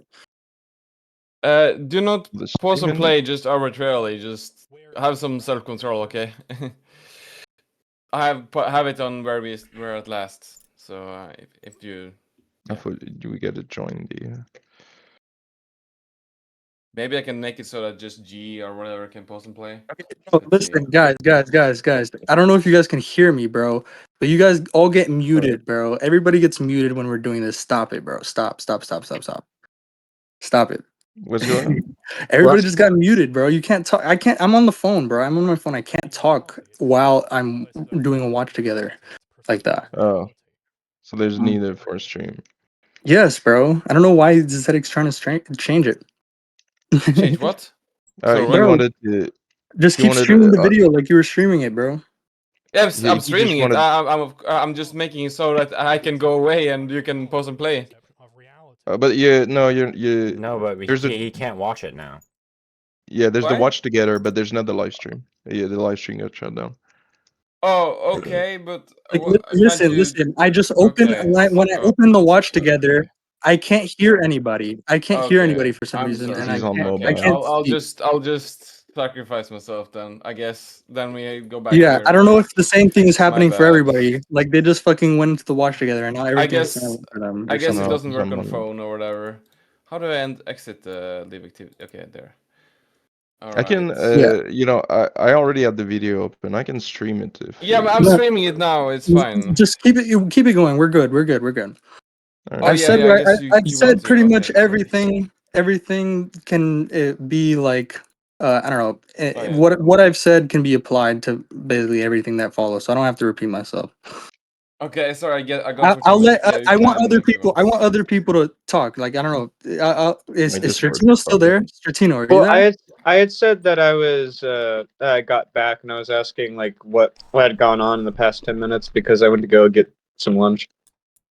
I don't know. Does somebody else want to explain what went on in the last 10 minutes? I mean, Eddie's pretty good I at think we can keep recapping. Well, going. basically, Yeah, my Discord is fucked right now though. So Zulu's argument is that the three-term relation is disconnected from reality, but he also What? holds the three-term relation. He doesn't Right. challenge Yeah. it meaningfully.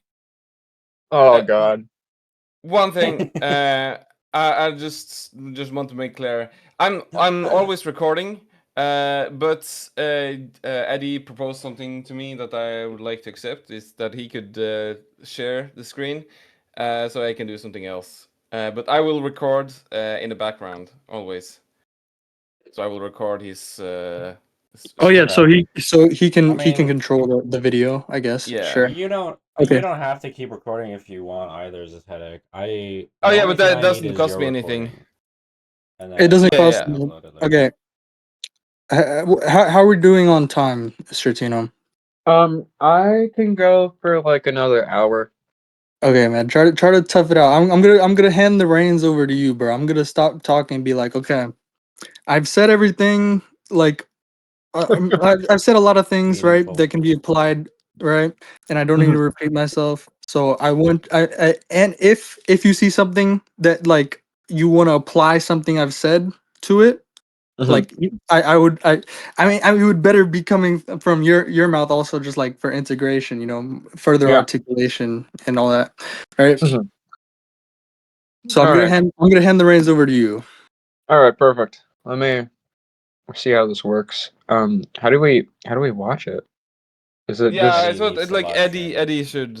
Yeah, I'll share. Do you have the time gun though? Where we were? 36 Yeah, right now. 36. Just 36 flat. 36 minutes. Can't I? Okay, I guess I can't. Walk Put it together. at 50 That's frames per second. So. Watch together? What? The watch together works? No. no, not the watch, not the Yeah, watch. watch There we stream, go. right? Yeah. There we go. Okay, 30 technical minutes. difficulties. That was all Zetetic's fault. Oh, okay. Blame Zetetic.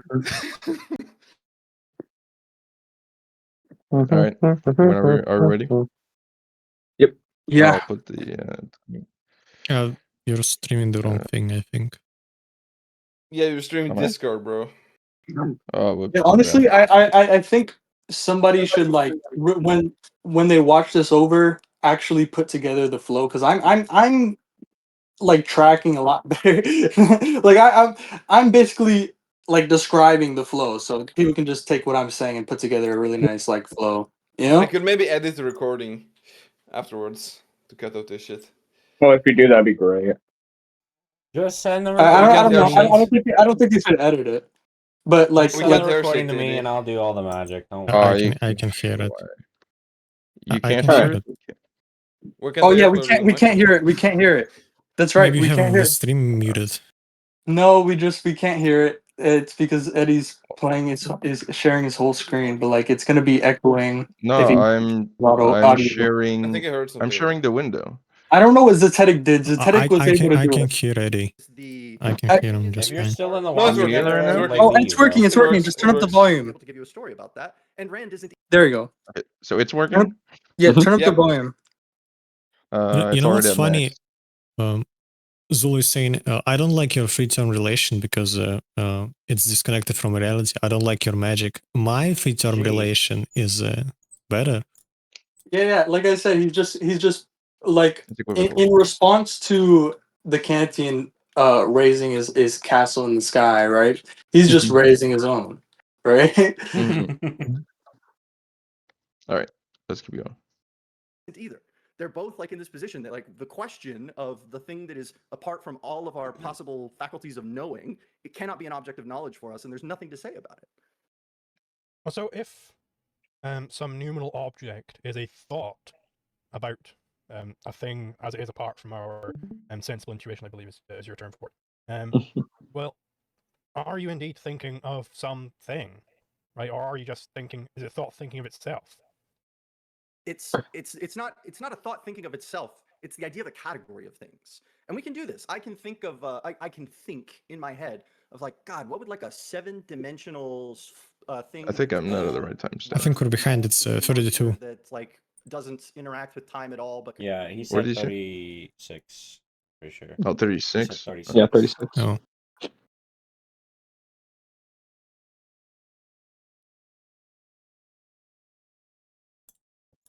Thoughts of things apart from our perception of them. So, but then it seems to me that, well, this is terminating in thought. Like, so I don't know where, because Rand, it would terminate in reality. It's, well, this is a thought about reality. It's perception of reality. Bro, I can grab terminates. What he that. means by that is Where do we get just the of it's by reality? fiat. I can't. By fiat, and Well, yeah. impredicativity is what we need is impredicativity, and impredicativity is a non-terminating loop. Yeah, no, I was about to say, anytime we're speaking about termination, we're talking about like predicativity Yes, because exactly. Exactly. all right, you can keep going. No. I want you to keep going. Sorry, I was just saying exact. Yeah, keep going, man. I keep going. Yeah, no, so like if Zulu's gonna be, it reminds me of the correspondence theory of truth, how people talk about like, or specifically a lot of the Zulu objectivists, they're talking about like how, oh, you know, if this claim corresponds to reality, then it's true. If it terminates back to We're reality, talking about perception, bro. I know, but like specifically, No, they're that's what I mean. applying that same idea. They're They're like, applying saying, it well, to perception. They're yeah, applying propositional like stuff, right? to Mhm. perception. Which like is the perception issue. is a proposition making activity, right? Mhm. Which we've talked about that before a good bit. Yes. It's I mean, Turvey has a great paper on it. The ecological psychology, the consequences of a commitment to realism. Mhm. Yeah, Oh, boy. yeah. But again, whenever they're saying it terminates here, right? They're saying by fiat, right? Because remember, the only alternative to infinite regress is either by fiat, right? And then there's an impredicativity outside, right? Because it's entailed from somewhere, somehow, you know. But it can't. The predicative entailment can't get you that, right? But whatever, it's stopped by fiat, right? Mhm. Or you have impredicativity. Well, that's the other important thing about impredicativity, because when we're talking about impredicativity, we're not talking about termination, we're talking about entailment. And when we're talking Yeah. about entailment, it's like, is this entailed by what we're trying to describe, or is it completely unentailed? Are we just adding this, Right. arbitrarily? And that's like super important Right. The to bring the terminating discussion to that. thing is an unexplained explainer. It's unentailed. Mhm. When he's invoking, it terminates here, right? The infinite regress terminates here, right? Mhm. What he's invoking there is man, I already said And it. I like, just fucking forgot. I forgot Mm. what I well, said. I already said it. if I can liken it to the cat on the mat thing, it's like when we're making a proposition, it's not Oh yes, corresponding to reality, as in he's like, invoking an unexplained explainer. He's begging the question again. It's a petitio principii. If you leave that unentailed, Mhm. I mean, yeah, when I we're was just talking gonna say about like, the statement is not about like the statement itself. It's it's about something, but it's not corresponding to. we don't need an infinite regress. But if we have an impredicative loop, it's finite. The impredicative loop is a finite loop, right? It's not an infinite regress. There's no fallacy of pure self-reference, right? Mhm. We should keep going. Yeah. So I guess instead of asking this time, I'll just say at least how I read it, and maybe we can just disagree about Rand interpretation or something. There's no point. Rand never makes claim to us having awareness of sensation. And I think this is really important because we don't have awareness of sensation. We have awareness of percepts. We have access to percepts. It's the fundamental epistemological unit. And so how we get to the notion again, showing that he knows more about objectivism, Yeah. like the traditional objectivism or like Pigovian view than he does. Yep. at all. And she goes, well, we're finite cognizers. We don't have the ability to just manufacture anything that we want in our experience of the empirical world. And so there must be some sort of sensibility. This is the term Kant uses, sensibility, that is at least partially responsible for the production of these percepts that gives it what we could call its matter. And That's what supplies the missing pieces. That's the like the title of sensation bouncing all around the walls and into your eyes. Has no identity itself. Has no fundamental characteristics. It's just there to bridge the gap. It's a platonic form, bro. You know, like I said. Converts. You got to take the reins, Sertino. Come on. Yeah, no. I mean, like I mean, we've touched on these things like quite often. This because Yeah. it's kind of going in circle between him and Zulu, so I think there's Yeah, a way speed it for up. us to Speed it just up. go through. Not necessarily speeding it up. It's already 1.25. Sensibility into an actual object. And I think from this perspective, when we say, oh, well, Rand can just make an appeal to, well, the senses or the sense data that's coming off of the thing is coming off of a real thing. And the question is epistemologically, how? Because you don't have access to that thing. And I think Rand's best one, and I think the one that she tries to make, and the one I think Peikoff makes in Opar, that I read and was like, wow, I should have read this stuff again a lot earlier, is that we're stepping outside of the bounds of what it is for a thing to be an object for us whenever we start asking questions of how the thing ought to be, apart from how we cognize of it or how we perceive it or however, whatever terminology that we want to use in order to talk about how an object is an object for us. Yeah, like I said, Kant is the the transcendentalist. Like he really made it like, remember the whole argument I gave about it. this is really an extremely subjective view. He makes it sound really like objective. You know, you see what Mhm. that's exactly what he's doing there. Yeah, and I think so like the main thing, and this is something that like I see probably about 90% of objectivists make the point of, because they are not introduced into the ecological approach. They don't Yeah, have and this that's like they don't understand what objectivity means in objectivism, bro. Mhm, Like, and Rosen does. Rosen does more than anybody, bro. More than any other like uh devout like objectivists. You know, like that would so call themselves an objectivist.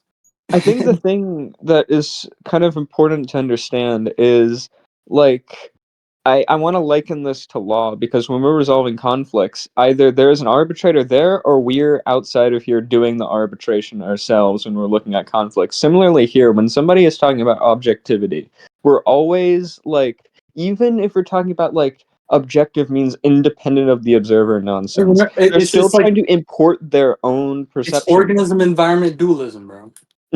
Like, even when somebody's like, okay, try to imagine, you know, That's the fundamental one, bro. Like in the whole pillar, all these other like dualisms, right? Mind matter is not the fundamental one. It's just another keystone, right? Mhm. Or, When or somebody no, mentions, rather, organism environment dualism is the keystone, right? In the arc.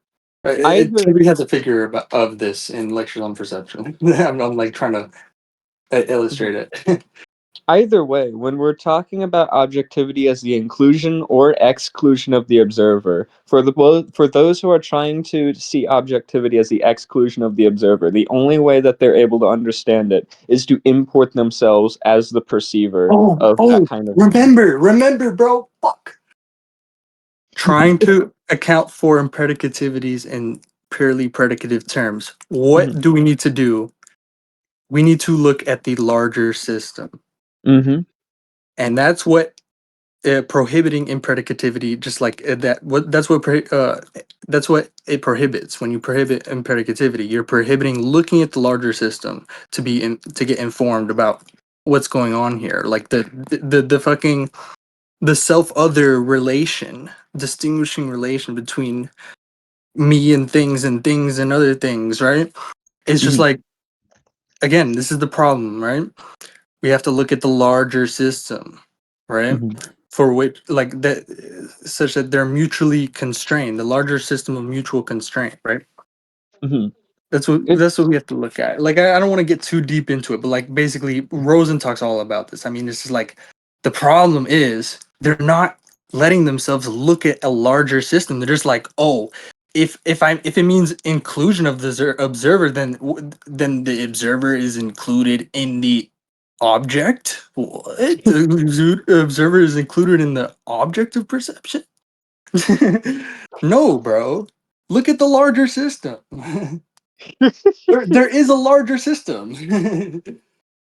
well, they don't even have an understanding of systems, because systems Right. rely on predictivity. Right. But let's keep Well, another going. thing is that it was just whatever Rand and Peikoff said at the time, which Rand and Peikoff obviously didn't have a lot to work with. So that's why I Well, think. they had a good bit to work with. I think Peacock especially, because a lot of the stuff I starts. just can't stress enough how, like, I mean, just read essays on life itself, guys. I mean, but Control F for like all this stuff that I'm referencing Rosen for, and you guys will uh like really like level up like in a day, bro.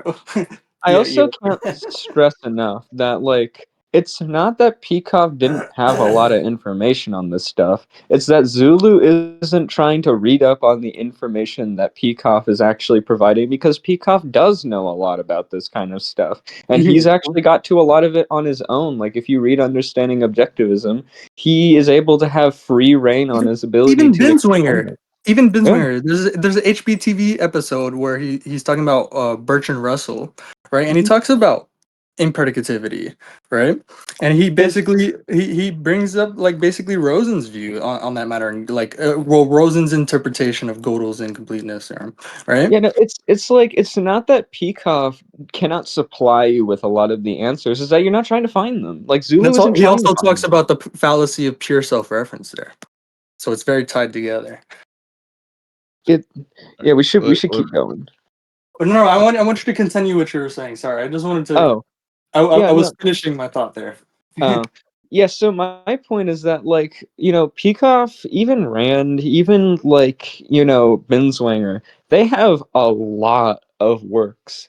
Like, Peikoff especially was also a very prolific writer, and Peikoff explains plenty a lot of this stuff. Peikoff was a prolific lecturer, and I will tell you that you're lying straight to your face if you're saying that Peikoff doesn't have a lot for us to extrapolate from. It's just that Zulu does not care enough to find it.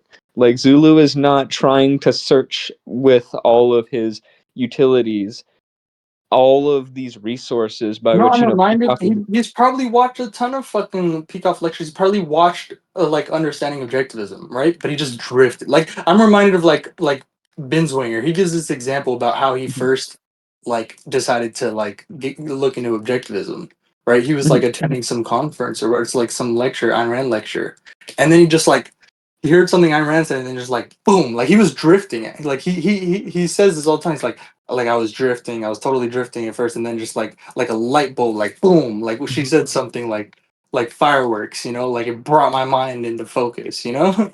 I forget what it Well, was, it still boils back to that, but it you was know, something like, about measurement. It was something about measurement.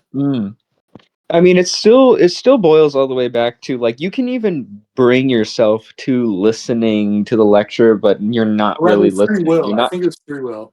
You're not trying to search for the information within what they're talking about, because I mean, this is something, G, that you've been talking about, is that the listener is also who completes the book there. Like it's an active participation with the book. If you're not actively participating in the lectures by being an active listener, you're not really listening to the lecture, and you're not Yeah, digesting and the maybe information. it's like I don't know.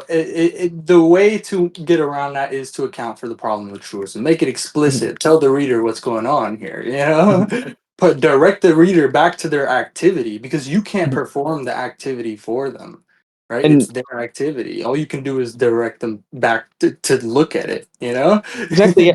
Peikoff talks about that in his rationalism lecture, which is, you know, something that Zulu maybe like clicked on and didn't really listen to. But Peikoff is talking about, like, you can't really force somebody to understand the facts. It's not like that it comes to them directly. You have to attribute it to their own honesty and their own free will to actually like look at the facts. You can just tell them stuff, but they have to be the one to, you know, have the integrity and the honesty to actually look at the facts for themselves. Right. Right. Because But your yeah, words are not the facts. let's keep going. Also, I'm not sure what the upshot of that is, because, well, for Rand, yes, indeed, epistemologically, the terminating point is perception, but a perception is a perception of something. It's an awareness of something, and like that, I get that. That's how we that's the ground level when we get into the metaphysics and so on. But like, can't have it that, well, a perception is a perception of something, because what does that mean? Something, right? You Something. can't have it either. He has only in the mind, right? A percept for Rand isn't this purely mental construct which has no relation to anything. It is a perception of something. It is an integration of sensory data. So, like, Oh, bro! Oh he no. is can't doing. Did you see, bro? Yeah, no, I pointed this out early on that I knew he was going to make this point where, like, it's like the sensations are integrated into percepts by what? Well, it has to be subconscious, because like you're not doing that actively. He did it again, bro. He did it again. Fell for it again award. Is for Yeah. you are indeed perceiving something out there. No, well, yes. Well, first off, what I want to say is that like Kant's an empirical realist, so I want to make sure that that claim's out there. You can think that that's like incoherent or whatever. This Dr. Pepper can that I've been sipping on this whole time. He's like, no, there's like an actual Dr. Pepper can out there, and like you are actually seeing the Dr. Pepper can. It's a real Dr. Pepper can. It exists apart from you. That's Kant's claim. Maybe we think that's incoherent, right? I just wanted to get that out there. Again, existence for Kant is a category and just another one of these. He's again he's great, bro. He's great at it. Great at making it all seem objective. Yeah. I've been told that existence for Kant is an accidental property, and his argument for that, I looked it up, and it's just straight up contradiction. Well, again, you can do whatever the fuck you want once you just like deny the need for any basis, right? For any entailment, right? Like where like what the entailment, right, comes from the basis, right? Like it has to the basis, if it's unentailed, you just like where's the entailment come from? You know what I mean? Whenever you're writing a fiction book, you can do whatever the hell you want. Right, yeah. That's what Kant did. Well, for Kant, it doesn't matter because he proved it. Like you just like he Yeah, man, he goes down like he's like, look at the chain of deductions, and it goes it terminates Well, all it's the way like back to this. I proved it. one or two like transcendental arguments and like 4 metaphysical arguments. You know? He proved it, man. He deduced it, man. What's it called? Synthetic a priori, man. I want to talk about like this may feel like a slight bit of a pivot, but I think it's actually really good. Again, something I liked a lot when I was reading Peikoff in OPAR. The objectivist color theory, right? I think Peikoff when he makes this, people want to for a long time, basically. I mean, pre-Locke, even like medieval era, pre-modern. People are talking about color, and they're like, "Oh man, this color thing. It seems to be different than like extension and mass." And Oh, yep. Here we go. Let's just call color this like Here we go. thing, and maybe it's not even real, right? We don't have to worry about it. And Peikoff is like, "Whoa, guys, what are we doing? Why are we saying that color isn't real just because we perceive color?" And so if there's like my Toyota Corolla is red, when I say that my Toyota Corolla is red, I am not committing myself to the fact that there is. Yeah, it's interesting. It's interesting because Kant is doing the same thing. Kant is literally doing what Peikoff's doing. He's like, why are we saying it's unreal? You know, it's real. Well, because the categories, right? It's real because unentailed entail there, right? Well, see, I This proved guy is it. really good. And yeah, I mean, just with the language, you like the words you use, extensions and all that. You're like, oh, you Yeah. actually know this. Like But I caught what he having was studied doing. from our side. He didn't even make the conclusion yet, but I caught what it was. He's gonna say Mhm. that, yeah, Peikoff is just, I mean, Kant is just doing what Peikoff's doing here. You know? Yeah, it is. Yeah, I mean, he's there's no way just Zulus can get showing that. that the empiricist, like who accepts this distinction of primary secondary qualities, is actually a phenomenalist, and like it has to be a phenomenalist. You know, the argument. Like it literally like go back again, primacy of perceiving, where they talk about this. They make the whole argument there, how this happened, that you can see it. This is what's happening right now, and he's just trying to do it. He's just trying to do it to Zulu. I don't have to make any reference to the idea that there's redness apart from I don't have to make any reference to the fact that there is redness. Yep. Something that is attributable as redness. Like just like they said in primacy of perceiving, bro. They're like the rationalist is just gonna take it and just like drag the fucking empiricist into like phenomenalism, bro. It's crazy.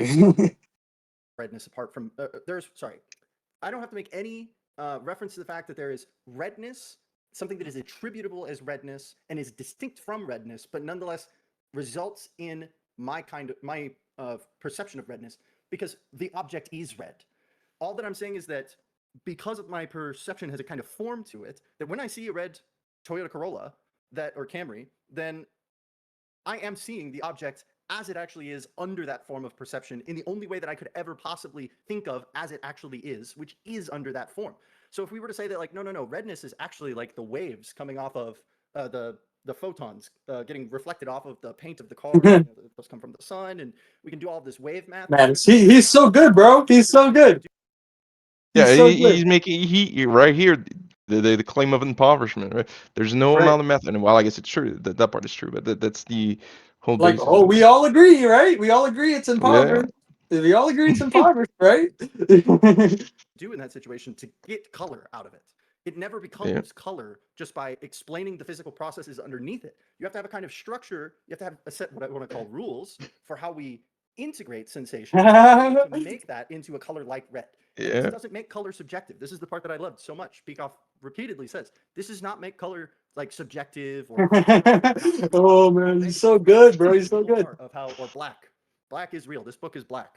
I can say that authoritatively. It is objectively true that that book is black because perception has a form to it. And I just want to say, like, this, I think, is this distinction between something being subjectively attributable at the level of the conditions under which it is possible, and yet objective because those conditions are objectively so. That is like a super Kantian insight, and it blew my socks off when I was reading this stuff about it because I was like, I didn't expect this. Again. Objective, subjective is the objective for Kant. Mm-hmm.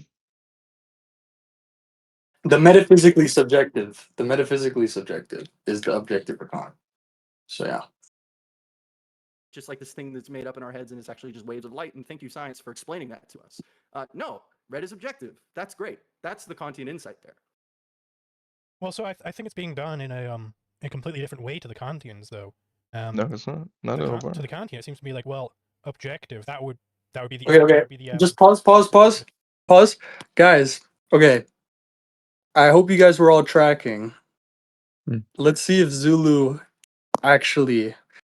Let's see if Zulu just goes in a circle again, goes in circles, or he's actually gonna say something relevant and make an argument. There's no way. There's. I mean, unless he pushes back doesn't against his understand claim that they're about not different. science. I'm gonna ask you when Zulu we should also be doing this. Let's wait for them to finish talking, and then the other person starts talking. Then let's pause and talk. So I'm gonna say wait until Zulu stops talking, and then I'm gonna ask you guys what was the relevance of what Zulu said to what this guy just said. So track what he just said. I just went over with you guys what he just said.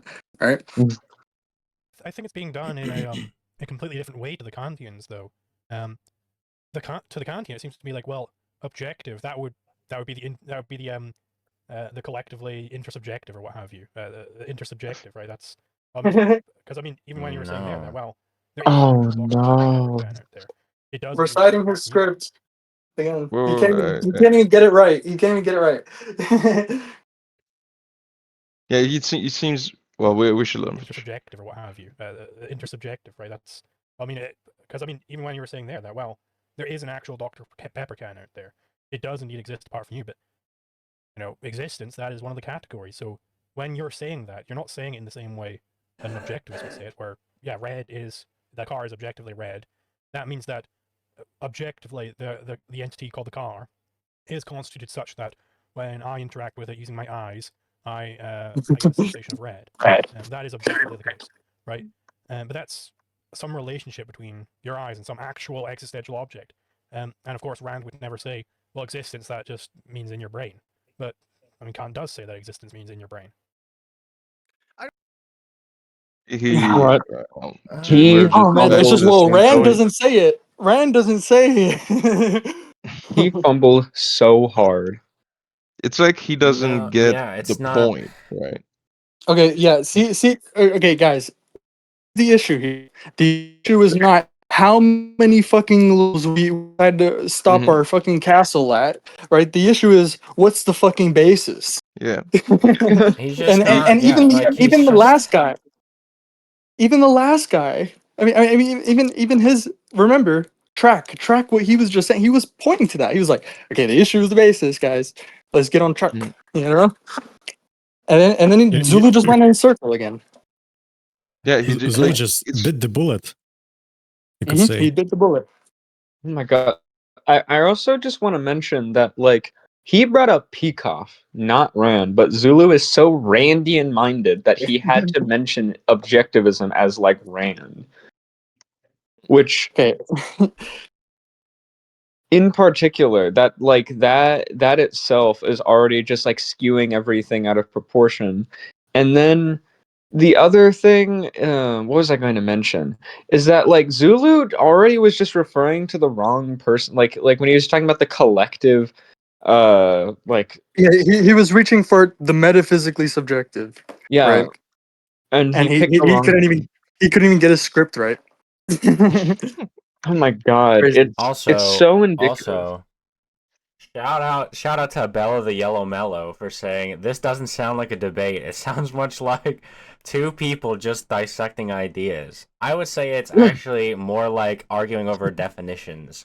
They agree on No, like it's the more like It's fundamental just stuff. what Zulu's I getting think what it is just the rationalist trying to make the other like the empiricist who's actually like a rationalist recognize that they're a rationalist. Yeah, I mean this is just him explaining how there's no difference between the two. Zulu Mhm. saying, well, there is a difference because I say there's a difference, but I'm not gonna provide any basis for anything. Like Like I said, Zulu is hiring his best amigo, his best immigrant worker right now, and he's building these crazy castles. And he's like, "Well, you see here, mi amigo, my castle is only 3 stories, while yours is 15." I mean, bro, he just keeps going in circles like that. Has the Kantian conceded a single point? No, no, actually, he I mean, doesn't he's need claimed to have. I think Has critically. Zulu made a single point? to. You That's the know better what? question. I don't think he has. If Zulu ends up converting the Kantian He has and made the points, but they or apply equally to himself. or if the Kantian ends up converting Zulu, Like, why is it's the I don't know. both times it's a loss for us. Yeah, the Kantian is about to start talking, Look at right? this. And Look right at now, even we're gonna see that the Kantian, right? Right. I'm gonna make a wild prediction here, right? The fucking Kantian, right? For some reason, he's not going to be responding to some argument Zulu made. He's not going to be trying to tackle with some argument Zulu made or like, address some point he made, right? Like, let's see here. I don't know. I'm he just just took making a a wild break. prediction, right? But yeah, just I Like, think this he's is not funny. he's not being asked to resolve some contradiction, right? He's not No, like there's there's no question asked. It's just, oh, rationalist, explain me your rationalism. Like that's Right. all that's going on right now. Dude, he's getting his crystal, like his rationalist crystal ball, and he's like, crystal.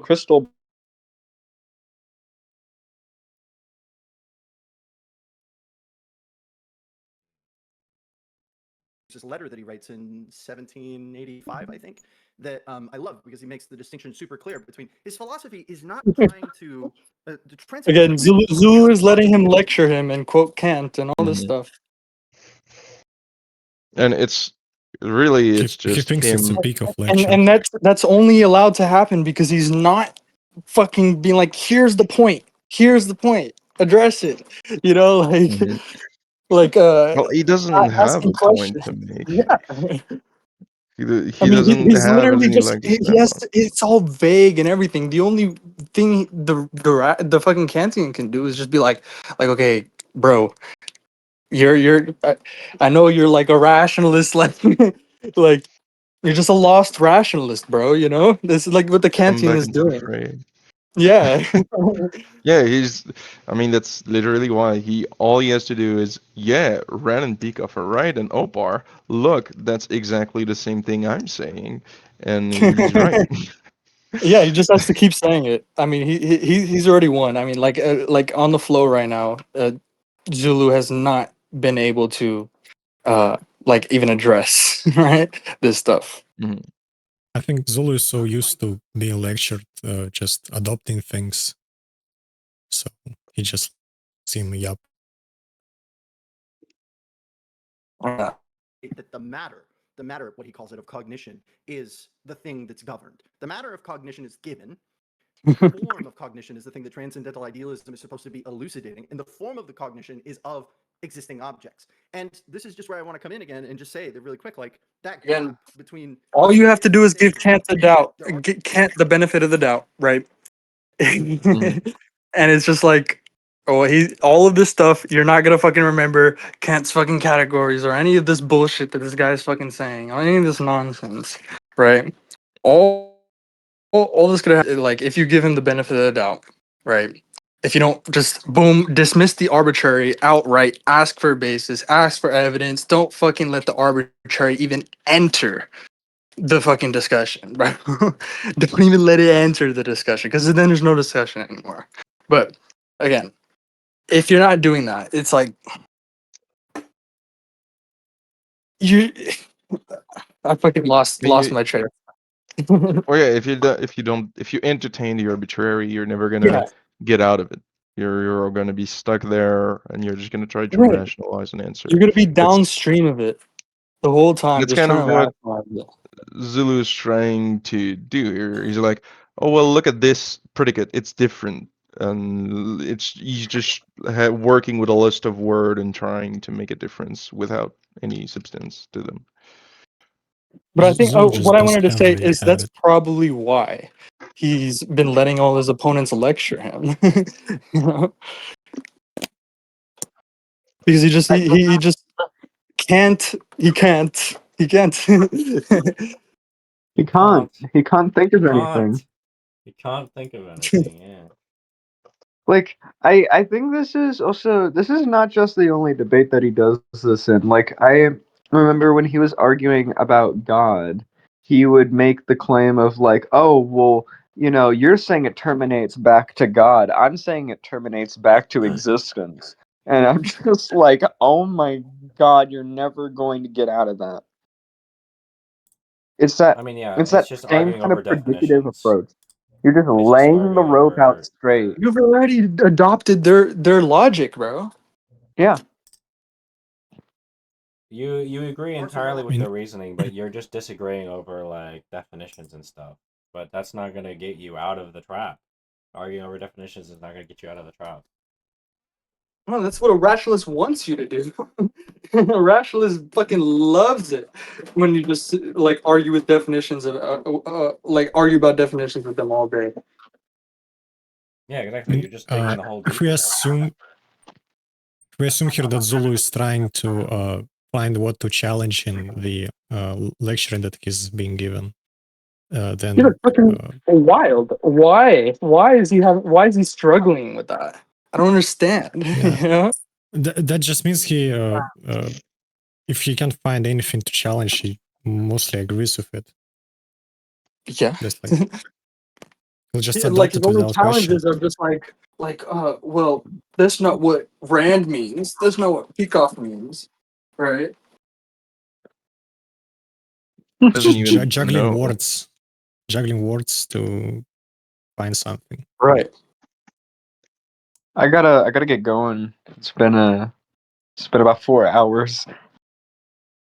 Okay, come on, let's keep going, bro. I told you I could only stay for 2, and I stayed for 4. I mean, I'm gonna keep going, bro. I wanna keep going. Yeah, I know. Let's try. I'm just saying I gotta dip. Goodbye. All Let right. me just. You Okay, can't put custom. Let's try 1.5 and just give this true because I'm gonna have to leave it too at some point. Okay, and then I guess we'll have to. I don't know, bro. I guess we'll have to do a part 2. I don't know. Is the debate like is like half of it like At post this point, because stream? yeah, I Is like don't half of it because I post stream maybe like the time limit?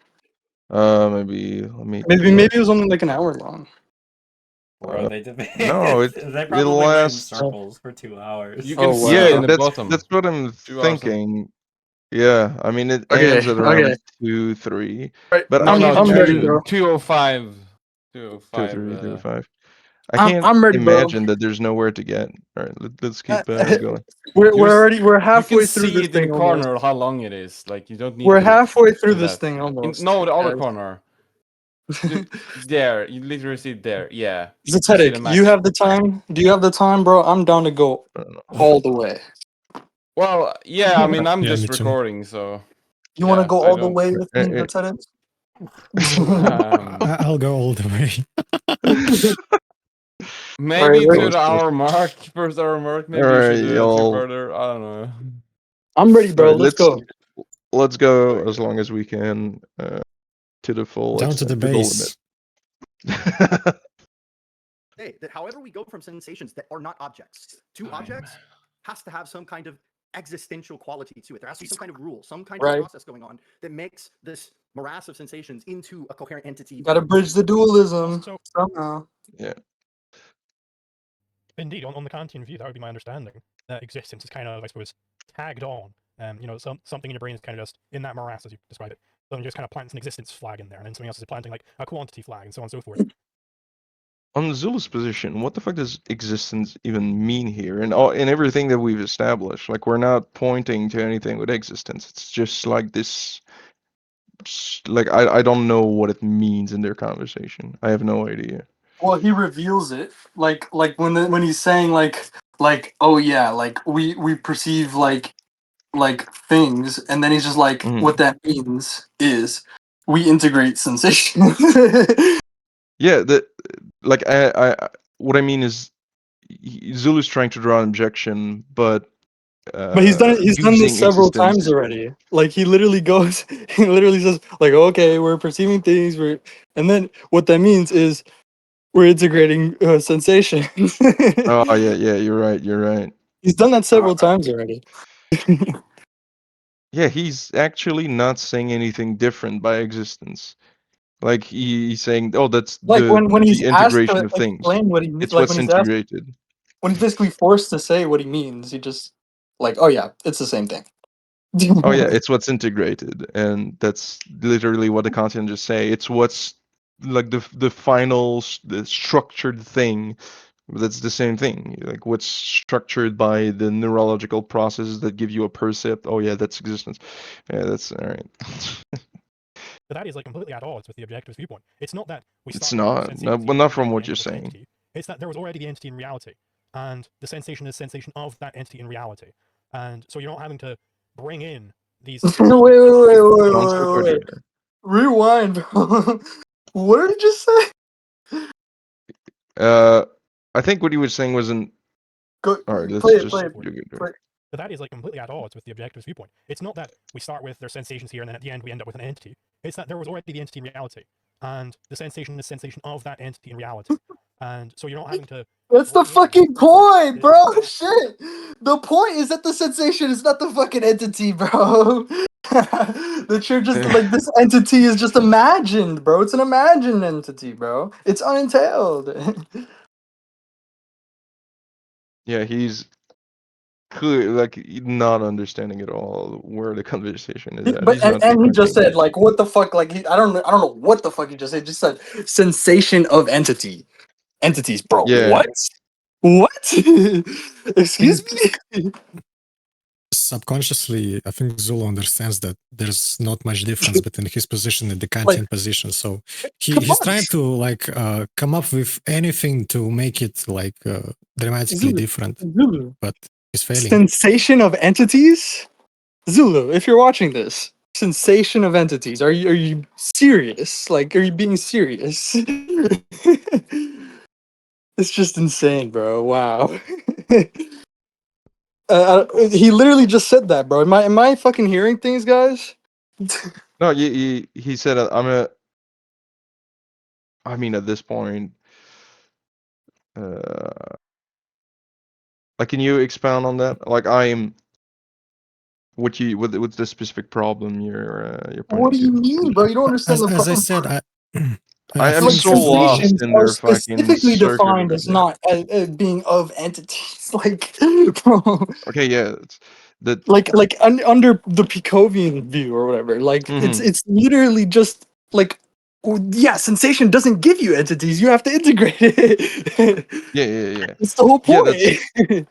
that's what I thought first. I wasn't sure if that's what you're saying. Like we Sorry. already went over the claims of impoverishment, and he's just like saying, "Oh well, actually there's not," but he's gonna have to bite back down that there is because that's what the Bro. theory is. I He's don't know, bro. just He just said In the- sensation of entities, bro. I don't. Again, he's just In the making shit up comments, as he in goes. live comments, you can see a guy saying "Get G here." So real.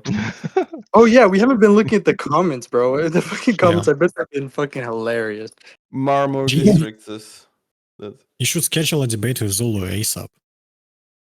Oh, this shit's frequency is an abstraction. It's just Just- counting the No, normal. I don't know, no, bro. normal If he watches this, I don't think Okay. I don't think he'd want to debate me, bro. I don't know, bro. It's just crazy, bro. Like he's just making shit up Yeah, as you he gotta goes. send a What the request to him. What the That's fuck how is you debate. sensations of entities, bro? What the fuck is that? flags and plant them into different matter. You don't have Oh to my do that. god. You know on what the you objective should viewpoint. do, It was already an D? entity, and you are able to perceive that entity through various neurological mechanisms. The question is what licenses you to that. Because the You should fundamental come of in epistemological pretending to entity be a again is the percept. Kantian, It's but not just the start sensation. We don't even have saying epistemological shit. access to the sensation And as just see sensation. if he We bites. only have it as the Yes, he's pointing out the same. He's pointing out exactly what he should be pointing out. This Kantian. I mean, I hate agreeing with the fucking Kantian, but like, I mean, I don't agree with him, right, on his Yeah. position, but he's fucking. I mean, he's winning. He's won. He's like Zulu just He fucking knows his conceded the fucking opposition. thing. He knows his Yes. opposition. Look what Zulu invoked here. He said like various neurological processes that Yeah. like integrate this. That's what Yeah. I'm saying. He doesn't understand the problem. He just That's an like M. That's a tertium quid right there. yeah. He That's a just said, tertium "Oh, quid. he tried to say perception is of entities," and then he said, but we get that because of those neurological processes. So he just granted the third term, and the Kantian can just say, yeah, I'm saying the same thing, but those neurological processes, the third term, are the categories. They're analogous to mean the same thing, whatever you want to talk Yeah, about. and then but he just it's says, the same "Oh, well, position." it gets you perception of entities, though." And that's what I'm saying. It just seems like Zulu knows so little of the whole problem Like he of literally just perception, of can't. context He's perception. just saying like, yeah, it gets you perception of entities. Yeah, right. And then the Kantian is saying, yes, that's what I'm saying. It gets you perception of entities, right? And then- Yeah. Yeah, but you can't like what licenses you to that, right? What supplies the Mhm. missing pieces? That's what he just said. Like what licenses you to that when you just have access to these neurological process or whatever. That's how you remember. That's how you get perception of entities. That's what gives you perception of entities, apparently, right? And then, but like, okay, maybe he doesn't land the point that well. He doesn't say, remember. That's what gives you perception of entities, remember? But then, then Zulu is just fucking can't track, just can't understand, just can't grasp what the fuck this guy is saying. He just said, but it gives you perception of entities.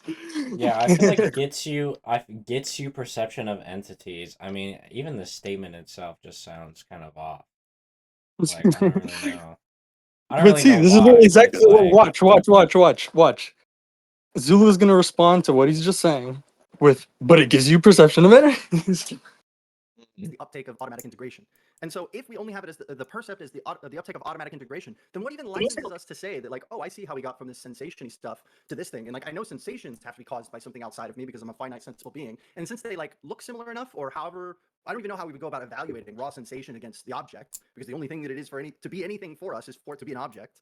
At least empirically, we could put it that way, couch that a little bit. But to then make the inference, I suppose, that like, well, the sensation just must be of that object as it is. And that seems to fly in the face of Rand's own protestations of the sense Yes. Why not just be a sense Yes. at that point? Why not just Yes. yeah, we get the sensory uptake. The sensory uptake is of the object, as an entity in the world. And then we just, we do some abstraction. Wow. We match colors and we draw some lines in our head. And then it's like, boom, cool. We don't need this we don't need this theory of percepts to build off of if we can make meaningful, true philosophical reference to the object as it is, apart from sensation, through just sensation. Everything you just said is right. I'm not familiar with Rand's, familiar enough, I'll say, with Rand's issues with sense data theories. You're kidding. But Oh man. what we do just directly observe, if we want to be scientists of perception, Look. the starting point is Entities. indeed the case that humans do get these integrated percepts. Now, how is Ah! What did I say? What did I say, bro? What did I say? Easy. What did I fucking say, bro? gives The you problem perception is of where do you get entities. the fucking Beep, boop. what Input, supplies the output. missing pieces? Mhm. What supplies the fucking missing pieces, dude? And the problem, again, the problem, I'm not asking you to supply the missing pieces. I'm asking you to recognize that the assumption that it's that there is missing pieces That in the there is first place. nothing. Yeah, that's made what's them out of wrong. nothing. You've created those fucking missing pieces. Yeah, you've created those impoverished like third terms, bro. Like the mediating terms, bro. You've created it. You've Arbitrarily imagined it up. divided You it. can't. Yeah. It's just like, okay, we have to start with we're privileging sensations or this scale or whatever. What just fucking imagined, like fucking sensations are just imagined up, bro. Like literally purely fictional, bro. There's no fucking observable called a sensation. I don't know. Point to it, guys. Can any of you guys point to a sensation? Yeah. I don't know, I'm not a neuroscientist. But Oh wow, wow! Look at that. But also, right? He also invoked said like as a perception. Like go back a little bit. Go back Yeah. a little bit. what we do just directly observe, if we're going to be scientists of perception, Go ahead. is Wow. indeed the case that humans do Wow. exist What we do just directly observe. We're gonna be some scientists of perception, bro. And he's And that's saying, "Oh just yeah, that it's we total get insult. them, but I'm not a neurologist. I don't know." Like, I don't y- know, I'm y- not a neuroscientist. But that is the fundamental point on the objectivist view. Is that, well, what does that actually refer to? It is consciousness of something out there. It's not like the very concept of But it gives you perception of my entities. entire brain out onto reality, which seems to me that's the entire, at least one aspect of the Copernican. Again, if this is the fucking point, bro. If it gives you perception of entities, then boom, innate knowledge, boom, Kantian categories, boom, whatever the fuck you want to say, bro. Whatever magic you want to fucking invoke, bro. That's what supplies the missing pieces. Because there's missing pieces. If yeah, it gives you perception of if it gives you perception of entities, you are conceding the whole fucking debate. You conceded the whole debate. yeah, It's but some he wizard doesn't debate that just understand casting problem spells. perception. They're just using magic. I predicted it, bro. I predicted so I knew he wasn't gonna grasp it, bro. I'm actually Debating whose magic is surprised. more powerful. I'm actually surprised at how often we were like, "Oh, Zulu might make that argument. The Kantian's gonna make that argument," and it's been correct, right? We called out so many of them. Yeah, that's what fucking like actually like being integrated looks like. That's what philosophical detection looks like, right? I mean, yeah, this is just like complete epistemological illiteracy. Like, You just see. I mean, it's total epistemological death. Zulu's fucking incapable of philosophical detection. Completely incapable. I don't know what the fuck he's Yeah, doing. that's why he lets him yap for like 10 minutes. Huh? What'd you say? That's why he lets the Kantian yap for 10 minutes. Yeah. Oh yeah. like I don't know if Yeah, this is we've like hearsay or not, but apparently like Zulu has like dropped how we know and stuff like that. But like if Zulu is watching this, bro. pick that I shit don't know, back up. bro. Pick it back up. I Pick it don't back even up. I don't believe for a second that he even read chapter 2, bro. Like it's Yeah, fucking pick it up, crazy, bro. Pick it up right now. I don't think he has read a word of how we know. Sakura, you know what? You should name the video. You should name it Wizard Fight Review.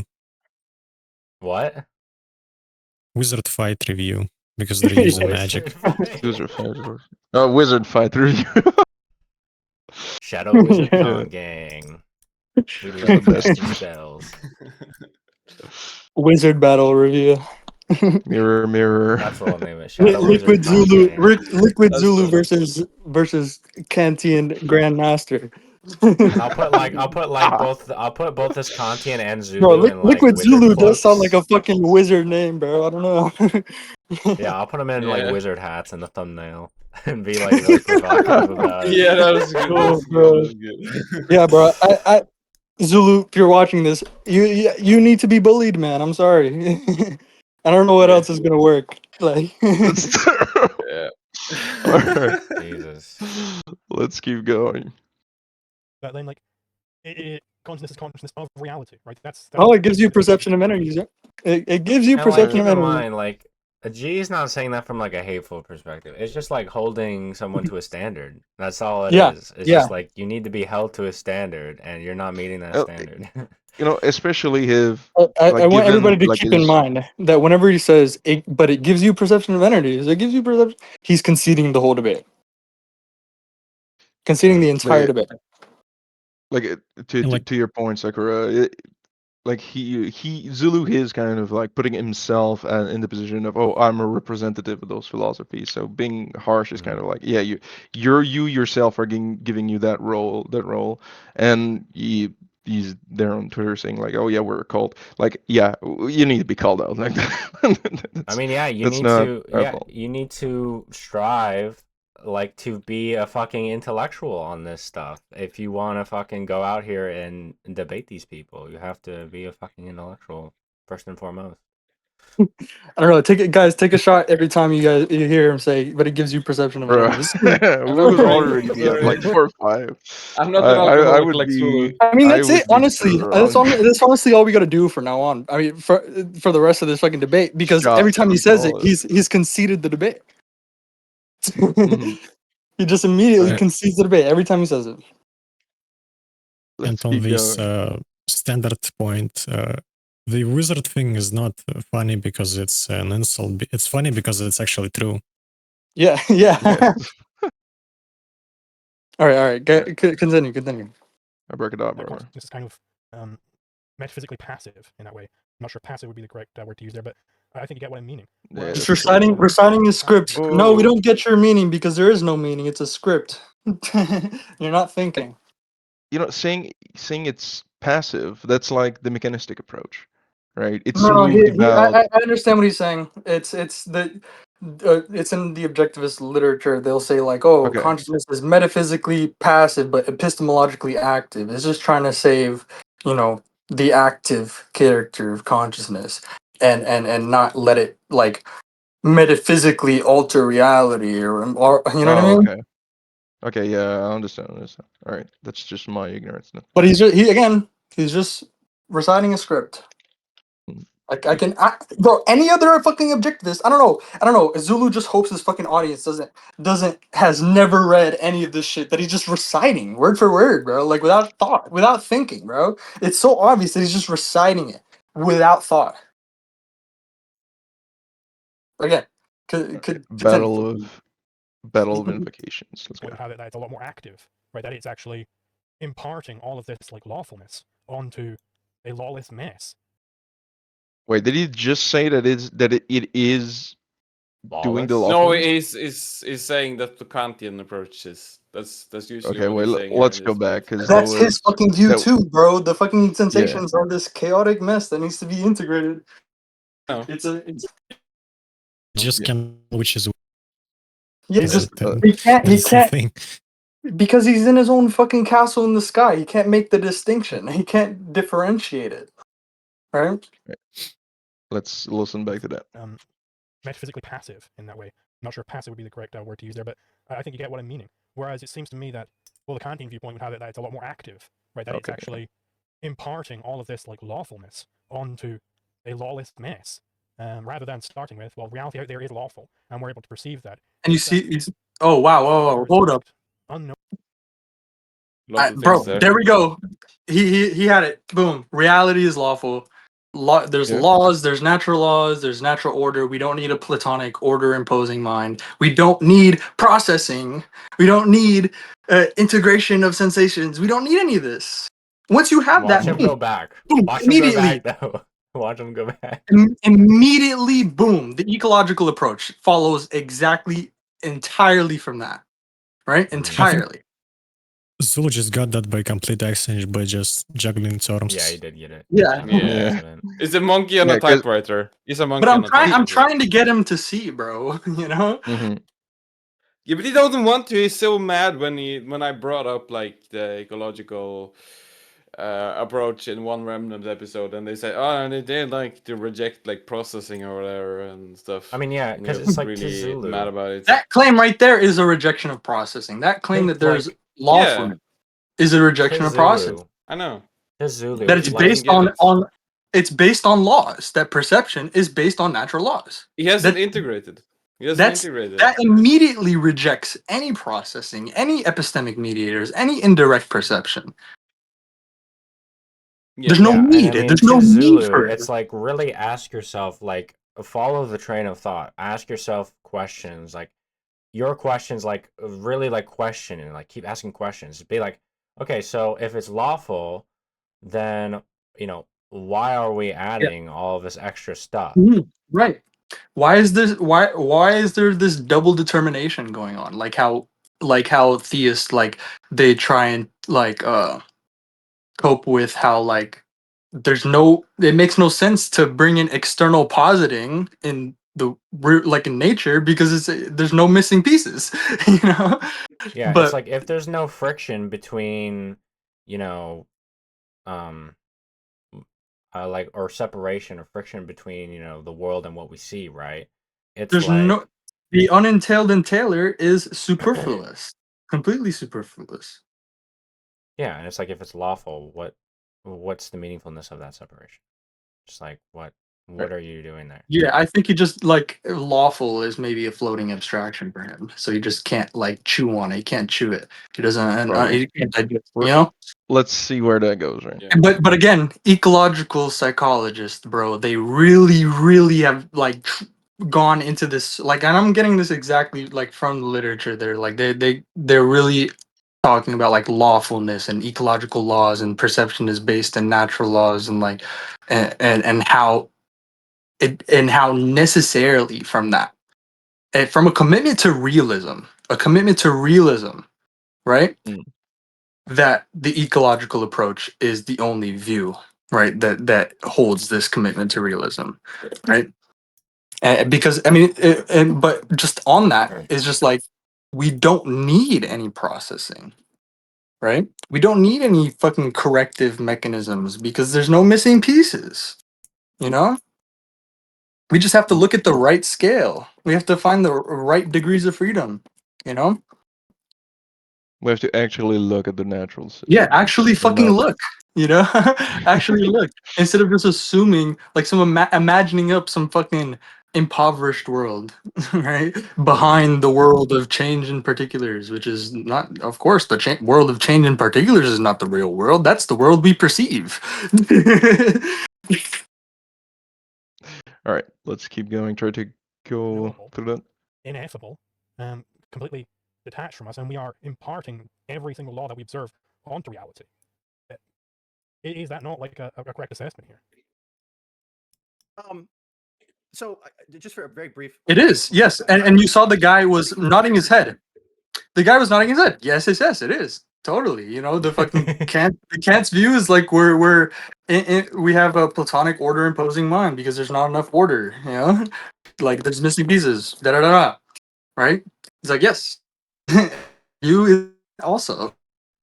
And the rational always this is the whole fucking like their whole strategy, bro. The rationalist every time you've encountered ever a rationalist, bro. This is why that syllogism that I give applies so well because they're always trying to just get you to accept the impoverished, like the assumption of impoverishment. You know, they're just trying to get you to accept the impoverished basis. That's the only thing. That's the only strategy they can do. If you don't accept it because it's arbitrary, then then And that's what I was they gonna can't say. say Yeah, anything. like Zulu is conceding to premise 2. Yeah. He's granting I think that. it was Jacoby. Of one of his many critiques, for those of you who don't know, by the way, it's very funny. Jacoby is the person that you used to. It's Yeah, all you gotta do is stick with, you know, the fucking reality is lawful. You know, there's laws, you know. And I don't want to go in too deep into that, but you gotta. I can go. We can have a discussion about that. I can discuss about that for hours upon hours and upon hours, and that's what I really want to stress is because I really looked into this, and it's all just like look into literature, bro, from Turvey especially. You can just branch off from Turvey, and you'll really like see what's going on there, right? With laws, right? He has a whole fucking book on natural law, right? And like I posted earlier, his book on information, natural law, and the self assembly of rhythmic movement. Amazing book. Amazing. That would help you fucking chew what laws are amazing. Like definitely that paper and the paper Ecological Foundations of Cognition 1, right? Part 1. That Yeah, that paper. one was good. That paper too, right? And there's also like there's like papers like with ecological laws in the title, right? I forget exactly the whole title, but Let's that keep paper too. going. Yeah. But yeah, like Zulu's probably not gonna keep with that. He's probably gonna revert back to the structure comes from the neurology. But I'm just saying if you we'll just see. stick with that, if you just commit, bro, to Mhm. lawful to realism, bro, then the fucking rationalists cannot touch you, bro. They literally Mm. cannot touch you because your position then is unequivocal, right? Mhm. Completely unequivocal. There's one guy in the comments saying maybe structured is a better word than lawful. I think you disagree with that. Yeah, definitely. Yeah. Content on like Google Images or whatever, the first like young strapping blonde lad who's kind of like turned to the side a little bit, that was actually Jacoby, and Jacoby was like just a super critic of Kant. He was one of Kant's biggest critics, especially after the immediate publication of the first critique. All this to say, just a little factoid there.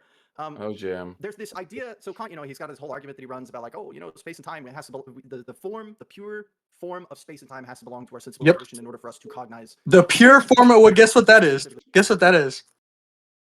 Nothing. Can anybody guess? The pure form of the space and time. It's Also the Euclidean geometry. This is in Yeah, Turvey yeah, in lecture 9 on lectures on perception. He talks about how Turvey, I don't know about how that. he goes through Kant's argument and how he was saying like, oh, yeah, Euclidean geometry is space. Again, abstraction by subtraction. Enter Platonic world of forms. The extremely subjective view. It's presented as what's objective, the objective, right? And that's it. Yeah. Boom, boom, boom, boom, Oh, boom. Then you with get the pure form of space, which is just fucking Mhm. Euclidean geometry. But again, there's no Euclidean fucking points, right? There's no Euclidean lines. There's no Euclidean fucking angles in reality Yeah, because we they're discussed formal that a objects. while before Yeah, we already at the talked beginning of about the that. stream. Let's keep Well, going. I don't think that was. Yeah, at this point, it's We were recording. Zetetic was recording. yeah. I'm still recording. At But this again, point, Terry talks all about that in lecture this 9. Lecture 9 in Lectures on Perception, such a fucking like one of the most important lectures in that book. Right? right. So let's see how long the circles again. For empirical objects, time for all objects. But there's this argument that goes something like, well, Kant, like, what the hell, dude? You just haven't considered the possibility where, like, there's this third position that doesn't get talked about so much, but I think is really interesting. Yeah. That we have, He's dressing up the argument. Turvey really breaks down the argument, the exact argument in lecture 9. So again, I'm referencing that. that we have this form of perception of space and time that is like a genuine form of perception, but also objects just are in space and time, right? And people want to bring these up as like critiques of Kant's claim that we must conceive of space and time ideally. Easily. Like, Yeah, you see what I mean? Ideally. You see these key terms, you'll miss them if you're not fucking like attuned to them. Pure form of space. I conceive of it ideally. That's reality, right? We use pure reason to get it because fucking, well, of course, the world of change in particulars is not real. That's the world we perceive. Again and again, right? Read lecture 9, guys. Read lecture 9. really interesting is that when you think about why he's saying that, he's asking us, it's Yep. not a metaphysical treatise when he's saying that. He's not saying, this is the part that I think frustrates a lot of people. I can't say anything about what the world is apart from the way that it appears to me. This is like Zulu has zero way to argue against this. Zulu has absolutely no way to argue it. Like none at all, bro. This is why fucking Kant's arguments were so fucking like terrible, bro. Because nobody had fucking any way to argue against it, bro. Yeah. You can't just ignore that, bro. You know? And but I'm telling you how to argue against it. You need to just understand that it like this is just the Platonic world of forms, you know? It's arrived at by pure reason because the fucking world of change in particulars is not real, right? And remember, it's an Yeah. extremely objective view. Remember the argument that it's an extremely objective view that came from Harvelato and Rosen as well. He also says this, and in various like smaller papers and unpublished papers as well. So like look at the collection of Rosen's papers, and like there's UP Rosen in that drive that I sent for Rosen. So just like search for subjective. Search for If we control F for never- subjective from Rosen, because he makes this whole argument about it. How this is an extremely subjective. This is what is subjective. This is what he says is what subjective it means, right? It's just that we're subordinating reality for some literally like Arbitrary preference. like a way Infinity. smaller reality. It has a lot less entailment, right? It has a lot less entailment. It's a way smaller. It's a formalized universe, like how Formal world. like yeah, like how only an infinitesimal part of mathematics is actually formalizable, right? It's just like that. But you're elevating formalism to ontology. You know, that's the extreme. That's an extremely subjective view. That's what subjective means. That's what subjective is, right? That's what Rosen says subjective is, right? The truly subjective. They're like trying to reason their way to infinity, and they end up at the zero. Right, exactly, bro. And yeah, you just got to point out it's a reification of zero. Boom, boom, boom. It's a reification of zero. How did you get here? How did you get here? You subtracted all of the positive identity of things. You took something. This is, I mean, this isn't Peikoff's like he goes over this in like when he's doing the lecture on Hegel in the history of philosophy course, right? And he's quoting some guy, like some Hegelian like scholar, right? He's like, would we just take this table and we just like we start getting rid of its properties, right? Like it's a list of these properties, and we just start getting rid of them, right? Until we're left with pure being, and then Hegel, rightfully says that this pure being is the same as nothing. Yeah. Right? Let's keep going. Can't do it. I can't license myself to think about how the world might be apart from my faculty of perception. Just like you were saying, the consciousness is consciousness of something. I can't think about what it is for there to be non-consciousness of something. So yep, That's the world of change in particulars is not real because it's the world we perceive, man. So we just got to get rid of it all, and that's the real world. It's arrived at by pure reason. This is transcendentalism 101, bro. it's a totally alien idea to me. But if it turned out, let's say God is real and God has this like third point of view, he has like the intellectual intuition, and he can just seeing for us, how seeing works for us is how thinking works for God. Maybe more concretely, abstraction by subtraction is just it's a limiting. It's just you're just doing a limiting process, right? You're just taking like basically like an ideal limit, right? And then you can have this sort of like infinite regress. Literally, like you have an ideal limit, right? And then it's just like, well, then you can have infinitesimals, right? Which are not and like real numbers, but you can only have infinitesimals with respect to some ideal limit, right? And, like if anybody knows anything about limits and limiting processes and stuff, that's just what it is. That's just the whole thing. It's just that's what abstraction by subtraction is. Is how we get to the fucking Platonic world of forms. Is really just the zero, and we place a label on it. Like we've just this process. It's just the limiting process, right? We don't actually ever reach the fucking Platonic world of forms, right? It's literally just we just get rid of everything, right? This process, this process. It's dependent on this process of getting rid of all this stuff, right? Like the positive identity and stuff, right? And then just like under some threshold, right? You're just like it's a zero, right? So then we just place a label on the zero, right? And then that's fucking, that's what it is, right? That's what's really real. Yeah.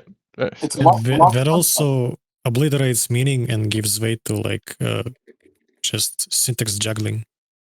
Yep, exactly. That's exactly how you get a formal description by which you can do syntactics and syntactic manipulation.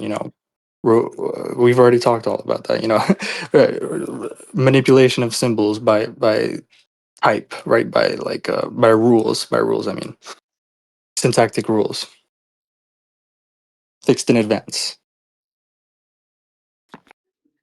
We keep going. Yeah.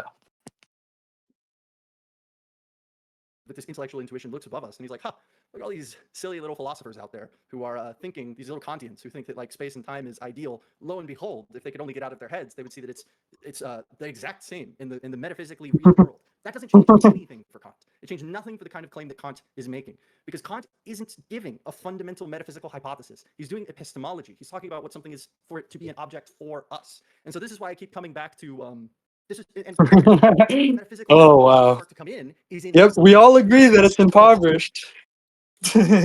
We all agree it's impoverished, bro. And Zulu literally basically did say that. And so if we just can't know something, if we can't know, then there's no sense of doing like a kind of metaphysical inquiry on it. This is what Kant says about the possibility for theoretical knowledge of God, for example, right? It's a dead-end project for humanity. We will never, even if God was real in some sense that I will never be able to comprehend whatever the hell real means in that world, we will never be able to give a theoretical proof for the existence of God. And so Because the arbitrary is what's not the standard here. The arbitrary can't do anything against the arbitrary. I mean, yeah, you can't really give a not to proof put of us in a the little box and arbitrary. say like, oh, this is as far as we can go, but to show us the scope of what is. So it's like two ways of looking at it. It's like, oh, well, Kant is telling us that we can't have an infinite cognition. First off, everybody accepts that we can't have an infinite cognition. Even Berkeley thought that we couldn't have an infinite cognition. God was the only thing with an infinite cognition, not us. So no one thinks we Check have the super chat. And so drawing the box itself isn't the problem. It's what the Base box is super supposed to chat. tell us. Yeah. Yep. Zulu, what do you think of Who is that? Who is that? Gibsonian theory of perception? Huge hat Who's Harold. Chat Harold. Who's Huge Who's Hat that? Harold, man? Somebody in here Guy named who's Huge Hat Harold. he's usually donating to Zulu like. Yep. Perception is a unitary process. It does not have sensations or anything else as components. Very, very good. That's a quote from How We Know. Base. You should read the book. We should get a huge head Herald in here. Oh, definitely. I'll see if I can get him over. He's not in here. He doesn't know about what we're what? He's not one of like us, you know. Yeah, we should definitely get him over. Maybe we should make him stop donating. I technically did donate a couple dollars. I would think it's just this guy is like one of the guys in our server that's been like listening to us about the ecological approach and stuff. Or maybe he just I read don't How We know. Know. What's his Discord handle? Maybe Zulu recommended How We Know because I told him about it. I told him to recommend How We Know. Maybe because Zulu is kind of a second-hander nowadays. Oh yeah, oh yeah. Definitely. But yeah, I'd be Going to surprised that Alabama. he's not like, I mean, in here. Aware of us, yeah, that would be surprising. Yeah, All right, let's keep going. I don't not have too that much time surprising. left. Not too surprising, honestly, because he's just saying, yeah, Gibsonian theory of perception. It's in, yeah, How We Know talks about it, and all of these modern objectivist scholars talk about it and like say that Rand was wrong. Right? She was a fucking Kantian on this, and Yeah, and that's we can't defend against Kantianism on this basis, bro. You know what, bro? If I was like Michael Lebowitz or Divinity, I guess Divinity is worse. But if I were Lebowitz or one of the like prominent one that knows of Zulu being like, oh yeah, those zombie objectivists, I would fucking flame the fuck out of Zulu. Just Oh be yeah, like, oh look at this. He doesn't Well, even even know like Leibowitz. modern objectivism. Yeah, because even Leibowitz, I think it was Stratina that told me that even Leibowitz was kind of like blaming Zulu for not using integration properly and stuff like that. I mean, I would bet he wasn't, bro. I would bet. Yeah, and like, yeah, obviously people like fucking Leibowitz are gonna be like, well, I told you so. I told you so. And yeah, it's just gonna look awful for Zulu here. Whole bunch of stuff going on there. So if I need to go back to any part of that, my apologies. I didn't mean to go so long-winded. Yeah, no worries. So I think what like the fundamental distinction is, because indeed, yeah, Rand would definitely. Guys. He's gonna say it, bro. Watch. He's gonna say it. The perception of entity. But it gives you perception of entities. Watch. Rand discovered that fact. So yeah, definitely there would be no infinite consciousness. I think everybody could agree that, well, unless, I mean, maybe there'd be some crazy person out there who thinks that, obviously there's Heraclitus who thinks contradictions are true, but that's definitely, yeah, No we can agree that there is infinite no infinite consciousness. So consciousness is what it is. It has But particular what means does of that perceiving. even Now, mean? where I see Kant kind of going astray here is he's saying, because you've got particular means of perceiving, therefore what you perceive is in fact not reality as it really is, it's just reality as perceived by you, right? Whereas Ayn Rand would say, well, no, that's your means of perceiving reality, but it still is reality as it really is. The car really is red, right? But it gives you perception of entities.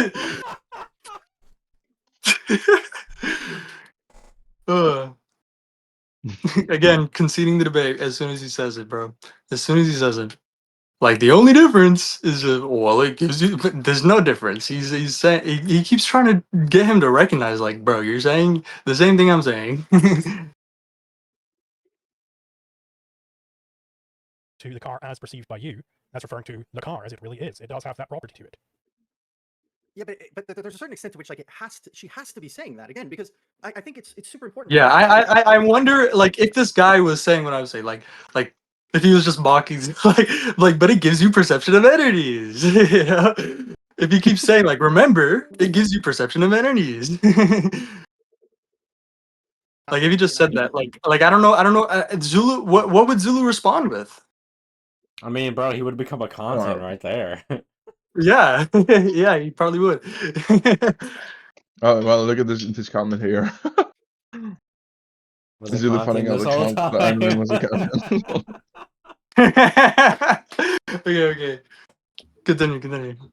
Because all the things I've started to like about her disappear if she becomes a naive realist, right?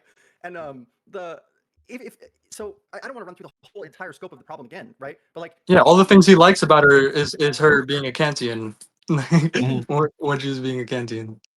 But I mean, what he just said is kind of acknowledging it gives you perception of entities, because he's not addressed he said that there is structure in And the world. his whole argument is that it gives you if it gives you perception of entities, then something is supplying the missing pieces, and that's that's immediately gets you to innate knowledge of some form. Mhm. is really red. I mean, the car is really red apart from the form of perception that I have. Then why do I need to make reference to the form of perception? Some loan of intelligence, right?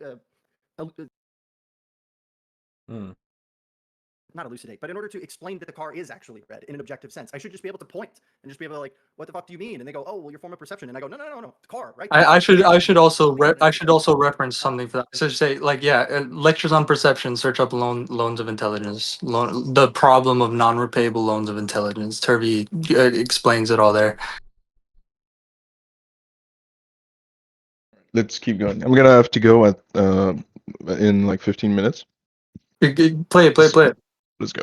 If we have the capacity to make those sorts of claims, and that the world is what has the justificatory force, and we're just causally uptaking it, then we don't need this theory of sensation, percept, so on, that gets us to justified empirical knowledge. So I don't think He even justified empirical knowledge. What do you mean? Do you mean like a justified true belief? Yeah. He already said that knowledge is justified true belief, and then remember that was another assumption of impoverishment, setting up an infinite regress. And that's kind he of literally what did it. he He set up the yeah. infinite regress, and then he set up a false dichotomy, either innate knowledge or infinite regress.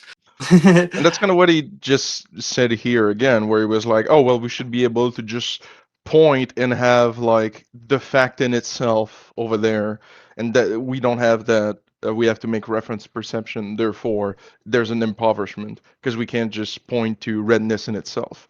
But that's his whole standard of what a true thing is. It's just completely arbitrary. It Right. makes no fucking sense. Yeah, it's crazy.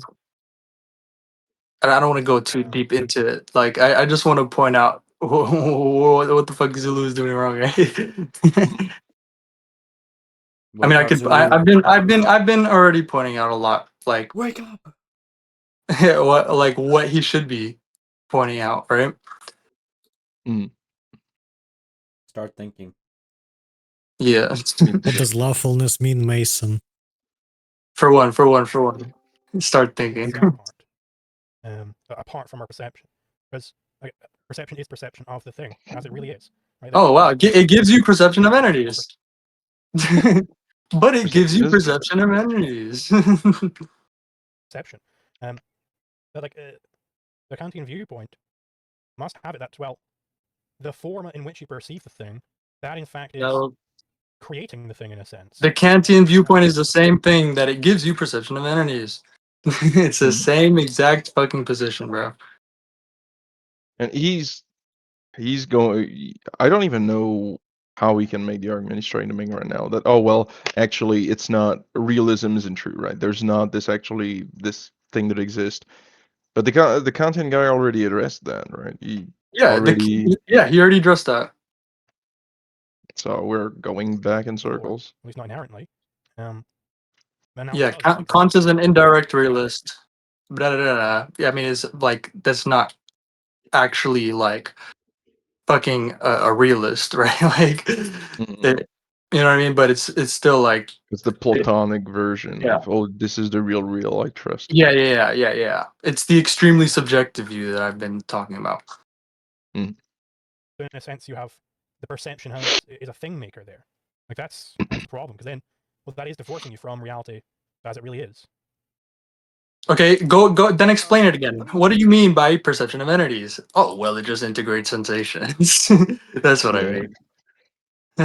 Because he's done that several times. Circling this, but this is where I think the real tension is, and if I think if it's the gap between it's not, I don't want to say gap yet, I don't want to presume, but it's this move of sensation automatic integration to percept. Mhm. On your Yep. view, is sensation of an object, That is the problem. Yes. of an entity? Yes.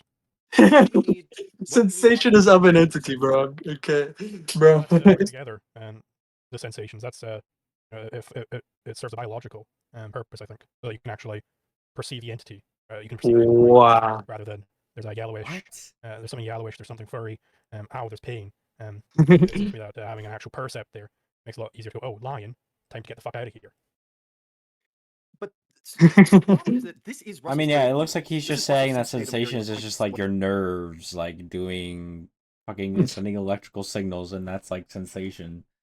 Again, there's a dualism here. You Yeah, I can't had, bridge, you can't like- bridge the dualism. Again, think of it Mhm. like you're trying to build a bridge in a Minecraft world to bridge into the real world. You know? This is where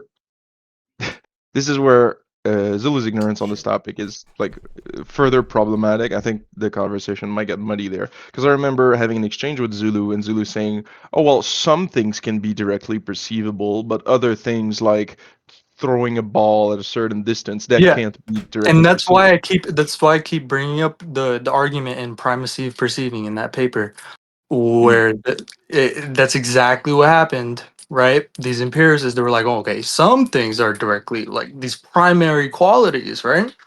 But Mhm. because the distinction was arbitrary, just even the smallest attack, like from the rationalists, just immediately like the empiricists can only collapse into fucking phenomenalism, bro.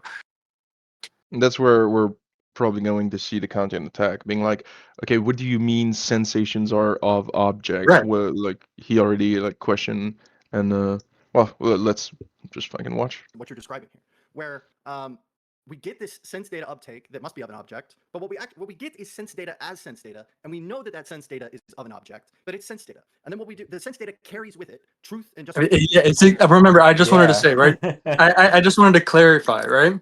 It's exactly that that belief, right? Where it's just like, okay, some things are direct, What?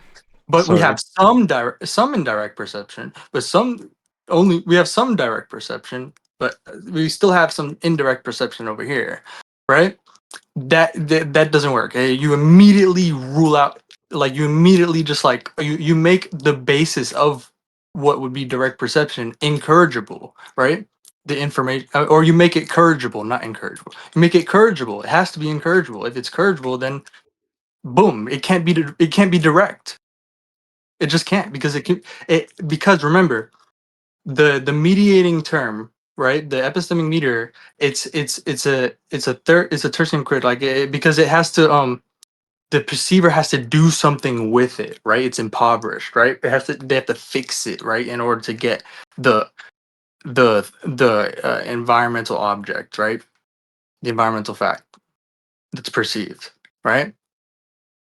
But they Sorry, have to supply. They have to supply the missing pieces, right?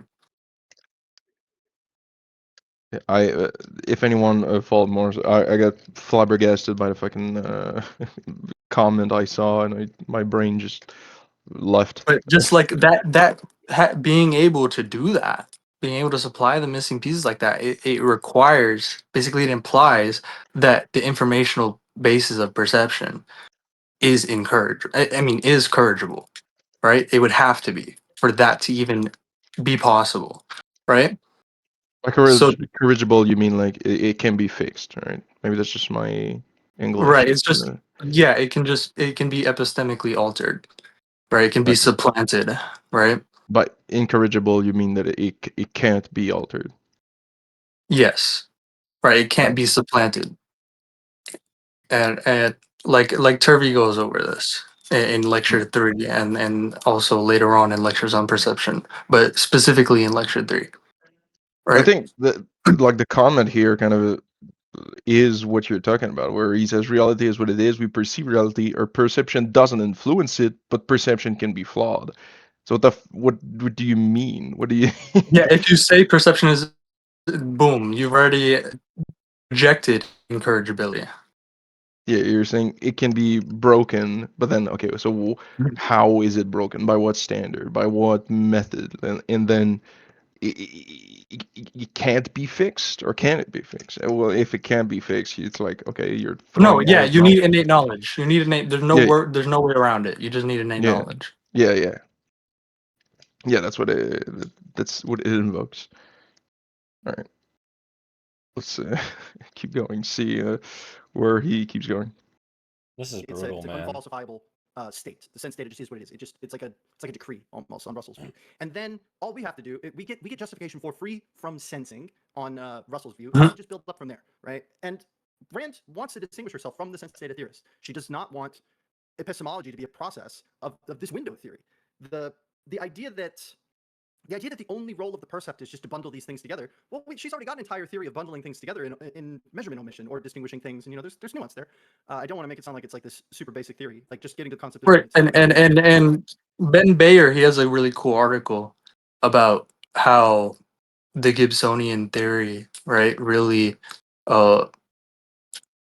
it really helps us understand better, right, like Rand's whole view of like the objectivist theory of concept formation, like the measurement part, right, of it, right, the whole measurement aspect. But if we already have the ability to take the matter of sensation, of the matter of the empirical world, and from that abstract out into all of the impossible empirical knowledge that we could ever come up with on Rand's view, then what exactly is, it can't just be a neurological function that the percept is doing, unless it just so happens to be the case that, like, hey, we don't need this percept thing at all in order for us to get the justificatory structure of an object as an object for us. We only need the sensation, and it just so happens that we evolved this way. And just to be very clear again, the problem with that theory is that we become sense data theorists as soon as Just kicking the can down the road, begging the question again. Oh, evolution solves it. Oh, learning solves it. How? You got to ask them how, because what they're saying is this bridges the dualism, right? Learning here, or evolution here, is literally the process of building a bridge from a Minecraft world into the real world. Yeah. They're like they will have to, there will be some stage where they'll take a fucking magical step, a magical leap. That's just a completely unentailed magical leap into the other side of the dualism. Because there's no other way. Just random mutation, bro. Right. How? How? They're gonna, and then they're gonna show them just the magic. There's magic. We're in a simulation, and we need to jump out of the simulation. Okay, I think you can have the percept being serving this neurological biological function. And it's not that What does that even mean? It's a cop out. It's a total cop out. Yeah. Where's that function? What entails that function? Right? What This is, even again, is the function? no, this is good. This is good. The predicative direction, right? If you say what entails the function of the whole? Oh, it's the components, right? Where did they get the function from? Oh, their components. Oh, where did they get the function of? Oh, their parts, right? Their parts, their components, right? Mhm. You know, it's an infinite regress. That's an infinite regress, right? What entails the function, Mhm.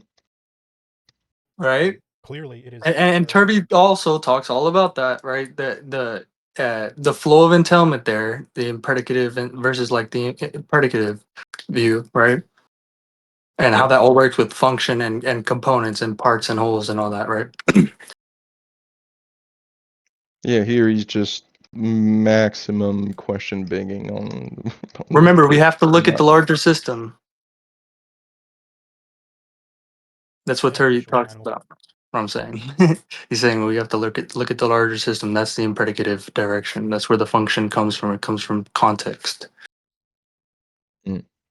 And the system participates in its own context, so it participates in its own functional definition, right? And Yeah, that's an this is the impredicativity. That's an impredicativity, bro. that's how you respond to the content if you've actually read. Somebody changed the But if subtitle you're of the fucking VC. Wizard Battle Review. Yeah, and then you Alright. just have me just like I don't know, what would you call me in this I'm just the one doing the reviewing, I don't know. It's like You're the wizards aren't oh actually wizards, they're just like schizophrenics, and so they're like imagining Yeah. themselves having a wizard battle, and you're over there like, the fuck are you guys doing? Like Like yeah. You just like have like it's like a like you have a quarter digital like a quarter crew like video going on. You have like these wizards like battling, but it's all CGI, right? You're watching these wizards battle, and then I just you're just behind the scenes, bro, and and you then just what's see really what happening? it Yeah, I'm is. just like what the fuck, you know? Like you could just you're gotta the have these two fucking tweakers just tweak it out, like it's like the fireball, atheists fireball, sitting being a fireball, Christian and also fireball, oh, it reminds me of lightning short where there's like two people dressed in like blue elves that meet in a store, and then it zooms out and they're just two fucked up person on meth in the streets, and you're just like the bystander being like, "What the fuck?" No, that fireball didn't hit me. I used my It's magical child's armor. play. My chest plate. My perception of entities armor. Alright. Right. Keep going, keep going. Let's keep a little bit. Clearly, it is. Wait.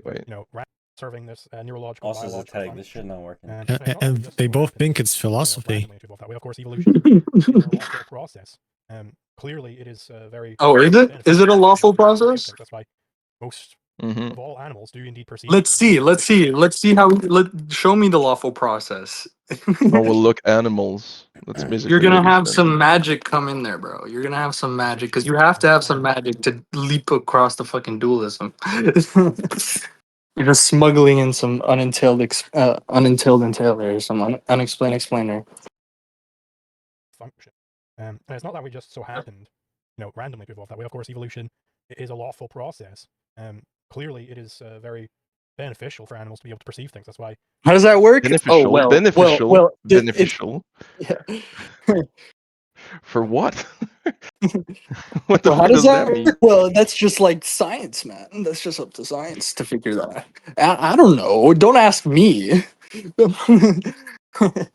And the fucking evolutionary biologist, bro. I don't know what this guy's talking about. We don't have any concept or observable called fucking sensation, bro. The fuck is that? Most of all animals do indeed perceive things. They don't just have pure sensation. Allegedly, some like Oh, really? small Really? of course, animals do indeed. What supplies the missing pieces?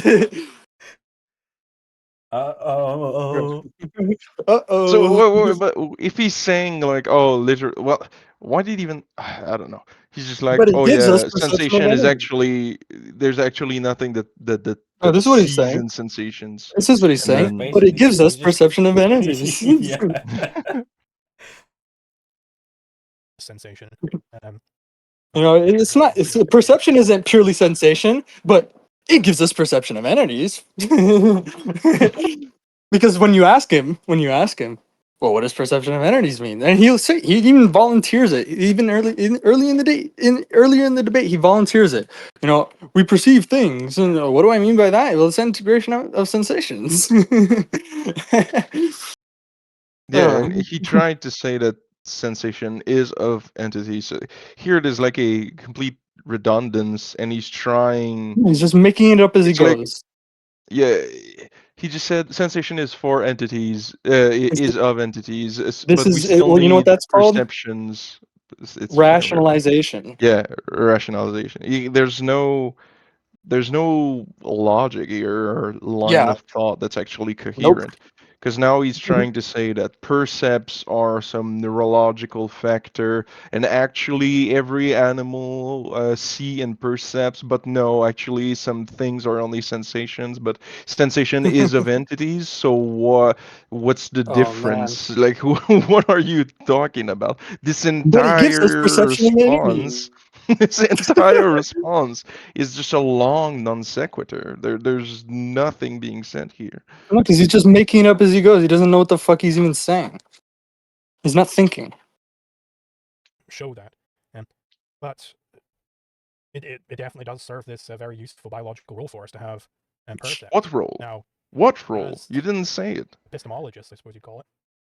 That is the given. Like that's just where we got to start.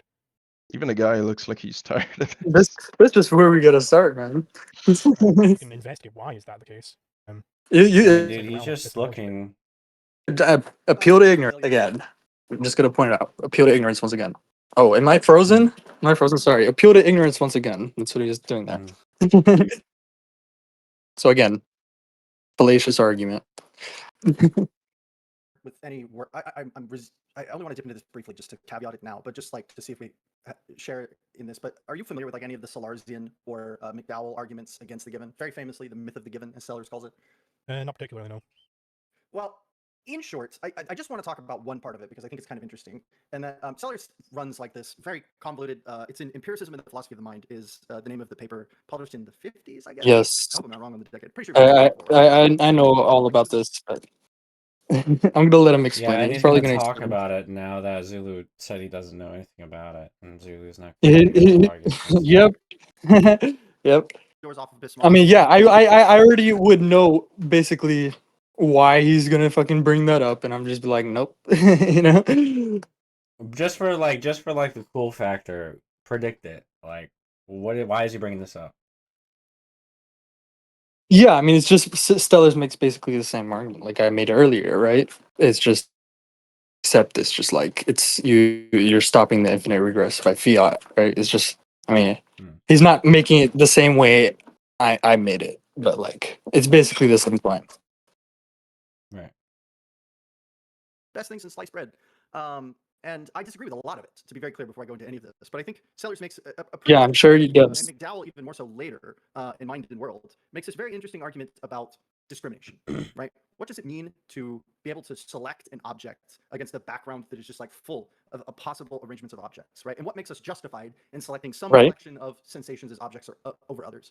And the way that the sensation theorist talks about it is going to be a kind of causal interaction story. They're going to be like, well, one people of the sense data theorist. Right. This is exactly it, right? Entities, I just get sensation, and then I have to do the work of discriminating them, and that's like a whole epistemological project. But some want to be a little more sophisticated, and they say that, well, actually, no, what I get in sense data are pre-discriminated objects. Watch. These are just like things that are causally apparent to Watch. And the Sellers and McDowell asked this question of like, how can it be possible that sensation, which on the second view, or on both views, sorry, sensation, which is the undiscriminated morass, like so far everyone at the table agrees, as far as my understanding of them, Rand, Kant, Sellers, McDowell, all these people, even Russell, agree that pure sensation is this like undifferentiated manifold. It just is like, bam, sensation. It's all there. It's sensation. And then we get to go and do this process of carving it out. Remember, there's an incommensurability in descriptors. Incommensurability in descriptors. That's just what he's saying right now. Yes, there's a one to many destruction, right? And then Turby talks about this when he's talking about basically like just Gestalt psychology and like Kafka and all these guys, what they were saying, right? They were Kantians, right? And he's basically pulling this, right? It's just there's a one to many destruction in the process of like when you the fucking retinal like mosaic, right? The fucking like pinpoint like points of intensity that aren't related at all, right? Just completely unrelated points of isolated points of intensity, right? It's just like Yeah, when you see. it's not the fucking object, right? Remember? So there's a one to many destruction. There's a you fucking there's an incommensurability in the descriptors, right? And again, I posted I don't know. The, There's this paper. I mean, look into Turvey papers, the collection of Turvey's papers, and look at the paper on a realist perspective on perceptual organization. Right, that's a great isn't that paper on the this. kind Very of relevant the paper same on this. point? Kind of the same point you were saying earlier with Xeno's paradox, right? Yeah. You're cupping the one into many points, and you can't put it back together again. That's Yeah. never gonna happen. Turvey and them, like they explain it so well. Like the one to many destruction thing. Like this is exactly what he's talking about here. I just wanted to reference. Go look at Turvey's paper, A Realist Perspective on Perceptual Organization. It's right there in the drive. And also in I think is like lecture like 14, maybe 14, 15. No, I don't think it's 15, but maybe it's 14 or 13. One of those lectures, right, where he also talks about this like Kafka and stuff and like Gestalt psychology and like their view here and like they're Kantians, right? They're Kantians through and through. So Right. I just wanted to cite that. If what we want to do the work is the given, what's given to me isn't a Dr. Pepper. I'm not given a Dr. Pepper. I'm given the whole manifold of sensation, and then I have to do the work of carving it out. And I have to be able to. Yeah, he's giving the same argument that Kafka gives for why we don't perceive what we perceive.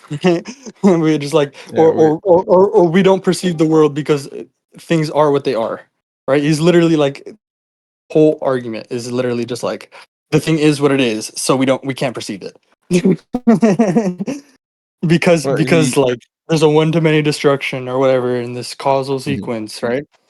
And it's you're looking at this impoverished basis. You start with this impoverished basis, you're never gonna get right to the entailment required, right? To what you started with.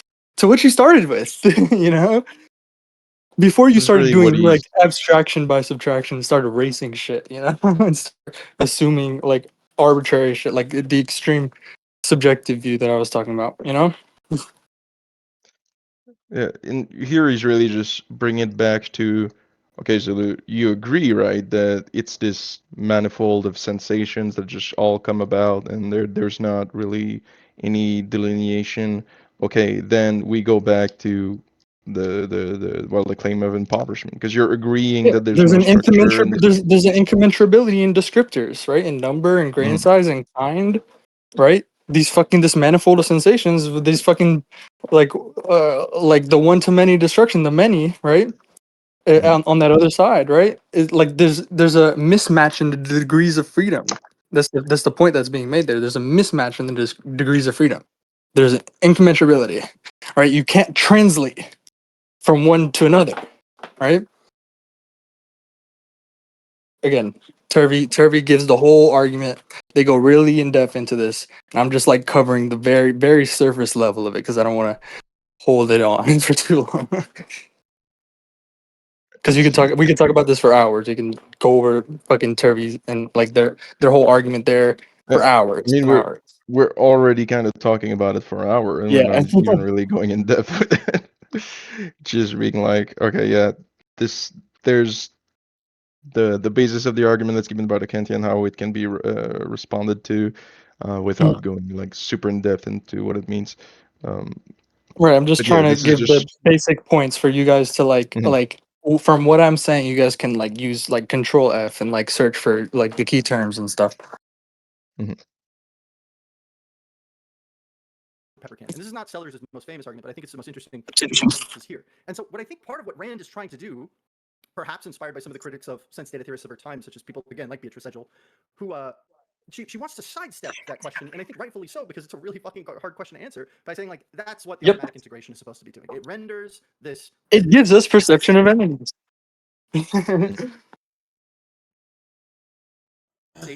into discernible entities for us. But as soon as you've done that, what people like Kant, Sellers, actually most of epistemology today, you can take that as a pro-rand or an anti, but just to throw it out there, is they're going to say that's where all of the work is. You've just condensed all of epistemology. How is it that I can get to the point where I have this justified access, or I have an access to an entity that itself carries justification by my awareness of it, that is a Dr. Pepper can? And that is the biggest...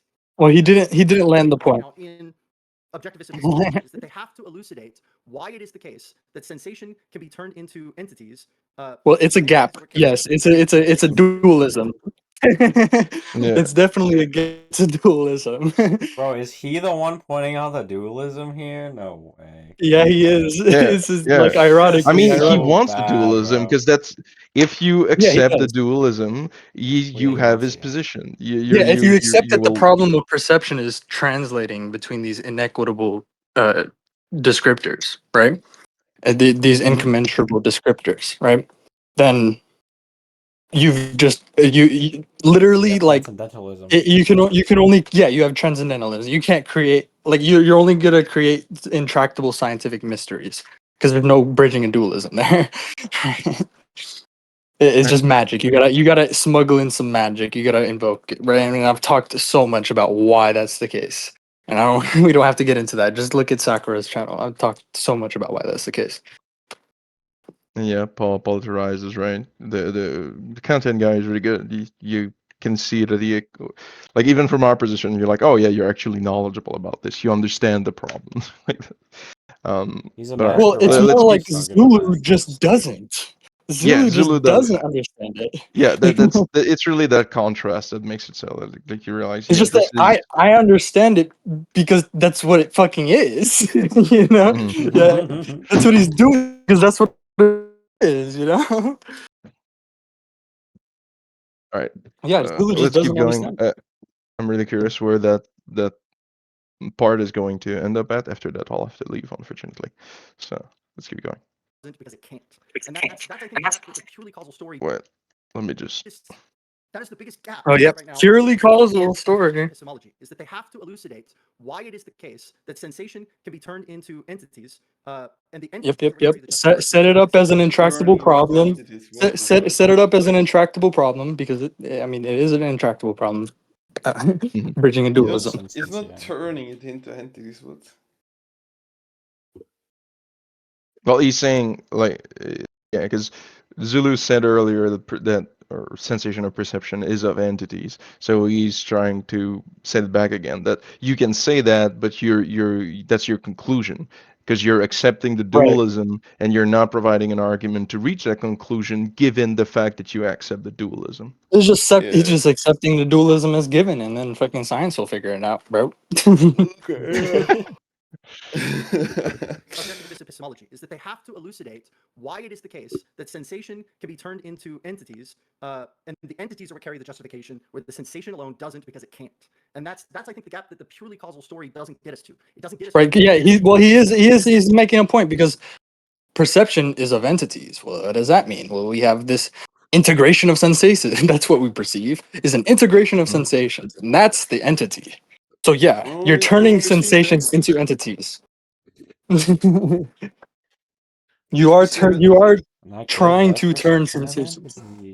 The problem is literally saying that like I mean you're literally saying that we're turning sensations into entities. How? How are you getting from the Minecraft world? How are you getting from the Platonic world of forms, right? Because remember, these sensations are purely fucking fictional. Imagine fucking like unexplained explainers, right? But how are you getting from there into, well, remember, all the worldly properties are not like on the fucking mind side of the dualism. So how do you get into the fucking like the active perception, like the world of change of particulars, right? How do you get there? From these instants, these timeless instants of like isolated, like points of intensity. Maybe. Squirts of Maybe. electricity. Yeah. Maybe Zulu will give us the magical spell that will finally resolve this issue. Let's see. Bridge to Sorry, just to say one more thing. dualism. We can maybe I'll just go ahead and grant evolution is pretty successful at Dualism getting us Bridgimo. to propagate our genes, right? And maybe maybe evolution trend lines towards truth, but that's not what we want to be saying, right? Whenever we say that, whenever we want to say that there are. My awareness of the Dr. Pepper can is objective. There's a real Dr. Pepper can here as a Dr. Pepper can. The empirical object of a Dr. Pepper can is a real one. I don't want to have to make this gesture like, well, evolution, it's like, pretty good at getting us to propagate our genes. And it's because that's not Yo, that's such a good way, bro. Oh, fucking, bro, that's so good, bro. Wow. Yeah. So good. Here on what I mean, you- and you see the stark difference with the ecological psychologist, where it's like, no, the concept of affordances is fucking necessitated by a commitment to realism. Mhm. Right? Affordances are what is perceived. Period. Full stop. You know? the idea that oops Sorry, lost my headphones. that's daisies. Sorry about that. No worries. A little too enthusiastic. So I want to be clear here. Is the problem because it strikes me that well, it is given to me that I see that Dr. Pepper can, and I've never experienced any situation where I've been able to decide. But it gives you the perception of entities, right? It's just He's a about to- given that you He's observe the gonna do it entity. again, bro. But he just did. Did he? Okay, I'm gonna not see that. Well, yeah, I mean, he just said, well, it's a given that I see the Dr. Pepper can, that I see the entity. Yeah. But right, remember what's going on here? I don't know, like I've repeated it several times, right? Mhm. What perception gives us, right? There's no missing pieces, right? In nature, there's no missing pieces, right? So, but then he's just erasing some of it, and then he's just being like, "Oh, that's really real." Remember, the extremely subjective view. That's what's happening here, right? And then he's saying that's the really real. And then, of course, I mean, the world of change in particulars isn't real. That's the world we perceive. But what? Of course, the world we perceive can't be real. So we have to erase some of it, right? The But yeah, magical remember what's going battle on. keeps going. Remember, we're already starting with Mhm. no missing pieces. We're starting with nature. Everything is fully entailed. There's no external positing. External positing makes absolutely no sense, right? When explaining anything going on in nature, right? So, Yeah, it's the how did we get remember here? that. How did we get to the impoverish, like the assumption of impoverishment, bro? The assumption of impoverished entailment. How did we get here? I mean, he in the story that he gave just before, he kind of gave the answer that we know, right? We assume there's just this sensation that, as Hume said himself, we can't justify from But what he actually really perception. means is, well, we know by pure reason because the fucking world that we Mm. perceive is obviously not real. It's because it's the world we perceive. That's literally it, bro. That's the implicit like assumption here, right? Mm. Because remember how you get the fucking thing like sensations, right? Like that sort of like concept, bro. Because you don't get it from experience, right? Oh, that's the quote I was pointing back to from You don't get it Hume. from Hume himself nature. was like, The it's evolutionary not biologist sentient. has no observable called sensation. The neurologist, right? The neurophysiologist has no observable called sensation, right? That's just because evolution was really good, though. You know, it did it really well. Yeah, but again, okay. Ask how. That's again begging the question. It's a petitio Mm. principii. And if his answer is an appeal to ignorance, I mean, it's an appeal to ignorance. You just fucking dismiss it. Dismiss what he says because it's bullshit. He's just making it up. I'm very curious what Zulu is going to respond here, because saying, "Oh, what is the problem?" And so he's trying to, I guess, pinpoint where the No, problem. it's just like But I you won't won't see if he it. You knows. won't see it unless you identify it as a dualism, and dualism is Mhm. like unbridgeable, you know. Yeah, you And need the whole to. thing there, the whole thing there, right? That Swenson and everybody, all these like people have been really like going into, right? Mhm. You just won't be able to Why? see it because you're on one side of the dualism and you're just you're just placing your material blocks out into a void, right? Just saying like, oh yeah, eventually we'll reach mind, or rather, it's usually the other way around. Yeah, it's just what magical bridge can we need the rainbow bridge to get us from Right. So you Midgard just to Asgard. ask how, and he won't be able to answer it because he's making it up. He's literally just it should just be treated like he's saying gloop gloop gloop gloop because it has no referent. It's not saying anything. He's just going to like go down a chain of just, oh well, this logical step and this logical step, but Yes. you'll Look at always need to lecture. invoke a new I think it one. was also in lecture 3. Lecture 3 in lectures on perception goes all into this how it's like the causal chain view of perception, right? It's just like you're gonna have a magical step because you can't. There's already a dualism. It's incommensurability in descriptors. You just cannot bridge it without a magical step. You just cannot do it. You cannot just keep building with your Minecraft blocks, and then eventually your Minecraft blocks are gonna turn into a fucking reality. You can't do it. So let's see Zulu's Minecraft blocks. It strikes me that, well, it is given to me that I see that Dr. Pepper can. Fucking love that. And I've fucking never experienced example. any situation where I've been able to decide, hey, I'm going to not see that as a Dr. Pepper can anymore. I'm going to see it as an elephant instead. I've never experienced something like that. I don't know anybody who's able to do that to their own ability to see. You haven't justified the assumption, bro. You're literally like again. This is where we start. So it's like you're trying to recover affordances when affordances is what we fucking started with. What you started with, what you fucking just dismissed as unreal. You know? Yeah, all the meaningful aspect of reality. Yeah, meaning, and you're just trying to cover meaning when you've literally gotten rid of it. We started with it. How did you get rid of it? Just look back. Just look back. How did you get here? How did you get here? You got rid of it. Where did you start?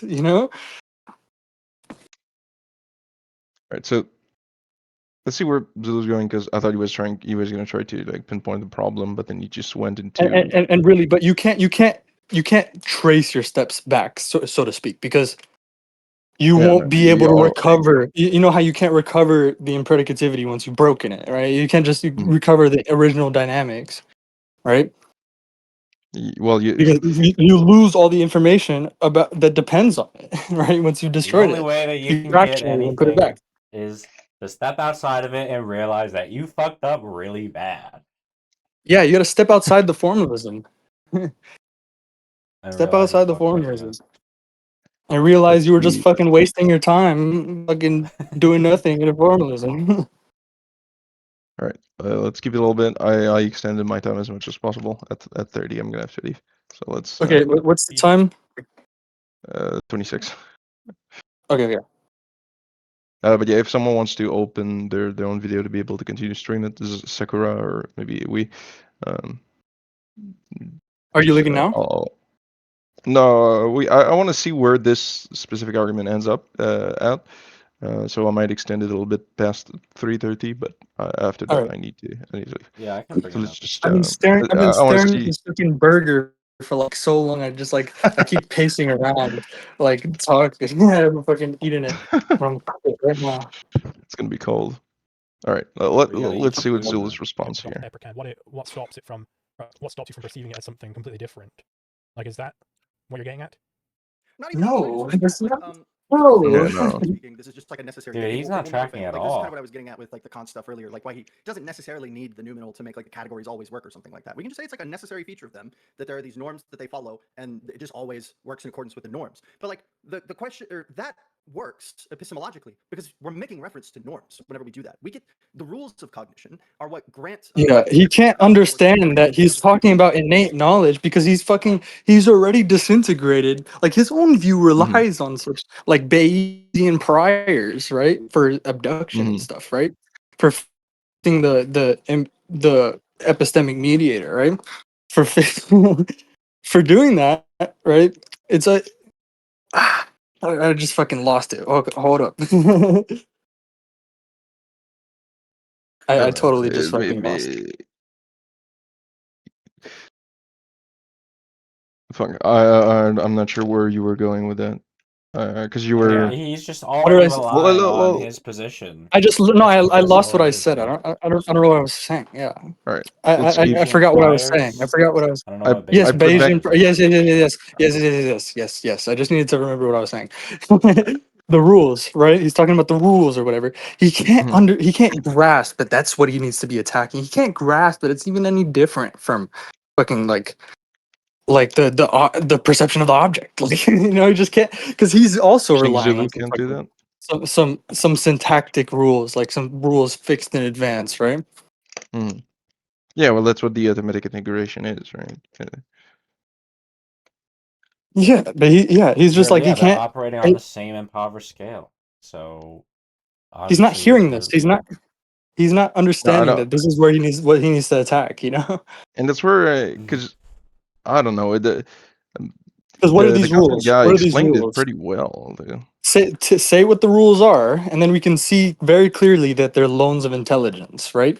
And well, they're loans. They're loans. They come from somewhere, right? They're getting their loaned intelligence from somewhere, right? But they're non-repayable. But like we Turvey talks all about how to spot loans of intelligence, right? They'll always contain like basically intentional idioms, right? So again, just look at like I think it's in lecture 7 where he talks about that. But again, this is what you could do. You just say, "What are those rules? What are those rules?" Oh, I can spot. It's a loan of intelligence. Well, where does this intelligence come from, boy? Because it's like, bro, you're begging the question, bro. You're just using intelligence, like you're using what you're trying to explain in order to explain it. That's begging the question. Where are you getting it? It's just kicking the can down the road, right? And unless you identify that, then you're just gonna like I don't know what you're gonna do. You're just not gonna be able to identify that they're kicking the can down the I mean, that's what's been happening for like an hour and 10 minutes. Yeah, exactly. Yeah. All Thought right. you were gonna leave, Eddie. What? I thought you said you were gonna leave in like 15 Yeah, I wanted to. minutes from Yeah, that was an hour like ago. 30 minutes ago. I just wanted to finish listening to this point, like this little part of the debate, but G's going on tangents every time. So, Yeah, Sorry. but I just wanted it's all to important stuff. So, like that's fine. Whenever we do that, we get the rules of cognition are what grants justificatory force to representation unentailed, of by the cognitive way. system. Like sensation alone has no Guys, justificatory force. look at No, the this isn't a text. social I but I'll say this. sent a meme that I've been making for the past 30 minutes. These rules are arrived at how? Oh, pure reason. They're transcendental, right? They're unentailed. Literally, they're unentailed. It's just saying that our theory is wrong. What we assumed already is wrong. It's impoverished. So but again, there's no missing pieces in what we have, right? So something has to supply the missing pieces. That's all it is. That's all it is. Maybe we should check out this meme. I don't know. Which one?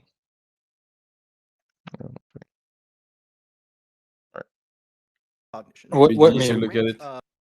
What meme? What meme? The one in Wizzy text that he shared, that he made just now.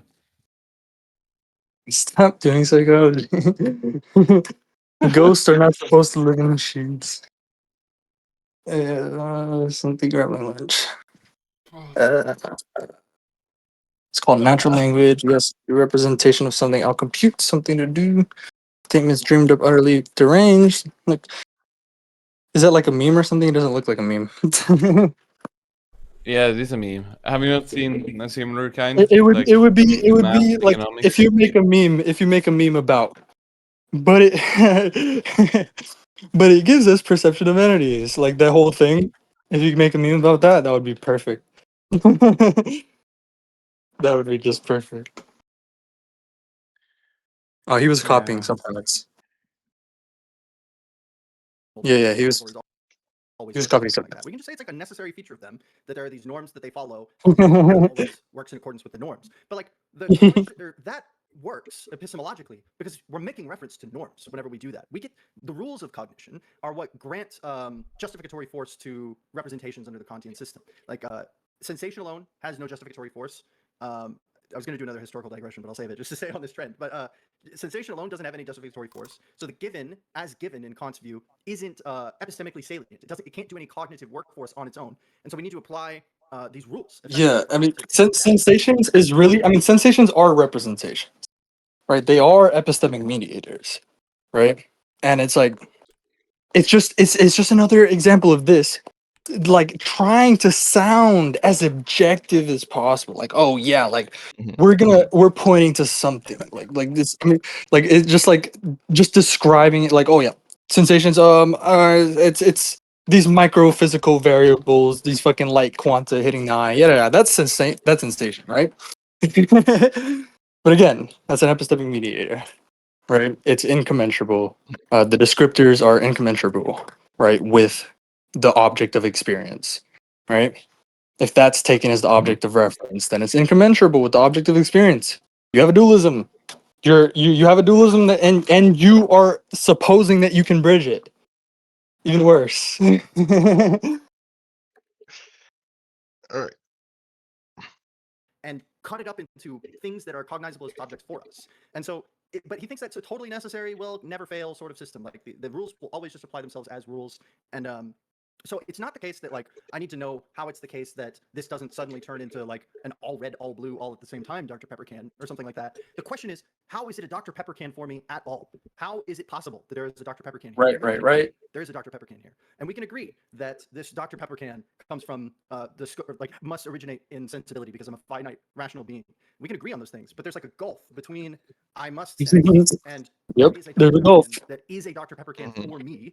And that gap in there is where epistemology happens, because once you have the object, you have the ground. Yeah, that gap in Yeah, that gap he's- is where he's- epistemology happens. He's literally classifying epistemology as the bridger of the dualism.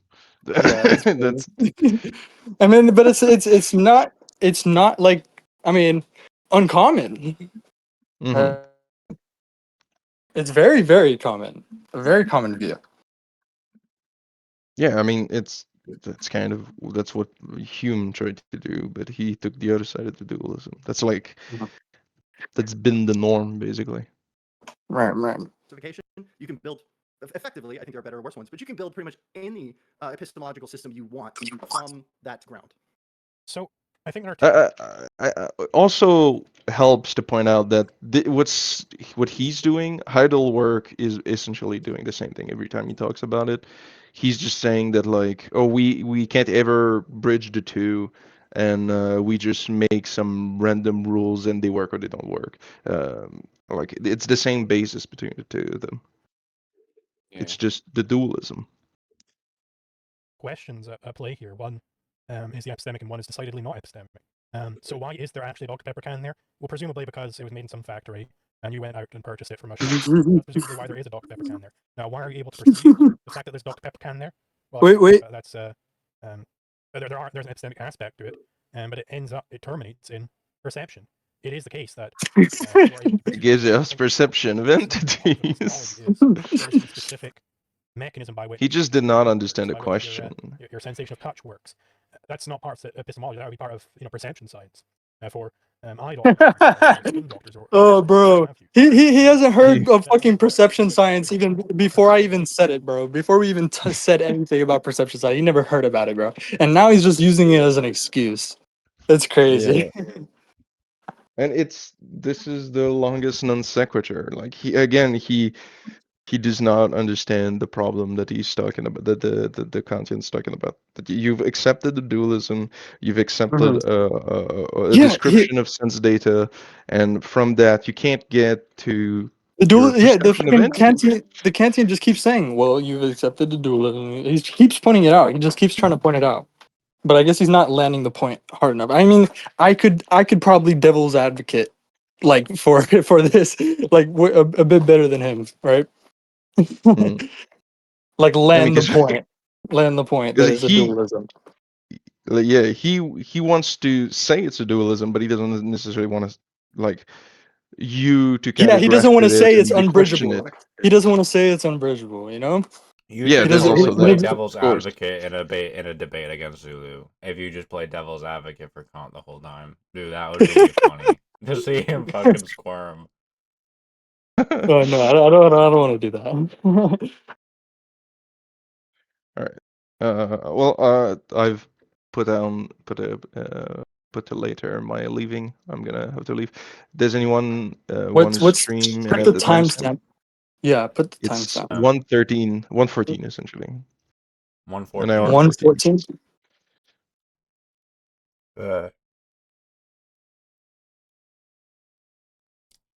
So you guys have the time. All right, yo.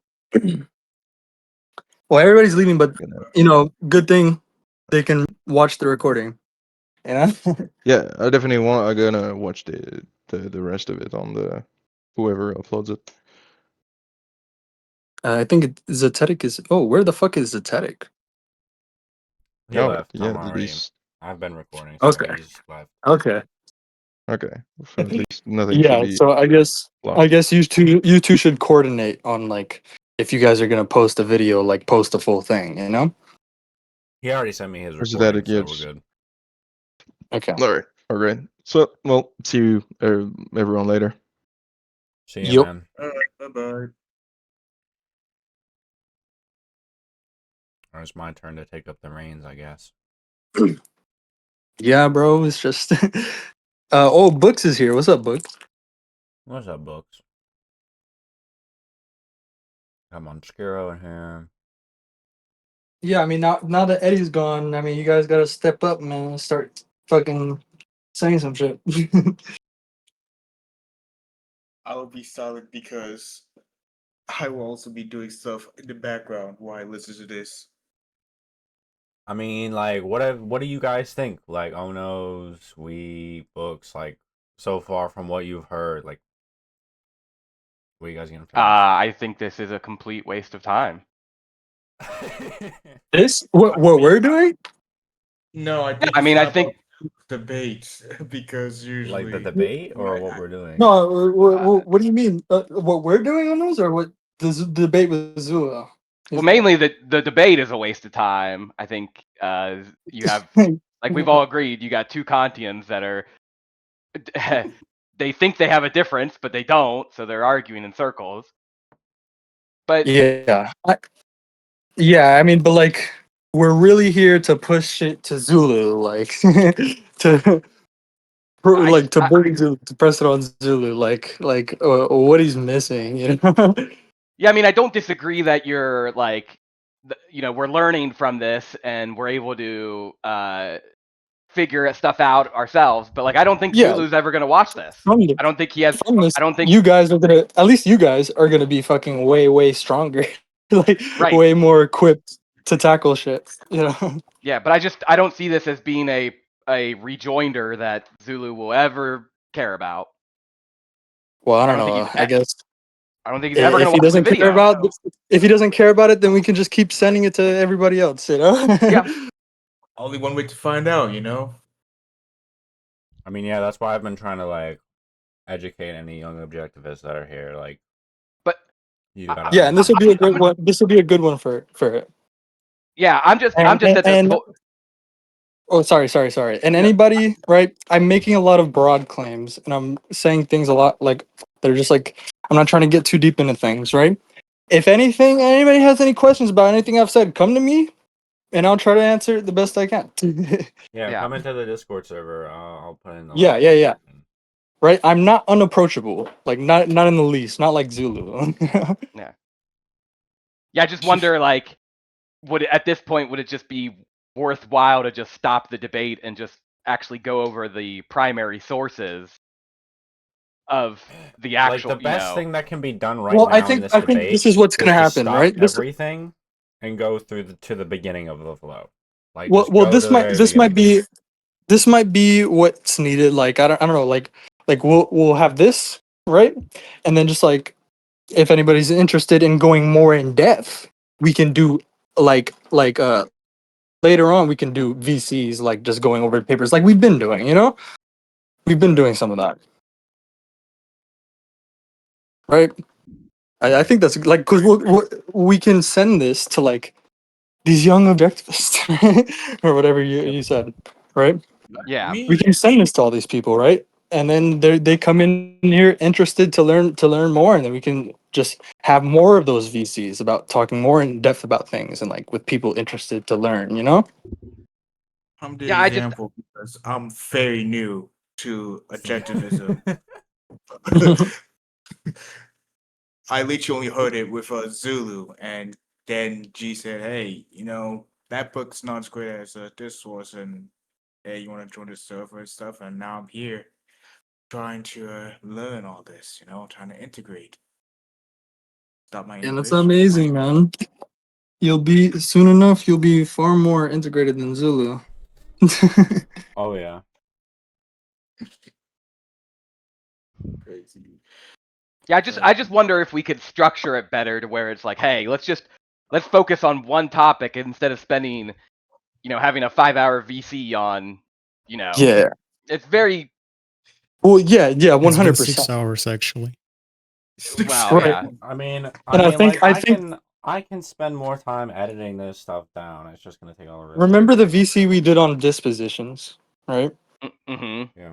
So I think it could be. That's what I'm saying. It's like this. Like they'll come in more interested in like specific things or like specific topics. Will they're concerned with, they have an issue with, or they're just like questioning. You know what I mean? They're you know what I mean. They're interested in, right? They're interested in looking more into it, right? Then we have those. Then we know exactly what we really need to talk about, right? Yep. Just like Stratino was struggling with dispositions, right? Affordances of dispositions, and we had to have that discussion. But by the time we had that discussion, because Stratino's schedule is like whack, like by the time we had that discussion, he kind of warmed around. He basically completely warmed up to my view. Mhm.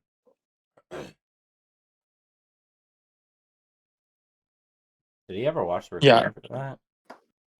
Yeah, I mean, if you guys haven't watched that, that was a really good discussion on Sakura's channel. Yeah, the dispositional versus relational. Yeah, All right. that was a really good Let's discussion. keep going. Could we actually get a link to the channel? Yeah, I got you. Oh yeah. Let me pull it. Tab.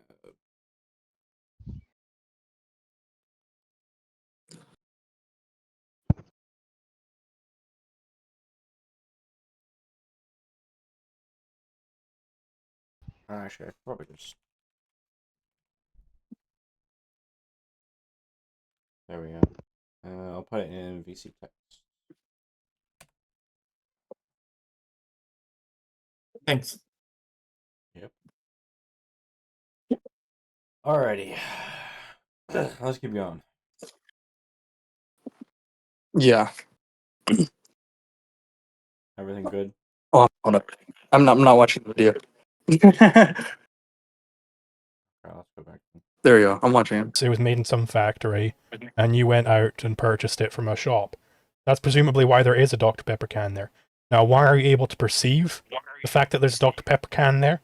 Well, I think there's an epistemic aspect to it, but it terminates in perception.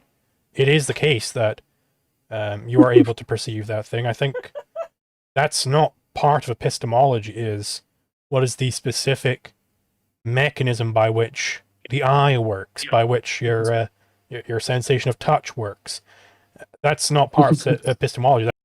Like literally to anybody fucking watching. Like he's getting any this from fucking me. He's getting Zulu. this from me telling everybody like, oh yeah, that's not part of a philosophy, guys. That's perception science. And that's Like, also even from the Binzwanger. fucking- And Rand even. Like Rand said literally to that. anybody, anyone fucking watching this, like when he's saying like it terminates or whatever the fuck, like what does that even mean, right? What is the meaning of that word, right? Mhm.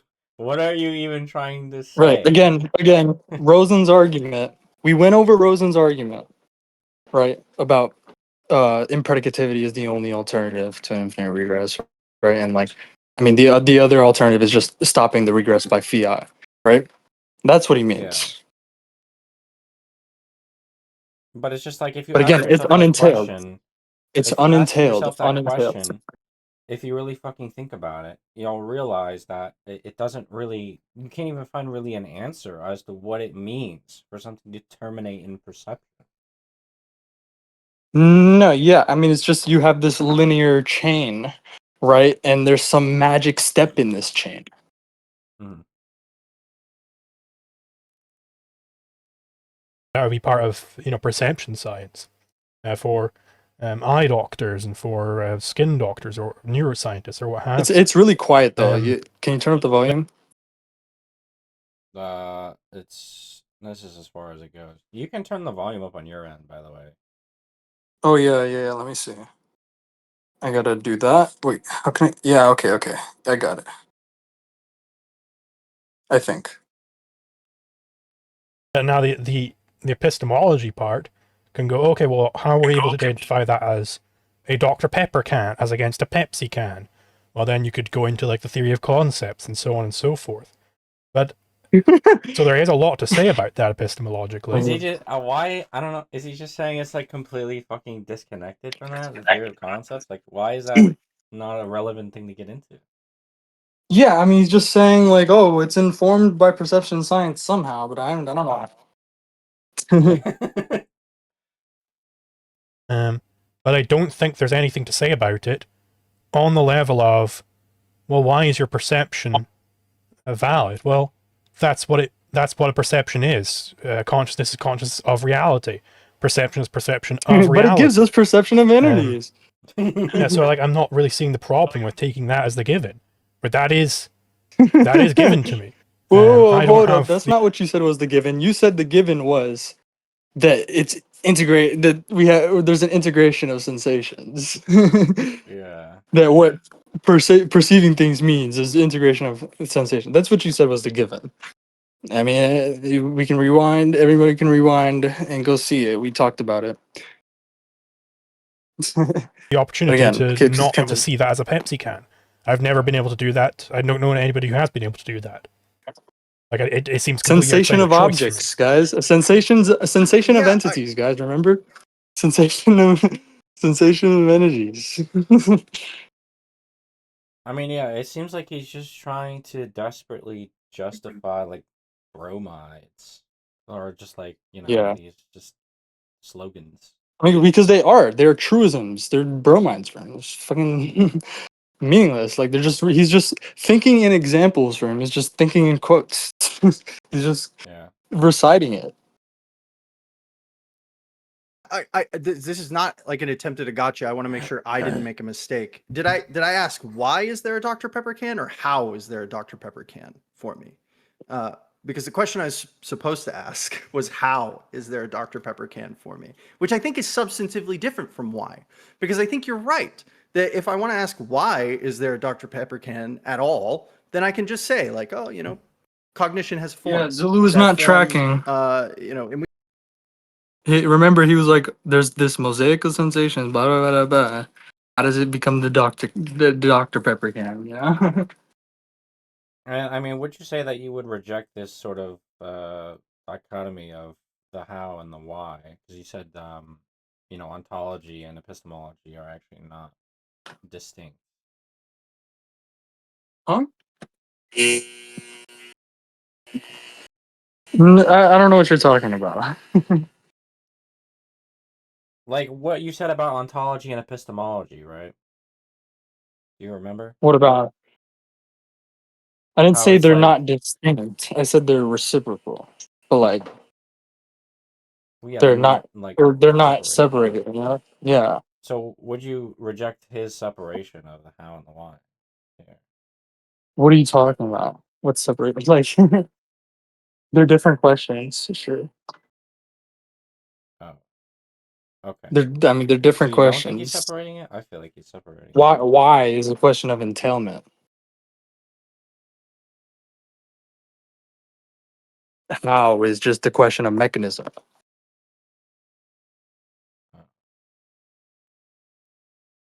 ask was how is there a Dr. Pepper can for me, which I think is substantively different from Which why. is not Because I causal. It think doesn't you're give you any right. cause or anything. The how question. I mean, it's you can't have a how question really without a why question. I mean, how questions without why questions, where the why question is just some unentailed. The answer to it is just some unentailed entailer. That's where you have just how questions. It's just a mechanism, and it's all unentailed. You know. Right. You can't ask any how questions really without why questions. If I want to ask why is there a Dr. Pepper can at all, But yeah, then I Rosen could just talks all say, about like, that oh, too. cognition has a form. That form, and we could run the whole Randian construction if you wanted to, and I think like most of that can be translated into ways that I'd be pretty happy with. And so that gets us like the fundamental why. But there's a deeper question in that solving that. So we can agree that the experience of the Dr. Pepper can has this like apodictic quality to it. The perception is, as Peikoff likes, I don't like the use of axiom as Peikoff uses it, because axiom presupposes that there is no further question to ask about it. But I will 100% agree that there's this apodictic quality to the fact that there is a Dr. Pepper can for me, and that the answer to that apodictic question, why is it apodictic at all, is just that there is a form of perception. But then we ask, Yes, again, they both say ask. it gives you perception of entities. They both believe this. They're both holding this position that yes, it gives you perception of entities. Every time Zulu says it, he's conceding the debate. Yes, yes, yes. He's just trying to say that. Why does it have this quality to it? And that is the whole game. Yeah, why? Why? What entails it? What is it? What entails it, man? That's what he's saying right now. Epistemology is not, we are justified in believing there are Dr. Pepper cans. An unentailed That's the entailer is a project of violation of the law. Epistemology is explaining how it is the case that we are, and I guess you could, if you wanted to, you could like deny all knowledge. Not saying that you are, but just like as a philosophical position, you could reject the framing of the question. But again, nobody at the table, nobody seriously engaged in epistemology wants to do that. And so, and the asking of the further question, how, isn't illicit, because if the only criterion was that I just need the theory to be able to tell me why there are Dr. Pepper cans, well, there's lots of theories that tell me why Dr. Pepper cans are objects for me, that they are justified in the basis of rational justification henceforth. Lots of theories do that, but it's the how is how we discern which theories are the best ones at explaining that, and why there are a bunch of false theories that claim to be doing the true thing. And I think this is what the tension between Kant and Rand really is the What question basis? of, What why basis enough is the there for question of preferring why- one arbitrary claim over another? There isn't. I mean, the arbitrary is equivocal with the arbitrary, but crucially, only the arbitrary is subject to such arbitrariness. Yes, continue. why enough to answer epistemology, and then we can just do empirical concepts from there. Why is there a justified object versus the question of how? And can we learn anything from the how that is of philosophical interest to us? And Kant's claim is that how is salient because it's going to be what gives us the scope of all of our knowledge of objects. All of our knowledge is going to be constrained to the scope Again, of how the same for mechanism. him lies completely in the gap of the dualism.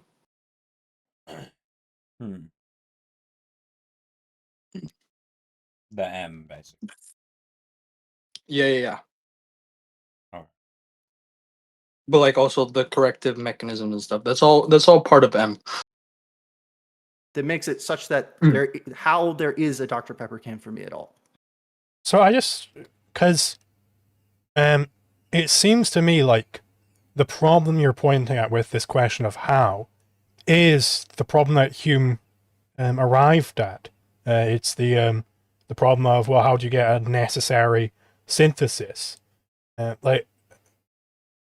suppose, just like explicitly, is that the problem you're pointing at, and why there is more work to be done in epistemology when it comes to the how are you perceiving that, why you have to dig down further than perception, or is there some other problem for what the issue would be if you just take perception as the given?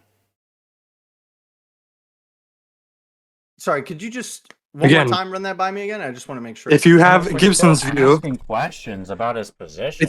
if you have Gibson's view, you don't have to infer the scene from the sequences, right? Because the scene is already contained by the sequence. Like it's all you're already just perceiving a scene. That's what it is. The scene is not unreal, you know. Mm. You don't need to Yeah, I don't know. perceive. You don't have to perceive like in the polar planimeter example. You don't have to like the polar planimeter doesn't need to Mm. measure length and then measure width and then calculate area. It just directly measures area. Yeah. And it would be terrible. It would be terrible if you tried to fucking measure length and width with a polar planimeter. It wouldn't do a good job of it. And so we're basically like a polar planimeter, right? And there's been tons of experiments on this from the ecological approach. How those abstract variables or whatever, just like we're really, really just not good at fucking detecting them. Mm-hmm. Because they're not what's relevant to our activity. I understood the question. Sure. So I want to know, like, what is the, like, explicitly, what is the problem by just taking perception as the given and you don't dig further down below perception? Like, is the problem with that the problem that Hume faced, where you can't That's get a not what you're necessary doing, synthesis? Yeah, that's definitely not what you. That's definitely not what you were doing, Zulu. That's what we're doing. Oh, we just, man. yeah, like sensation is just like a nonsense. We're saying, look at the Just throw larger that out. system. Look at the larger system, man. Just That's go what your we're whole saying. flow. Yeah, sensation, bro. Throw that word in the trash, right? And you'll be much better off. Yeah. Sucker, can you speed it up a bit? It's It's like 0.5. Yeah. The question of you can't get a necessary synthesis is going to come out of your how explanation, right?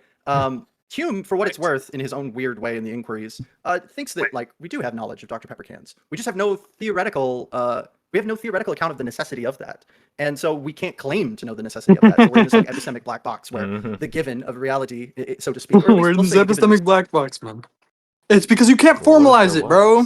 The world is non-formalizable, bro. That's it. That's all you gotta. The world is non-formalizable. Like I said, I don't know if I said it on the stream. I might have said it on the stream. Maybe it was in another, like in the very last recording. I think I said it in this recording. Yeah. That well, not your recording, in Zetetic's recording. That what, like Patsy's question, what's true of the world, such that there can be, incompatible formalisms that and no one formalism, no one single formalism exhaust reality, right? What has to be true of the world, right? The world has to be non-formalizable. It's just that simple.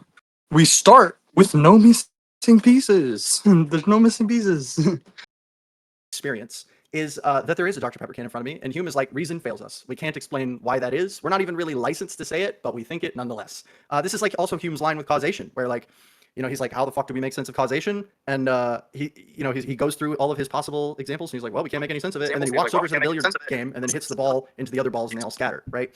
And it's not the why question that is really the problem for Hume. Yep, That gets like right. exposed There's no missing pragmatically terms in reality. There's no missing terms. I mean, not real. They say they invert it, right? But there's no missing terms in nature, right? When we look, there's no missing terms. I mean, there's no missing pieces, right? So what supplies the missing pieces? But how did you get there? How did you get to there? There is missing pieces that we need supplied, right? That we're standing outside of reality, trying to get into reality. Why is that the case? Why the fuck is that the case? That we're standing outside of nature, trying to get into nature. Walks over to the billiard table and doesn't like just wait for the balls to go crashing in all sorts of directions. Like he's committed to experience being causally structured, whether he likes it or not, whether he can theoretically justify it or not. And so Hume's problem comes in at the question of how. That's where Hume's problem comes in. And he doesn't see any route to the how because he doesn't lend himself to some of the tools that people like Kant will use later on. Namely, like for Kant, it's going to be synthetic operation. Turvey talks about this. Hume, what he's basically saying is how Hume fell to the paradox of mechanical reason, right? I don't want to get too much into it. Like the paradox of mechanical reason that Turvey will talk about if you look at lecture 7, I think it is. Probably, yeah, I think it's lecture 7. He talks about he talks about the paradox of mechanical reason there, and also in lecture 8, he talks about how Hume falls to it. Yeah, basically the point is that he's on the mechanical side. He can't bridge, he's in the Minecraft world. He can't make the bridge into the mind side, Mm-hmm. Truths, are going to be what get us, are going to be what explains the how in such a way that we can have theoretical knowledge of these things with access to our experience or from access to our experience. And so, yeah, I think the why question isn't the interesting one because, again, most of the people in the room already agree. There's very again we've people, already super hard- like bracketed out most of the worldly properties, right, and treated them as fucking like literally illusory. But we all agree. We all agree. Yeah, we all agree it's impoverished. We all agree it's impoverished, man. solipsis, maybe. I can't remember the guy. I can't remember the Greek philosopher who was like, there is no knowledge at all. They would say Cratylus? that. What's that? Was it Cratylus? Yeah, I think he's the guy who stopped talking. Yeah. Yes. Yeah, that's He it, would say the right? why That's question that's how Hume fell to the paradox of mechanical reason, because it was just like, well, that's not an explanation of perception, because it's just you're saying it doesn't exist. Mm-hmm. You're bracketing it out. You're bracketing all of this out as unreal, right? You can't bridge the dualism. You're trying to bridge it from the so-called real world, and to get to the where you've actually put all of most of the worldly properties. he wants to fight is the why at all question. I think it's the how question is the one that at least from my conception. Maybe this will be convincing. Maybe yeah, not. he was All of this talking talk so exactly far, about the the how paradox question of mechanical reason. That's crazy. is what discerns epistemological theories to begin with. The question between correspondence and consensus and coherentists and all these things, and foundationalists, anti-foundationalists, internalists, externalists, all these epistemological theories, none of them are fighting about the why. All of them want to say there are Dr. Pepper cans. Every single one of them wants to say there are real Dr. Pepper cans, and it's not the why isn't really what they're getting at. It's I wonder why. How is it possible? I wonder why. I wonder why. Well, I don't know. Like you keep circling back to, well, there's no missing terms. When we look, I wonder how did we get to where there is something missing that needs to be supplied. That we can have objective knowledge of Dr. Pepper cans. And these are where all the theories distinguish themselves. And that's what worries me so much is that I see I think Rand fairly gives the reply that the why question is a silly question to ask. And people who are deeply confused on epistemology do ask the why question. The why question is a silly question to ask. The why question is a silly question to ask. Wow. The how question is the one that I'm waiting for. I'm waiting for the how question from sensation to awareness of objects as entities. I'm waiting for that bridge because that's where all the work is. No, why is just completely dropped out. There's no why. It's just the dualism, right? It's again an intractable problem. There's no why question at all. Right, it's just we have a dualism, so who cares? I don't know. Bridge it, man, bridge it. Gotta bridge it. Like Bob the Builder. They're just obsessed with it. The big problem here, I can kind of It's like elaborate on cops, why like you don't cops are hear the always how. just like fiending for that ID, bro. I need that ID, man. I need that bridge. I need the bridge. You don't hear the how question from objectivists. Why we do indeed stop at what perception is the given. It's because we see this as a complete pseudo problem. We do not think that Kant ever had to answer. Well, yeah, you of course have to answer Hume if you're going to do philosophy at that time. But we think that Hume was bringing up a non-issue, complete Wow. non-issue. Wow. Namely, the problem of Wow, bro. He's like, oh, you still have to Well, answer wait. Hume though. Yeah, that doesn't make any sense. Why do we have to answer Hume but not Kant? Just like Because fucking don't Hume, tell him, don't tell him. You yeah, know? Hume brought up the fucking question that fucking Kant was trying to answer. Right? Hume came before Kant. And so Yeah. he, had this fucking question. No, I was saying, right? I mean, like the fucking rash is like, bro, don't tell him. He's a Kantian. Yeah, we don't have to answer Kant because we already agree with him. Yeah. Necessity. We don't think it's a problem at all. And this is not purely an objective viewpoint. That's not a Other problem. Aristotelians have come to accept this. So, what is meant by calling a fact necessary is that the opposite involves a contradiction. And the problem is supposed to be, well, how do you get... we Wow, bro. figure out how that would happen with math. He just said the What? opposite involves, bro. What? Do you know what he just said, bro? I think Yeah, it he's saying that. like what it is. So This thing's how we know identity. facts? It is what it's not. Right? Yeah. I mean, Yeah. I mean, Yeah, we know well, facts through it's not their that. counter. It's not that. It's not that. It's not that. That's what it is, because it's not that. Right? What it is it's not that. It's not that. It's not that. Dude.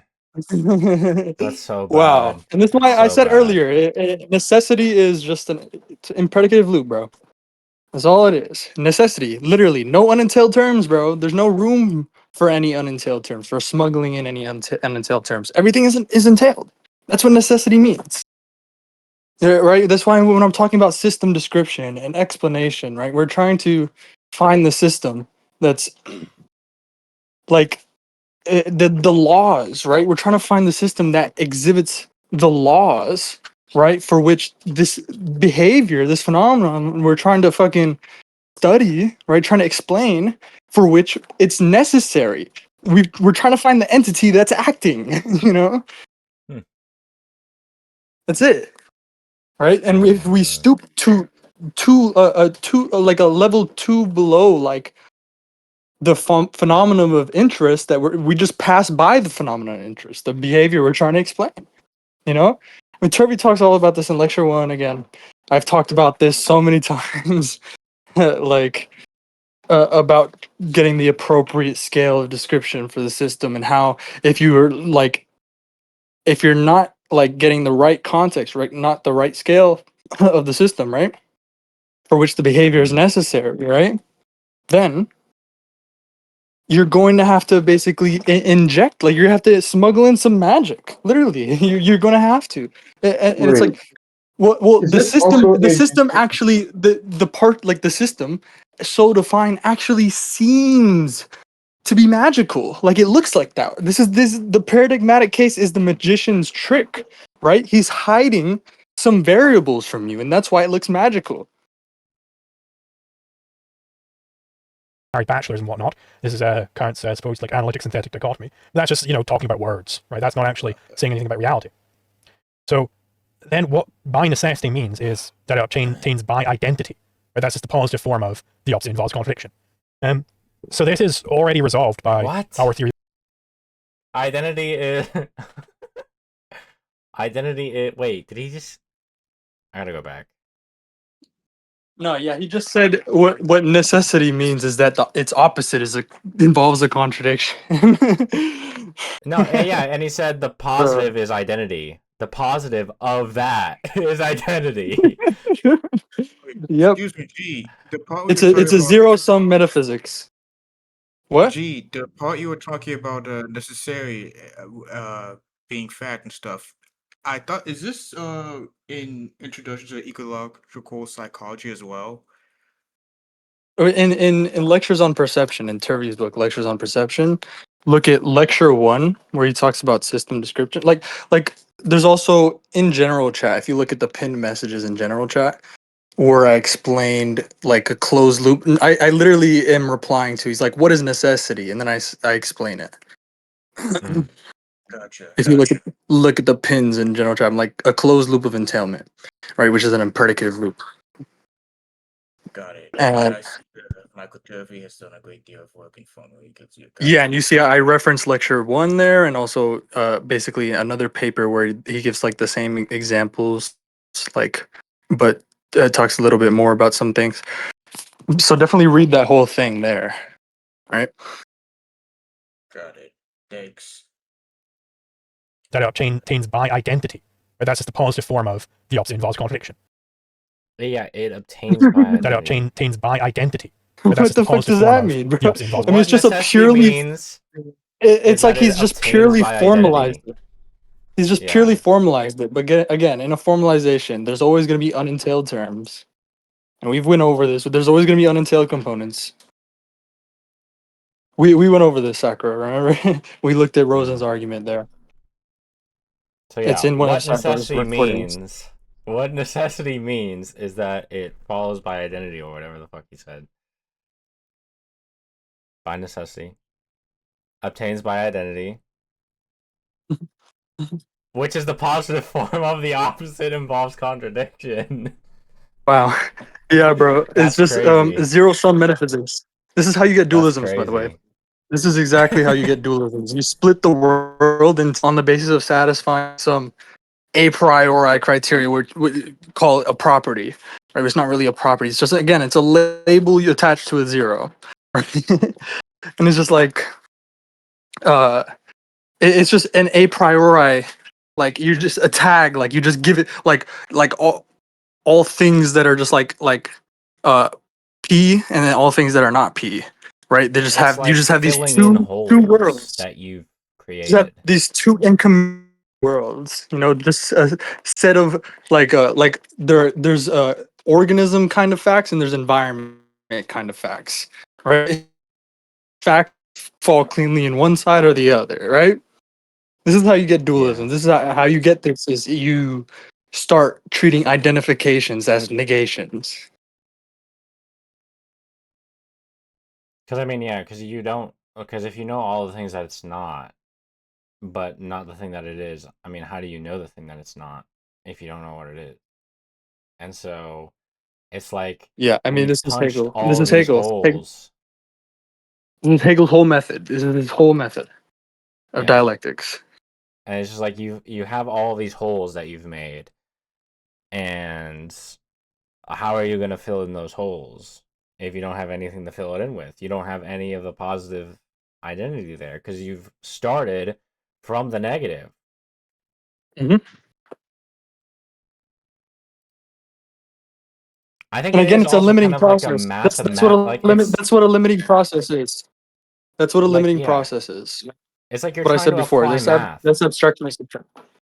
It's like you're trying to apply math. It's like, oh yeah, two negatives make a positive. And then it's just like, well, that's not how it actually works in like the fucking real world when we're fucking looking at shit. Right? Mm-hmm. Because we already, we don't start from nothing. We already have the positive sum right there in front of us. It's just there. But yeah, it's a zero sum metaphysics, I like to call it. Yeah. This is what you get with the abstractionist subtraction view, with the extremely subjective view that I was talking about. I like to call it a zero sum metaphysics. Looks like looks like Zetetic is fucking stirring the pot. all He's roads lead like, to zero, bro. All roads leads to G zero. wants to It's all debate reification Zulu. of zero. Hype. Pretty sure that's Zetetic right there. Because every single thing that happens, if we're talking in metaphysics, happens by necessity. There were no alternatives possible. It wasn't possible for the sky to be green. It wasn't possible for the Earth to be in a different solar system. None of these things were possible, metaphysically speaking. So this rests on two basic points. I think it's two. That all action Wow, is action of bro. entities. Bro, I don't know, bro. Guys. This shit's crazy, bro. If any of you guys have read fucking Peikoff's paper on the analytic synthetic dichotomy, bro, you would see why this is crazy what Zulu say right now. He's bro. He's literally doing the exact same shit, bro. That's what he's doing, bro. Like, and is what I was saying, right? Because you're dividing the world into two facts, like contingent facts and necessary facts, and you know what I mean. And that's what you're doing when you have this whole like possible worlds like idea of necessity. Oh, bro, Yeah, it's kind of it's just the literally, primacy of it's literally, PSR. bro. Just like, look, bro, look, like read Peacock's analytic synthetic dichotomy, bro. He's literally describing what you're doing, bro. As like Like, yeah, it sounds like the a one of the primacy biggest of. errors in philosophy. One of the biggest errors in philosophy. Yeah, it sounds like a Oh primacy of man, PSR. yeah. I mean, but PSR isn't. I don't know. Like, it's not so bad on its face. You know, it's just like the I whole just don't think it should be idea, taken as right? literal. It's like, oh, we have all these Right. Yeah. Yeah. alternative Yeah. worlds where the sky could be green, Oh and yeah. it's like, well, this world is No, not no, like green. see primacy of perceiving again. See primacy of perceiving and see how they use PSR to basically just like no, all of this shit is nonsense. You know, like on its own premises. You know, on its own premises, it's nonsense. That what an entity does depends upon what it is. So, for instance, all action is action of entities. You can't just say, "Oh, well, there's a lot of eating going on next door." Oh, well, what's doing the eating? No. There's nothing in particular doing the eating. There's just a lot of eating going on. It's like, okay, well, that's fantastical. That's nonsense. Can't have that unless you're, I suppose, Heraclitus or something. So we would say that all No, action is look at action of this, entities. bro. And He's so, just like and then what? fucking defining what exists like a priori, bro.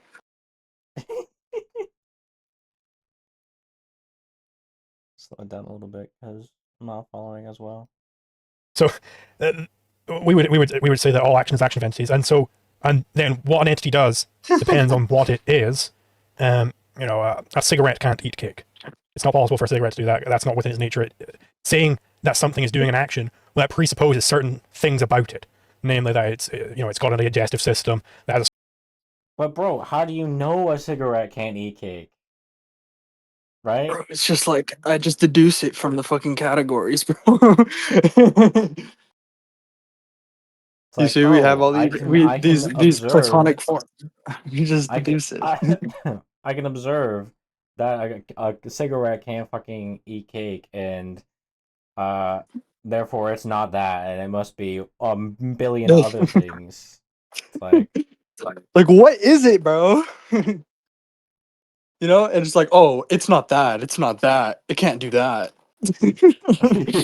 just like I fucking take this cigarette everywhere, and I just like I'm trying to figure out, what does it do? This is exactly how we get the concept of God. You know, by abstraction and subtraction. We take we take man, and we're like, we're just defining God by negation of man. It's like, oh yeah, God is everything man is not. Because we've already defined man as what by what it's like at like by what it's not, right? Yeah, we've already defined man by what it's not, and then just well, God is everything that man is not, right? I mean, yeah, it's just like, oh well, we can't directly perceive what a cigarette's nature is, so we need to fucking figure out what it can't do to figure out its nature and identity. Yeah, I mean this is not how it works. Certain mass. You end up with so nothing. That's why if you Nothing release a that ball, way. there aren't multiple Because different you things that never can happen even got if you anywhere. Yeah. You're never always had going to be anything. you're always going to be stuck outside of reality trying to get into reality, you know? And you're never going to be able to.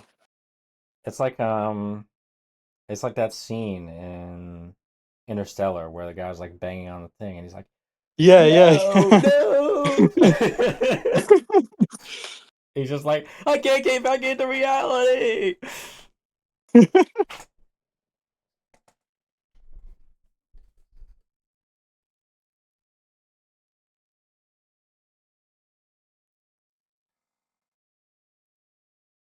Yep.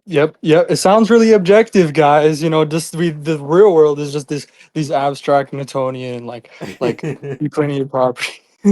He's doing it, bro. He's literally doing it.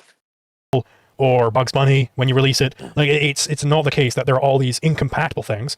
Because incompatible possible actions, well, that means I would have to derive from incompatible, read contradictory, aspects of the thing's nature, which means that it is not what it is, which means that A is no longer A.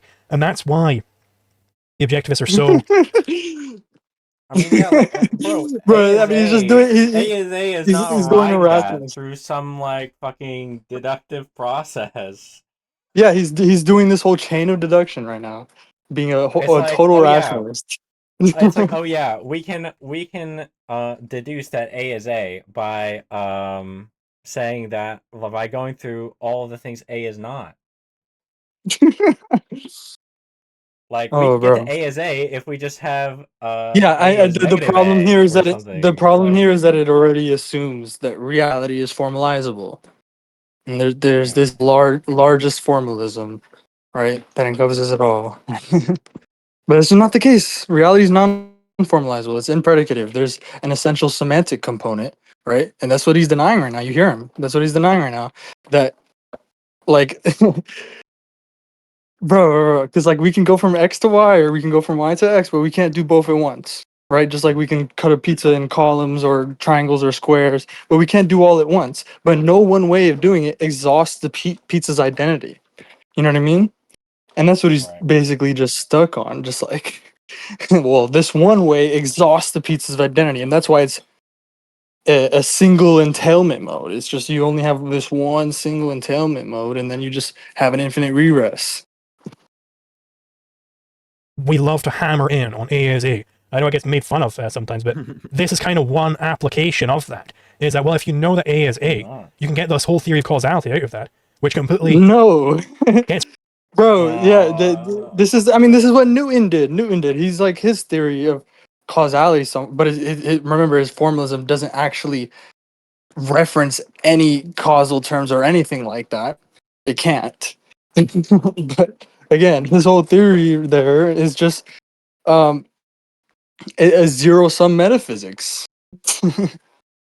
That's it. It's entirely zero sum. Yeah. obviates the problem of necessity. There is no problem of necessity here. That It's which just like is general equilibrium models in economics, like neoclassical views of economics, if anybody's more familiar with that. Like Walrasian views, Walrasian general equilibrium stuff. of that is that, well, if you know that A is A, you can get this whole theory of causality out of that, which completely in on A is A. I know it gets made fun of sometimes, but this is kind of one application of that. Is that, well, if you know that A is A, you can get this whole theory of causality out of that, which completely it completely obviates the problem of necessity. There is no problem. I mean, like, Bro, I mean, he hasn't answered Hume. He just hasn't. I'm sorry. He hasn't given us necessity because of his whole view. Like his whole view is literally what Hume was attacking. Like this was the view back in Hume's time. You guys, do you understand that? This whole possible worlds view of like the fucking yeah. like necessity is like defined by like the positive condition of the opposite is fucking contradiction or whatever, right? That's what Hume was fucking attacking, dude. Because, bro, the world of change in particular only gives you contingent facts. It doesn't give you necessary facts. You can only get that by pure reason. Again, transcendentalism. It leads right back into it, bro. You've only ended up right where Kant ended up. That's it. That's all you've done. That which is necessarily is. So the whole framework that Kant is building for us answers the question of how. Well, it's actually, none of that is necessary at all. You didn't need to answer that. You could have just completely destroyed the entire problem. If you just commit to that, there's lawfulness, right? Reality is lawful, right? There's no need for all these superfluous fucking like unentailed entailers because there's no room for unentailed. Like that's all you need, bro. But you don't get it this way. Everything you're describing is the exact opposite. would have done that. And then you no longer have to build up all this stuff trying to answer the how. And that's why objectivists he's are right that terminating that's what you at would the point of need. He's right that that's what you would need.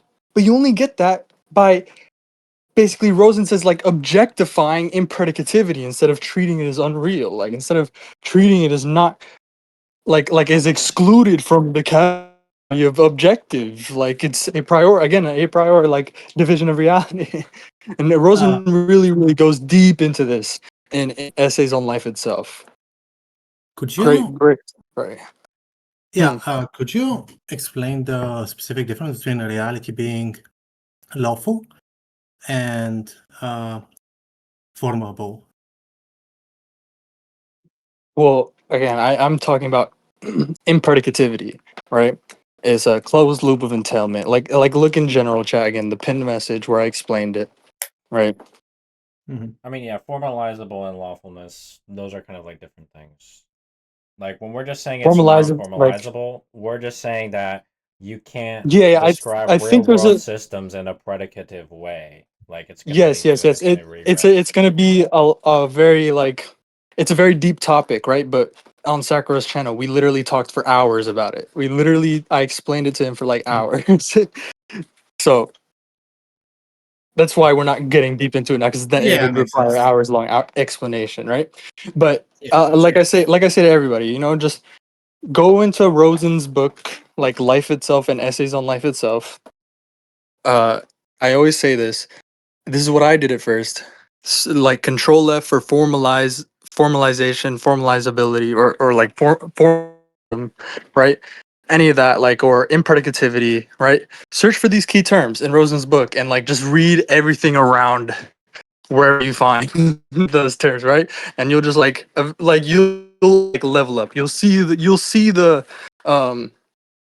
value in it, right? Yeah, and I mean when we're talking about And lawfulness, it's really objectivity, just like objectivity. Yeah, objectivity and Essays on Life Itself in particular. Search that. Yeah, Here, lawfulness is a bit I'll link Essays on Life Itself and Life Itself again, and the rest of Rosen's papers. This is again where Turvey gets all this stuff on like the logic of complexity, like the logic of like this stuff, like impredicativity, right?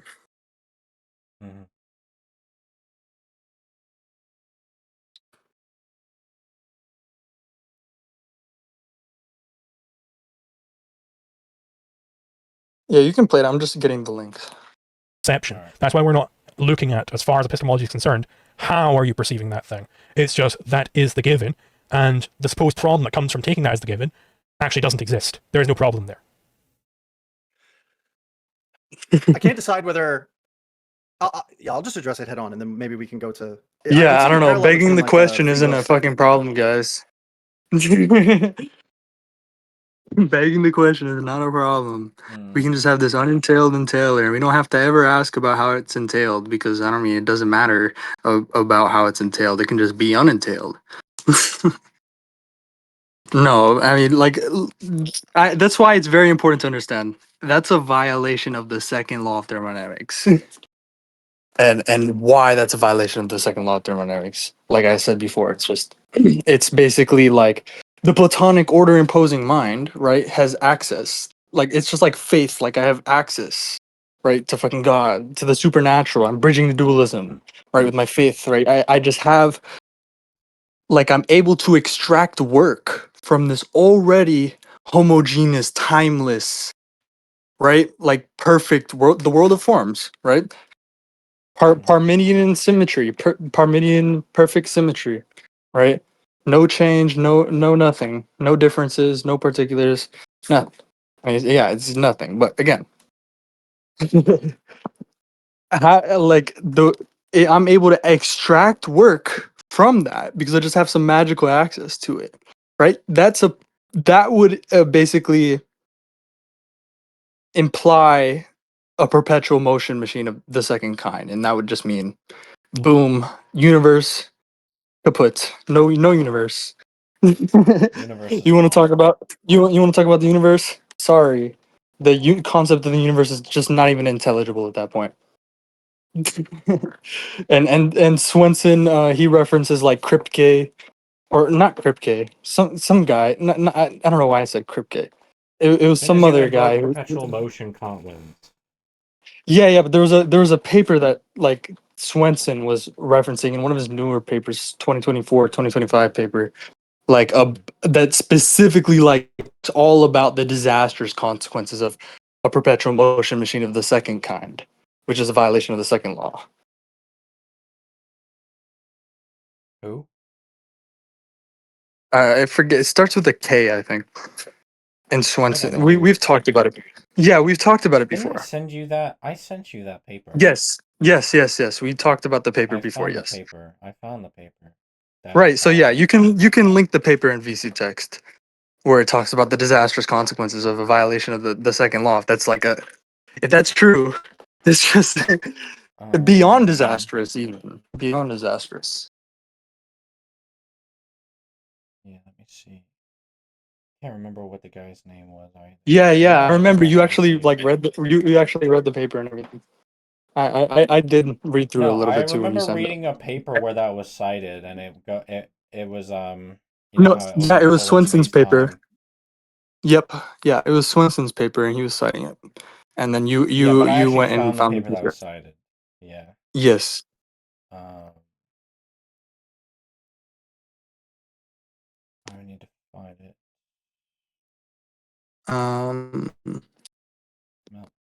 Yeah, here's Rosen essays on life itself, and like they're just like a collection of all the other stuff I have from him, which is like a lot. So, in VC text, I just posted it. And there's also Swenson's papers. I guess I'll post Swenson's papers too. I mean, you guys probably all have these links. Oh, I think I remember the name.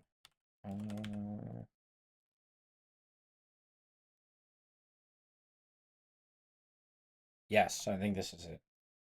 By a guy named Caustic. Right. Yeah. But again, if you can work right from an already spread out, already homogeneous like source, then you would basically be reversing the increase of entropy production. And Right. that's just that's a perpetual motion machine of the first kind. Second kind, you mean? Oh, second kind. Yes, second kind. Sorry. Second kind. The first kind is a little bit different. Interesting to get into between this how and why question, but just to like address the stuff that you were getting at head on. So of course, But I think without that, without identifying it as a perpetual motion machine of the second kind, you kind of don't really have a good argument against why you can't have an unentailed entailer. You know what I mean? I mean, you don't really grasp the reason, I think, unless you understand it as a violation of the second law. It's just like, I mean, it's any prime, any so-called like prime mover, basically, or like blind watchmaker, right? Those are Yeah, like because I remember, I think it was in terms your for it. notes when you said that.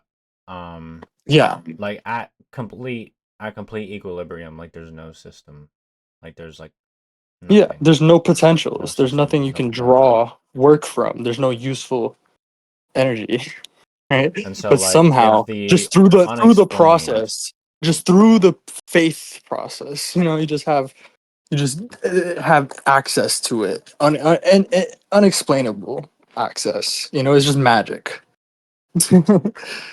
But again, we know that a violation of the second law. So, like, this is invoking perpetual motion of the second kind. We know that that's just impossible, strictly impossible.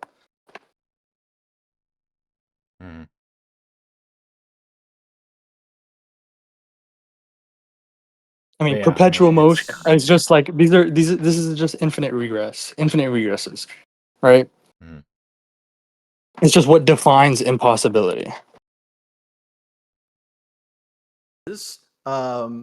If the fundamental epistemological unit is of unified objects, entities that we are justified in taking to be the way that they are, then you do get most of what you're talking about from that. And the how question is just, again, it's not to try to reject the fact. So actually, sorry, I want to back up a little bit because I think there's a better way of doing this necessity question. And it's not what I think. I think you're right that the objectivists license themselves the ability to forego considerations of necessity that bother. I mean, I hate that I can't go into Kant, it. I could talk Locke. about that for hours, honestly, about the fucking like perpetual motion of the first kind and the second kind and all that stuff. Like, I can go Maybe really, if really Zulu would deep come into it. around. Dude, if Zulu could But come like, around and actually fucking learn this shit. yeah, I just want to say again, you know, I'm keeping it as surface level as possible while trying to tell you what's important here, you know. But like, again, that deserves a whole discussion on its own. And I've on Sakura's channel, we've literally had hours long discussions about this stuff. Yeah. Locke, Hume, even Descartes. All of these people, Spinoza, Leibniz, all of them were concerned with this idea of necessity. And the objectivist licenses themselves to Yes. foregoing this idea of necessity as apart from like the contingent or this analytic synthetic distinction by taking by just for I don't want to say Again, this in a way that sounds like Zulu was holding to that distinction, by the way. He already accepted the analytic synthetic false dichotomy when he was doing that fucking shit before, when he was defining necessity. Yeah, I mean, Peikoff literally describes what he was doing in the analytic synthetic dichotomy paper. There's also a great video or like a review of that paper by James Valiant and Amy Nasir and like her husband. Like they had a whole review of that paper. I thought it was really good. Like really helped me understand the paper. condescending or something, but just by like starting from, okay, we've accepted the answer to the why question, you know, perception as a form, Dr. Pepper. You know, once you have that, of course, everything is going to have an empirical answer to it. Of course, it's all ultimately empirical because you're starting with the empirical thing. There isn't going to be any like a priori necessity or analytic necessity that you get from just starting with the Dr. Pepper as an empirical object. And that right there, that's Hume's point. And so when he says when you say, Hume, you're trying to like manufacture this thing that you don't need under Hume's framework, well, yeah, that's kind of like Hume's conclusion. Is that it isn't so much that Hume says in the inquiry, Hume doesn't really say. He literally said it. He's like, yeah, bro, you didn't fucking refute Hume. Or actually, it's in the treatise, I think. I think it's the second treatise on human nature, human understanding. Either way. He's like, I actually read Hume, really... bro.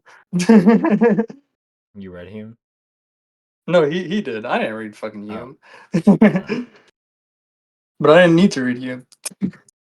Much that like, we're like cast to the seas because we can't have necessity. If only we could have necessity. It's more like, well, this necessity thing just doesn't seem to have anything behind it at all. And like that's what you would need to be making the kinds of claims that dogmatic rationalists are going to be making. Is you need this kind of necessity, and you don't get the necessity when you start at the level of Dr. Pepper cans. And Kant doesn't think you get necessity when you start at the level of Dr. Pepper cans either. You're going to look for it, you're going to hunt for it, you're going to try to find it in the world, and you're going to come to the same determination as Hume that something is wrong with this conception of necessity. Oh man! And look at it, bro. You didn't even notice it. You didn't even notice it. He set up the infinite regress, right? Just by referencing Hume. That's crazy. Did you see that, bro? Not quite. Like, here, let's walk through it. No, I guess you weren't here. You arrived late when I talked about how it's all about just like setting up some infinite regress, right? And then saying, well, it's either an infinite regress or you know, innate knowledge. Right, and it's just the whole thing with the rationalists. Remember, you know, like we applied the fucking syllogism thing or whatever, right? Yeah. The whole thing is they're just trying to get you to accept this infinite regress, man. They're trying to get you to accept premise 2. Yep. Yeah. That's what you would need to be making the kinds of claims that dogmatic rationalists are going to be making. I see. Yeah. Yeah. Did you see? I get it now. Yeah. Like he did it so subtly too. Yeah, I get it. Yeah, he is. I mean, he is reifying. But again, like, oh yeah, we only have. It's X the same strategy. With.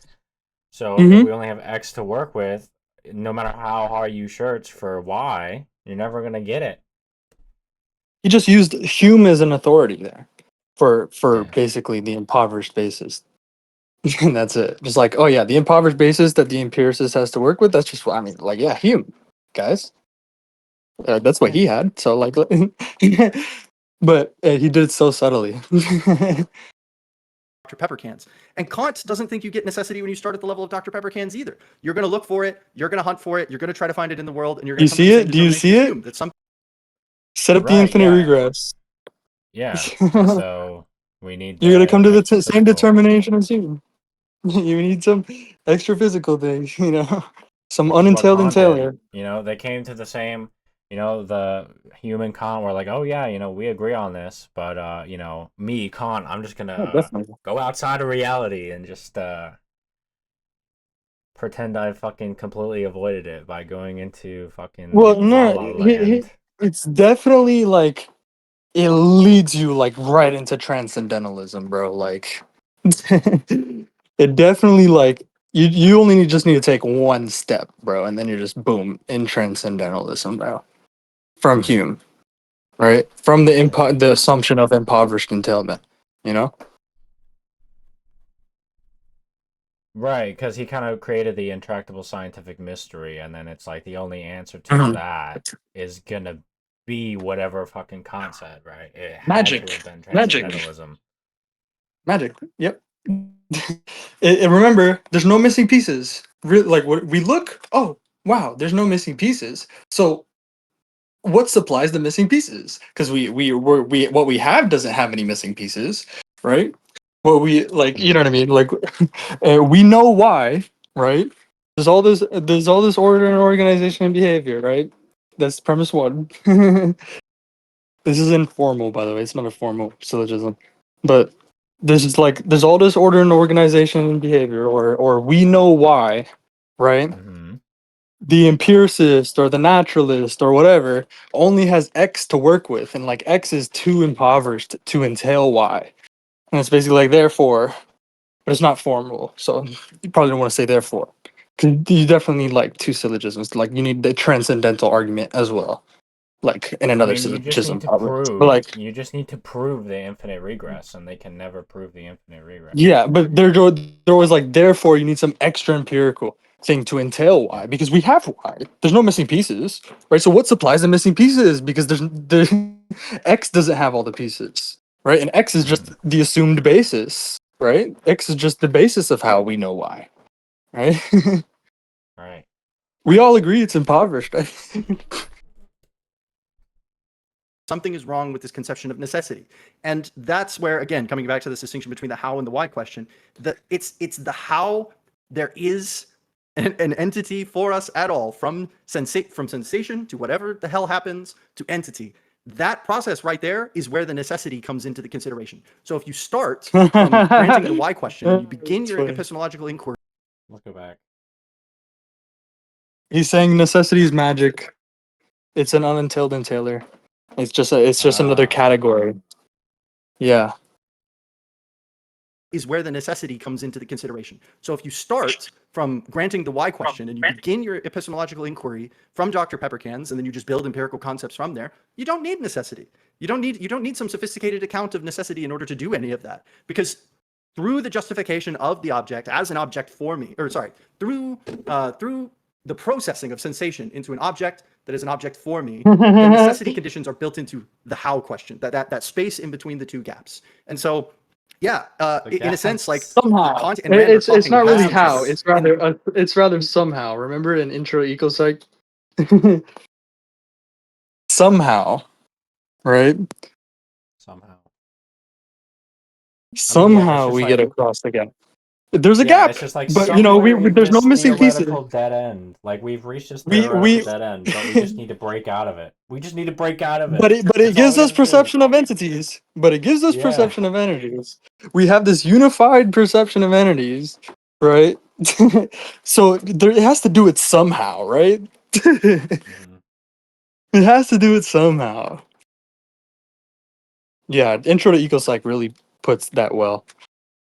When Kant says you need to find the necessity, Yeah, I'm just he's remembering not that. really talking to Rand whenever he says that. I mean, he would probably say what I'm saying, or something to the effect of, Oh, you know, yeah. you don't have a complete epistemology yet. You have the why question, but you haven't answered the how question. He may say something like that. But if we just No, grant you that don't have the framing, why you'd be like, question. yeah, cool. Like you've already got all the necessity stuff. You don't You need don't some have further account entailment. of it baked in. There's nothing to distinguish the synthetic from the analytic, or you could still do a priori and a posteriori in this framing because it's going to be fundamentally Yeah, empirical. okay. You know, we have That the distinction is between not giving in perception. Remember that distinction, just like the primary secondary quality distinction. It's not giving in perception. It's just like given by pure reason. I mean, just like, oh yeah, because obviously the fucking world of change in particulars, that's unreal. It's because it's the world we perceive. That's the assumption. Always. It's always that. But it's also rather the prohibition of impredicativity.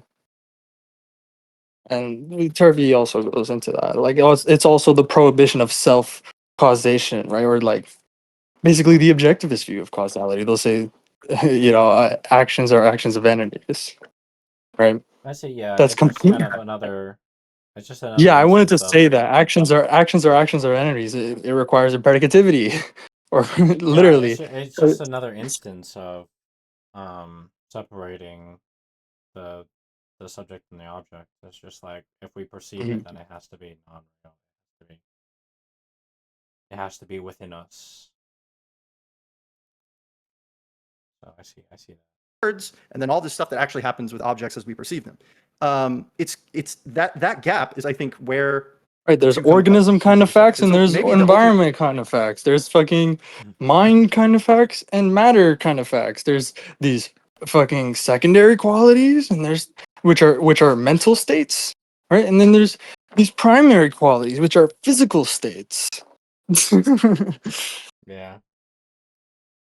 Ultimate question of whether you think Kant has anything to say at all epistemologically is whether or not you think that we ought to be able to give an account of that justification and not presume the justification. Whether we rightly, from an apodictic certainty, know that there must be some justification or not.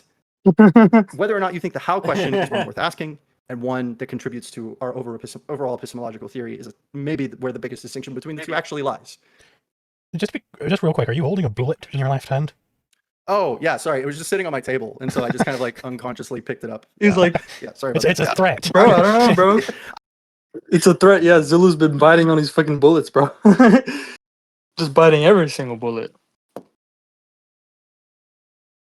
Yeah, but Dude just keeps a loaded gun right next to him, like a badass. Yeah, it definitely. I also see that is that a lot of this comes from like the bullet biting culture. It's just like, oh, we just need to bite this bullet no matter what, and everything will be fine. But it's like, Well, it's not even. you haven't It's not even actually- that. I mean, it's fine. Like, yeah, be principled. That's not what I mean. That's not what I mean by he's biting bullets. I mean he's biting the bad bullets. Like, Well, he's that's what I fine. mean. Is that you're just kind of blindly doing that? Like He's you're biting not- all the Kantian bullets. Like the Kantian is just like yes, yes, yes. Like you're a Kantian. You know, that's what he's doing. Yeah. Yeah. So I don't mean it in that way.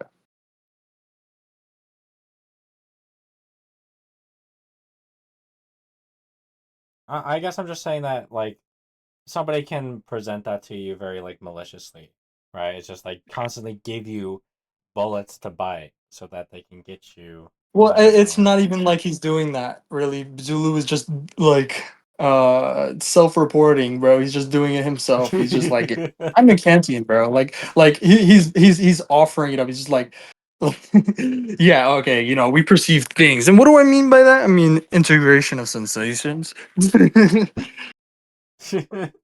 But it gives us perception of entities. I'm from Texas, okay? These things are everywhere. I like step on them when I'm like walking around my apartment. So, You know, so anyway, like, I just want to be like abundantly clear. Is the problem with not answering the how question? I just want to clarify. Is it indeed that, well, there's this problem of necessity? Because if that is the problem with not answering the how question, well, if the Aristotelians already have a separate answer on the metaphysics for why there is no problem of necessity to begin with, oh, well, why the hell would we have an answer to it on the epistemic level if we don't even think it's a problem, right? We've already dealt with that in the metaphysics. Now when we're up in epistemology, we're not going to suddenly tack on a whole extra thing in You don't epistemology. have the answer. Which, You were right that this is what you would need. You need no unentailed terms. That's what you need. That's what necessity is, yes. Right? But you didn't get that. Oh man. Answer a non-existent problem. Actually, great question, and something I probably should have brought up a lot earlier is that, believe it or not, Kant's aim in the first critique isn't really Dr. Peppercans at all. It's to in the preface he makes it pretty clear that like what he's setting out to do is he's looking out at metaphysics at his time, like the field of metaphysics, and he's like, man, this all sucks. Like, what the hell is going on here? Like, everybody is And that's sucks at true. metaphysics right now. Why is Very, very true. this happening? And the whole book revolves around actually like a couple of central metaphysical claims that like have always come up, and this is like free will, the existence of God, the immorality of the soul, or the immortality or eternal soul. And he's like these three questions are things that people keep coming back to, and they continuously fight over them. And there's never been any meaningful progress on these things. And like he gives his thesis, antithesis structure about why all of this is possible. Blah blah blah blah blah. The thing that we get isn't the important part of Kant is not that we get certain knowledge of Dr. Peppercans.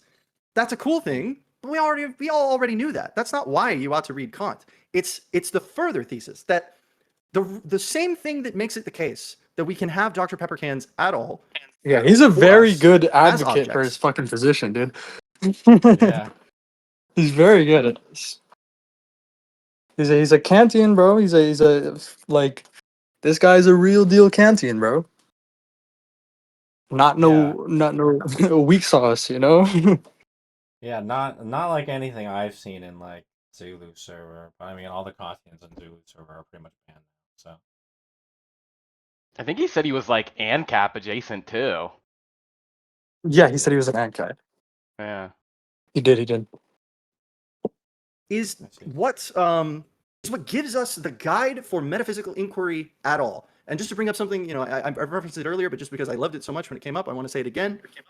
In the ITOE, in the workshops, when people said, Yeah, and metaphysically fucking speaking, Zulu has totally Rand, wait, separated himself from the intellectual continuity that even's fucking even called Aristotelian, bro. You know, that's what we're here integrating, right?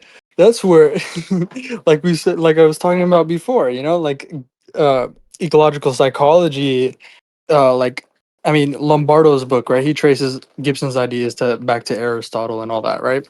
But it's all just a continuation of Aristotle, and just like we have to integrate it all, right? Like Austrian economics is as well, right? And it's just Zulu has totally separated himself from this fucking intellectual continuity, bro. Because that's what it would take to take part in this intellectual continuity, right? Dreadful. Really dreadful. Yeah. waste any time. Every time she's like, what do you mean metaphysically speaking? What is going on when you say metaphysically speaking? And I think that is like, to me, that's like, I love that sort of line, that line of questioning, because I think it like cuts right through the knife, or it cuts the knife right through the butter. He's making me want to read Cat, completely bro. butchering this. That's like, You know, this guy, he's making me want to read Cat, bro. And I bet he like fucking, I don't know, bro. He's like he's applying, like he's this is just Zulu's become a platform for his fucking opponents, bro. For just letting them lecture, bro. I haven't checked Zulu court since this debate dropped. I hope it's not bad. Bro. Man. Like, just as fucking Metascourge is gonna be, like, Bro, Metascourge Zulu has already Zulu become a hasn't hotspot answered a for Discord, single. Bro, this guy has like literally presented so many like problems and like points and stuff. And Zulu hasn't addressed a single one of them, bro. Yeah, Zulu court's gonna become like a hotspot for Kantians now. Because of Yeah. this guy. Hopefully this video is gonna fucking like do something to help with that, right? Yeah. Yeah. All of the people who are feeling hopeless, that there's no answer to the questions that this guy is bringing up, there definitely is. There's lots of answers. Yeah. a hot knife through butter on what is actually going on when someone asks, when someone says metaphysically speaking, as opposed to epistemologically speaking. They want to distinguish these two things entirely. And I think, again, I hope it's not a misreading of Rand, because it was one of my favorite things about her. I Whenever she would love be how like, this "Whoa, guy's like, fucking hey, let's pump the putting brakes." it You didn't see Zulu. He's like laughing. He's like, yeah, this guy's, entertaining him, Logically speaking, they want to distinguish these two things entirely. And I think, again, I hope it's not a misreading of Rand, because it was one of my favorite things about her. Whenever she would be like, well, like, hey, let's pump the brakes real quick. You need to tell me what you mean, because if you want to say divorce from epistemology, I don't have any idea what you're getting at. And like, arguably the entire point, the critique of pure reason, the entire thing that he's critiquing is he's setting up the scope of metaphysics for us. This whole book is just a primer so that we can go out and do actual metaphysics afterwards. That's the quote unquote critical project, is to set the foundation for future philosophy. And bro, he's literally like Kant. He is literally Kant. He's like, buy my book, bro. Buy my book. I think when you read it that way, you start to see that like and this the is why concerns about Dr. Pepper, or like a variant of it, is still the philosophy of the day, bro. This is exactly why. Pepper cans, of course Kant is going to be asking something deeper than concerns about Dr. Pepper cans, because he's trying to see if there's any way through this sort of, I don't want to say backwards, that's the wrong phrasing, but through this kind of like antagonistic process of reason, where he's like holding reason's He's totally captured the fucking like flow, bro. Look at Zulu's just nodding along, bro. Literally. You're just looking at Zulu in the fucking little corner there, just nodding along. He's just letting him fucking yap about, yeah, Kant is just doing this great thing here, I mean, I would literally say going it's because on he and doesn't on. know anything. Like, he doesn't Just even know selling, what this guy is gonna say next. That's the thing. Yeah, that's crazy. He doesn't know. He doesn't know. Exactly. Like, you would be there, like, cutting him off, being like, oh, I already know what you're going to say, bro. That's wrong.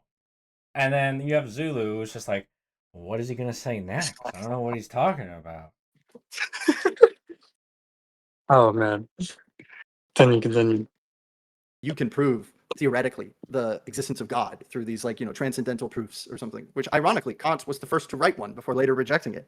And he's like, dogmatic rationalists think we can do that. That is true. Kant was the first to write the transcendental proof. It's or sorry, proof I'm in looping you, quotations. Again, he's the transcendentalist, bro. He took all these transcendentalist like lines of thought or whatever and just like put it all together, like he crystallized it, So I'll just stop there.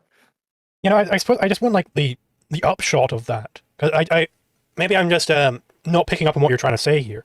But if Rand and other Aristotelians already have linked the problem of necessity, and the problem of necessity is the motivating factor behind. That's why Kantianism is still the philosophy of the day, because nobody has rose up like in changing the philosophy of the day in to actually defeat transcendentalism, right? Right. And that's what Gibson and everybody's doing. They actually defeat the whole like transcendental arguments are literally the entire method of cognitivism, right? Cognitivist science or whatever, right? Cognitivist neuroscience. I would hardly call it science, but that's what it's known by, right? The transcendental argument is literally the entire method of the cognitivist school.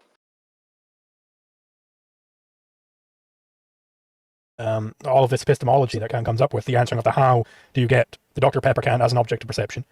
If that's already licked, then well, surely she doesn't need to answer the question of how, and she can just stop at perception. Like, what is the issue with doing? She did not defend against transcendentalism, bro.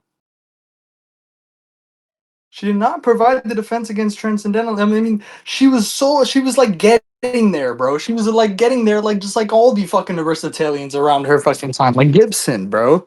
Shit. She was getting there with her fucking to the extent she was like, oh yeah, objectivism, right? We're eschewing these dualisms, all these fucking dualisms, all these false dichotomies, right? Yeah. That was the innovation. That was her innovation. To the extent she was making any innovation, right?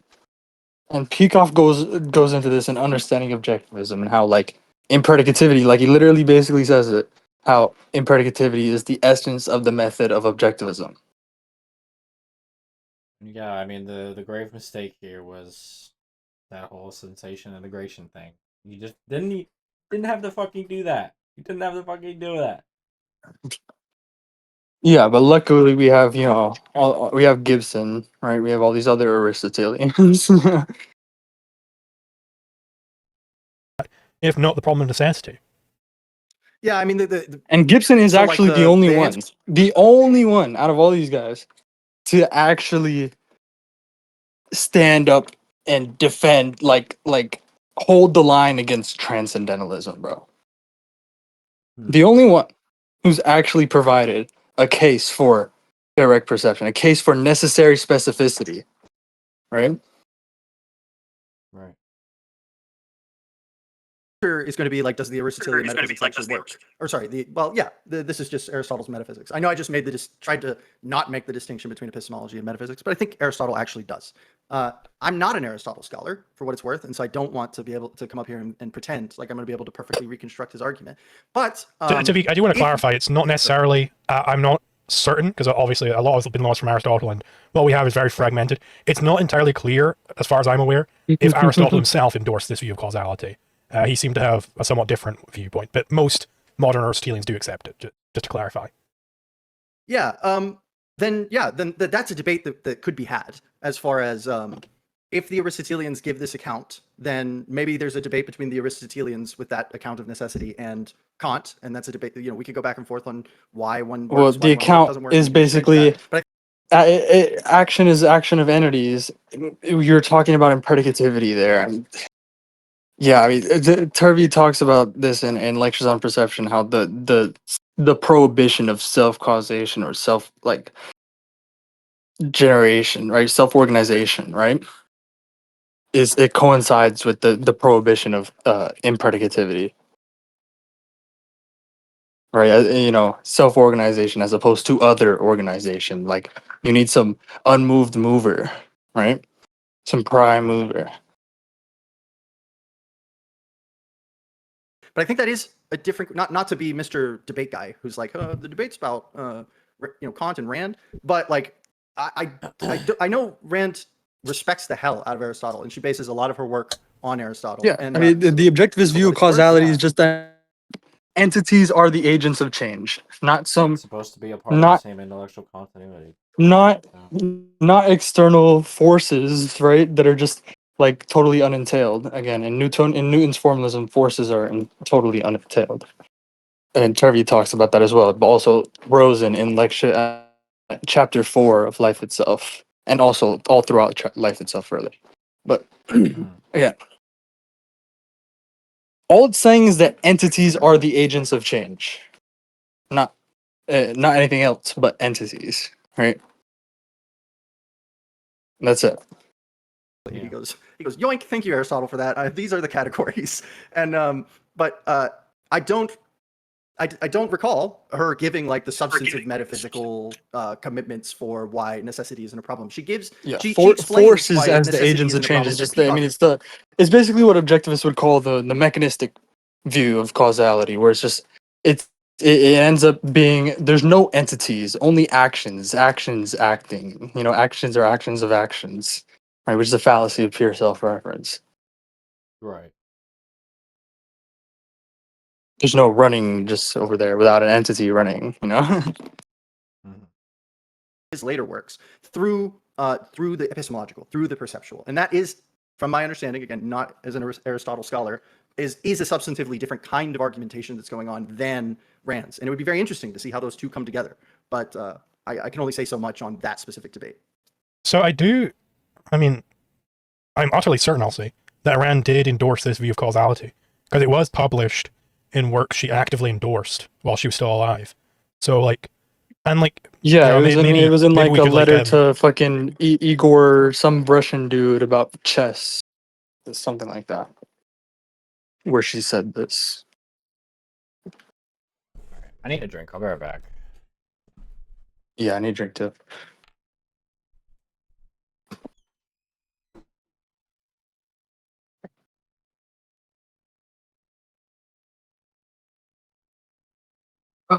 But yeah, I don't know. He was just going in circles and circles and circles. You know, didn't get anywhere in this debate. And I assume that's just how it's going to be into the end.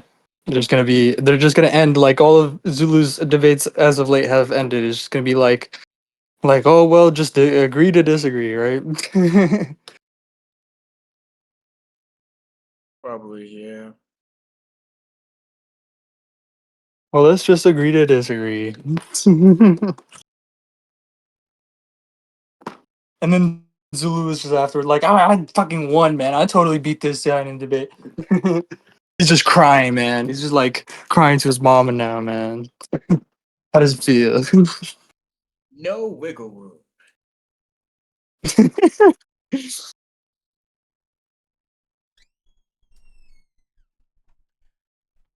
Alright, we gotta hurry the fuck up. I don't know. As of yet, who do you guys think won this debate?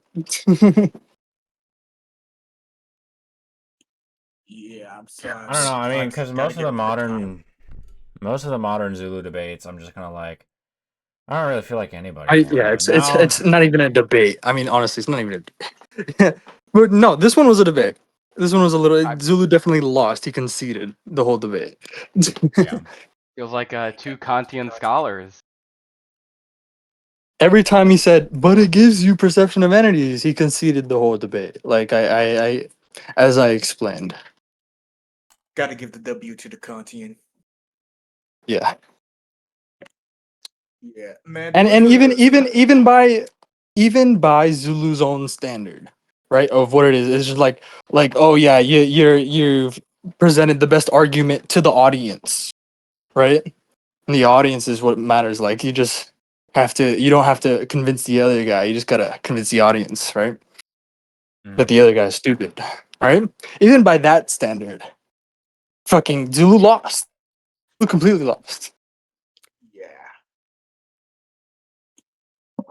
Unlucky. Yeah, we're just play it on like as fast as possible speed, because I don't think anything is gonna be said that we haven't already said. Haven't already talked about. Turn into too much of a metaphysics debate. But like, as far as I'm aware, that just is where the answer lies for the objectivist. It is that. I mean, Pico says this explicitly in his history philosophy. That well, these people are answering a complete pseudo problem. This is at least one problem that he points out. He has other problems, of course. But they are just from the outset. Pseudo problems. There was no problem necessity to begin with because you said this whole view of causality that every fact. That's the starting point. You have to show that a fact is necessary. Well, if it's a fact, then it is necessarily the case. The alternative would involve a contradiction, perhaps in some very subtle way, a lot more subtle than a married bachelor, certainly, but it still would involve a contradiction. It would be a ball rising when it's constituted such it that just circles it's right back around. It would be something perhaps as subtle as that, but it still does involve some contradiction on some level, which is kind of getting swept aside. And that's why the objectivists don't need to answer the problem of necessity on the epistemological level. It's already dealt with there in the metaphysics. Yeah, and I guess to immediately retreat from the metaphysical grounding of the question is to be like, well, how do you know that? But it gives you perception Actually, I of wanna ask a entities, question man. before we do this. This is in the spirit of range. When we say that this is the metaphysical question, are we saying that this is like the ground truth of reality apart from any facts about our perception whatsoever? This is just how things are. That metaphysical, is that what we're doing, or are we doing some other kind of metaphysical? So when I'm referring to this as like a metaphysical answer to it, I'm just saying that it's not part of the theory of knowledge. So I think there is like a proper distinction to be made between metaphysics, epistemology, aesthetics, so on and so forth. In that they're answering different questions. They are all the broadest possible questions you can make. The metaphysics is asking, well, what is the nature of reality as such? Like what is reality? And epistemology, well, how do you know that? Right? And so because this is talking in ontology, it's talking about metaphysics tells how you how they therefore act. I think that's the part of nature of metaphysics. reality, guys. Oh man. Continue. I just thought that was funny. It's just like the kind of like the preamble for how do we know? Like it's just it's exhausted by the law of identity. It's not even the preamble, bro. It's like epistemology and metaphysics. Even Peikoff says this. An understanding of just like they're completely and entirely intertwined. One does not come before the other. All right. I see. And use the term ontology, but I think you probably class that as ontology. Yeah. Yeah, and I guess I don't know how to answer this without looping again, and apologies for this, but just trying to do so earnestly. It seems to me the question is like, okay, well, how do we go about evaluating this proposal that we have? And it's like, well, we need to go into there's a joke that like all philosophy begins in epistemology, and the rest just kind of like naturally follows out once you have a fixed theory of epistemology. And the reason it's a joke is that like philosophy has no consensus on what epistemology is, and this is why you get this like balloon of philosophical theories, right? So if we just solve epistemology, everything else follows suit. And I think that's why my first impulse is to ask, okay, that's an interesting theory. How do we know that? And then I turn to possible candidates for how we can come to know that. And like if we go to random, what's the basis of epistemology? What's his basis of epistemology, guys? What's his basis of epistemology? Zulu, yeah. What's his basis of epistemology? Yeah. These ground truth commitments, or these ground truths about reality, these like ontological facts about the way that the world is organized. And what we need is a story about, well, again, yeah, I'll just say what we need is a story about the sensation to object connection that retains the necessary information from the world as it is apart from our cognizing of objects in order to. What we need is the story of how to bridge the dualism, is guys. actually just the object. That's the problem of perception. And yeah, I mean, again, this could be like we've gone down all sorts of roads on like how this could be addressed. Maybe it's a pseudo problem. I mean, yeah. What are all these pseudo problems that just... Rand was identifying? I don't know. I don't know. Like, guys, could it be dualism? Could it be that this is just another example of just such a pseudo problem? Could I don't know. That Rand would laugh at both of you? From a purely causal process. I don't know, but you just gotta leave it up to the perception scientists, man. Someone out in the audience did, but I don't know how to like begin assessing the metaphysical proposal as a proposal distinct from my epistemological foundation without first asking how it is. Well, yeah, let's leave it up to the perception scientist. Hey, Zulu, let's leave it up to the perception scientist. Pause the fucking video, bro. Let's leave it up to the perception scientist. Hey, Gibson. Hey, Gibson. Hey, Turvey. Hey. What do you got to say? What do you guys got to say about this? I don't know. Like, he's saying leave it up to the perception scientists. I don't know. Let's look at what the perception scientists would say. I mean, because that's what Zulu's saying, right? Okay, they might say that we need to bridge the dualism. I don't know. Let's try to get rid of the dualism. Or could it be that that Gibson, his entire like, I don't know, revolution was just like we gotta ask the right questions. We've been asking the wrong questions. These like pseudo problems or just intractable problems to create scientifically intractable scientific mysteries.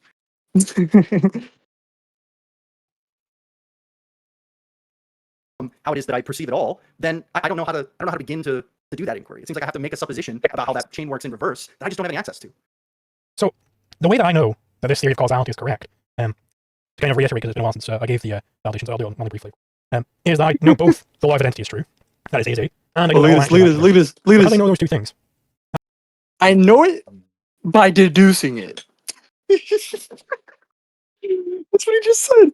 I know it by deducing it. I don't know, guys. No. Listen. He said, I know it by deducing it. Basically. Oh, did he?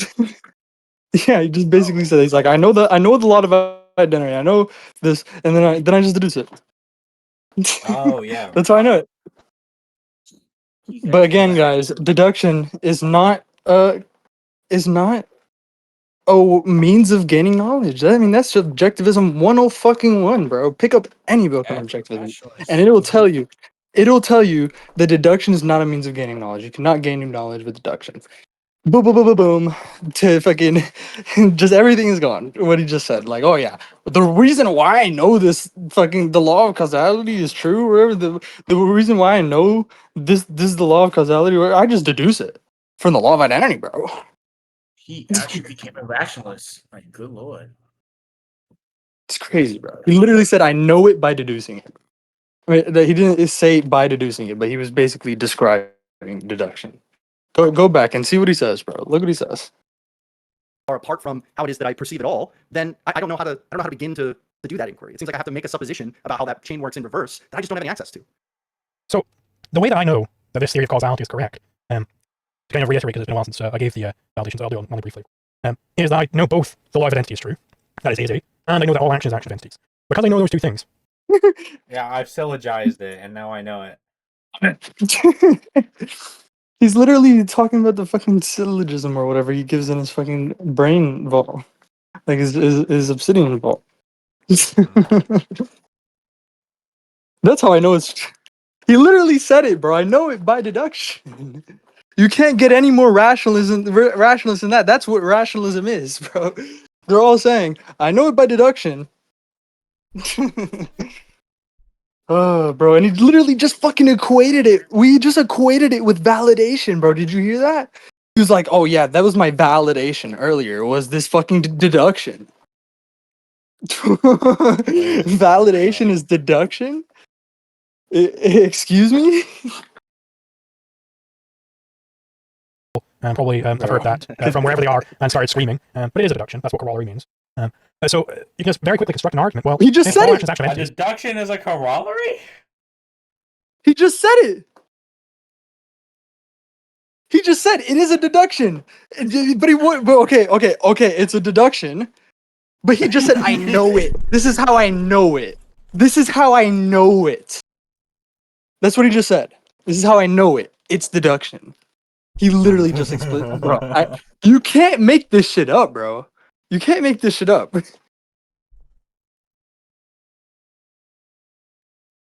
I can make a real quick deduction.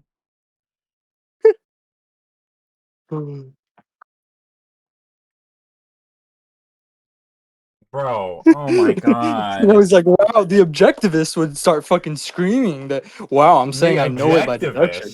The objectivist would call me a Kantian, but they're wrong.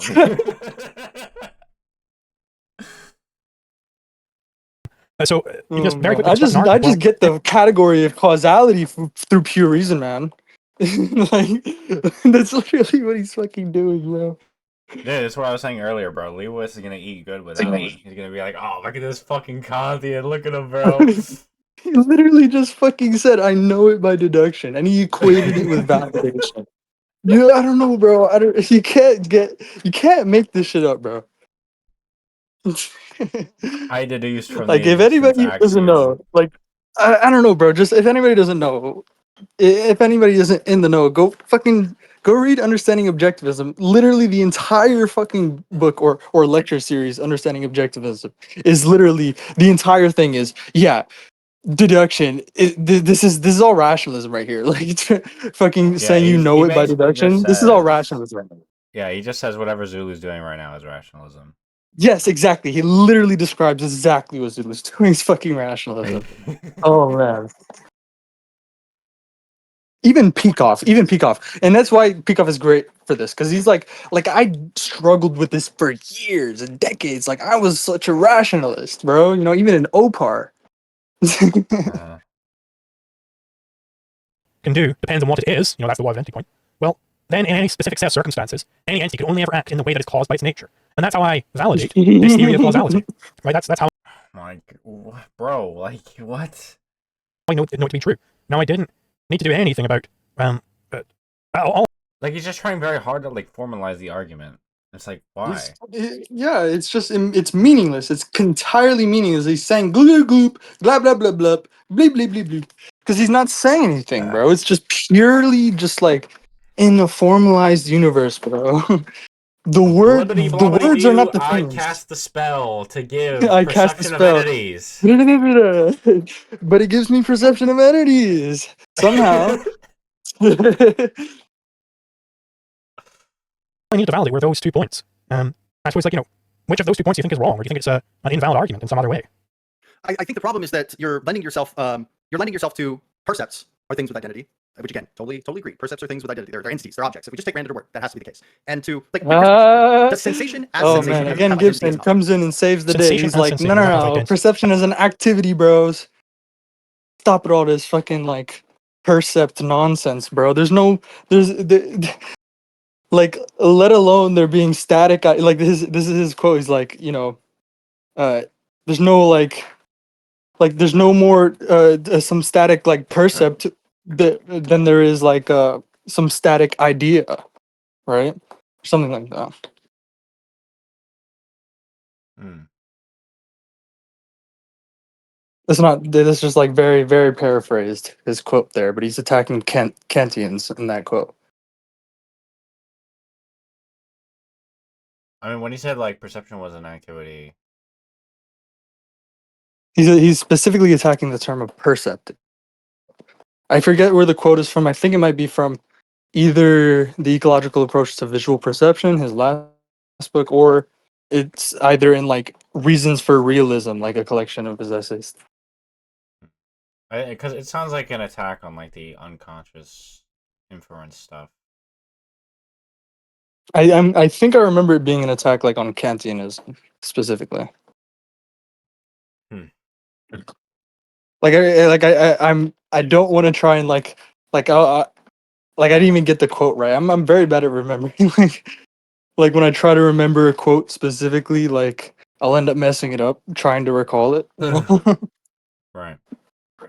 Alright. Sensation would be it is what it is. Certainly, everything is what it is. But only would be an object. It's not like there's some like what was the term he used for, like res something. Yeah, I don't the think mind in stuff, quotes. You know, Res that's probably why. cognitas. What are you saying? What was the term he used for, like res something.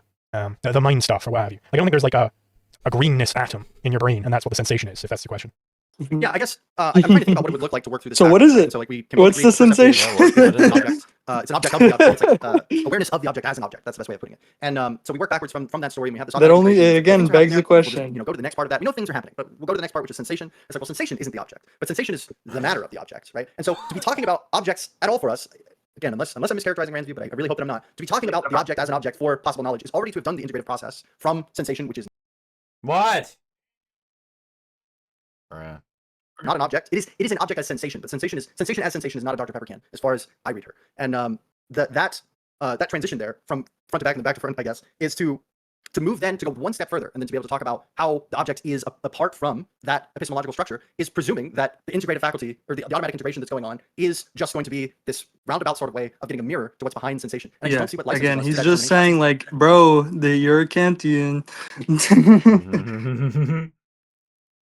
So I can continue, but I just need to go to the bathroom real quick. Do you want to continue this debate after I come back?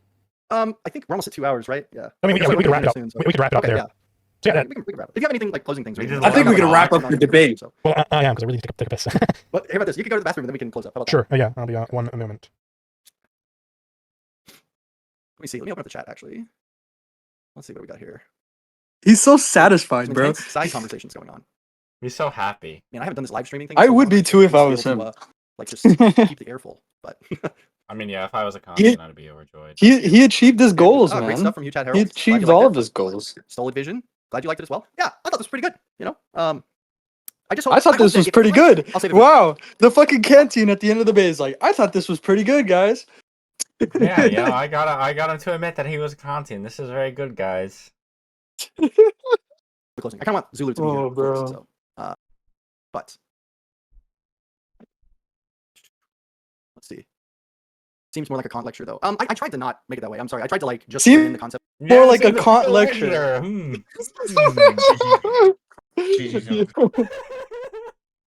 Seems more like a Kant lecture. A whole bunch of Kant stuff. So my apologies if it ever turned into like a big Kant lecture. That wasn't my intention. So. That wasn't my intention. Yeah, bro, it's not on you, bro. Honestly, it's not on him. It's not on him, bro. Zulu just fucking like what else Let is he him gonna have do? Zulu fucking what else is he gonna do? Zulu just letting him fucking lecture. What else is he gonna do? It's like I'm sitting like how I sit here, like I keep rambling on, you know? Yeah, I mean, I would have, bro. Like, you could fucking swap this with me and you, and it'd look like the same. I mean, the words would be different, but yeah, it would just be an ecopsych lecture. Yeah, it would just be an ecopsych lecture, bro. Except fucking, I mean, like, yeah, Zulu still wouldn't be able to grasp anything because he's a fucking rationalist, dude. Just be like, fuck, man. Fuck, I can't think of anything. I can't. I can't think of anything, man. Oh, fun fact: most Canadian philosophers don't even accept sensation. I can't put my finger on it. But anybody who comes to mind, like some good literature on that, I would totally be interested in reading it because, like, you know, a big part of what I've been doing up here is like kind of like poking that the problems I see from that. But if Randians are moving away from that conception of it, that's really interesting to me. It does kind of, I watched the open Whoa, closed back system up a little debate. bit. What is he saying there? Was he acknowledging our like Gibsonian approach?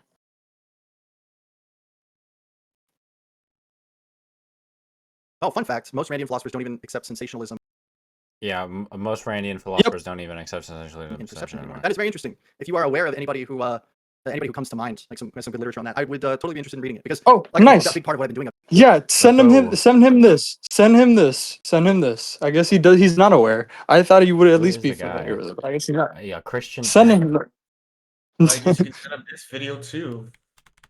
Or then some papers, I guess. Yeah. That's not. Well, yeah, send him this video. But yeah, I don't know. Somebody figure it out. I'm sure somebody watching this video can figure it out, or we'll figure it out later. But yeah, apparently he's not familiar with that. That most Randian, like most objectivist, like modern objectivist scholars have adopted Gibsonianism and except that Rand was just fucking totally wrong about perception. Nominalism versus nominalism debate. Yeah. Who is the guy? Existence University fucking. Was it? Existence University left a fucking comment. You lose What is every it? debate. If you lose every debate, does that mean objectivism isn't true? If you lose every debate, does that mean objectivism isn't true? If you win every debate, does that mean objectivism is true? Sit and think about that for a bit, then reconsider if debate is good for anything besides hyping up your sycophants. I don't know. I guess he didn't watch the debate and see how fucking like terrible Zulu's been performing lately in these debates. Yeah, I guess he didn't watch. Yeah. Like Zulu's just letting these guys lecture, bro. He's not hyping anything. I don't know who this guy is. I don't know. Who knows? Who knows? We'll figure it out. I know. Maybe look at the thumbnail.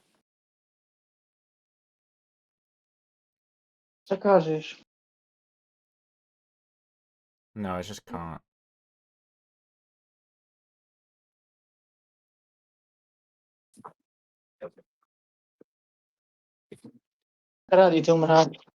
Yeah, keep the video going. It's almost over, bro.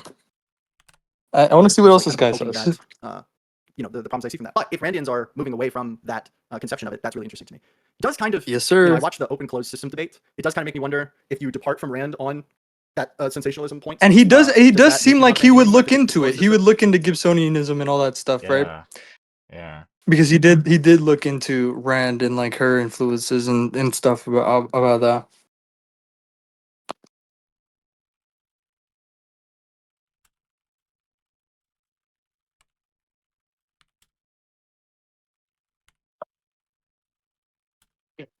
But yeah, I'm very like I would very like I would. It's like the same thing. I was just talking with pessimistic idealism, like I was just telling him about that stuff, right?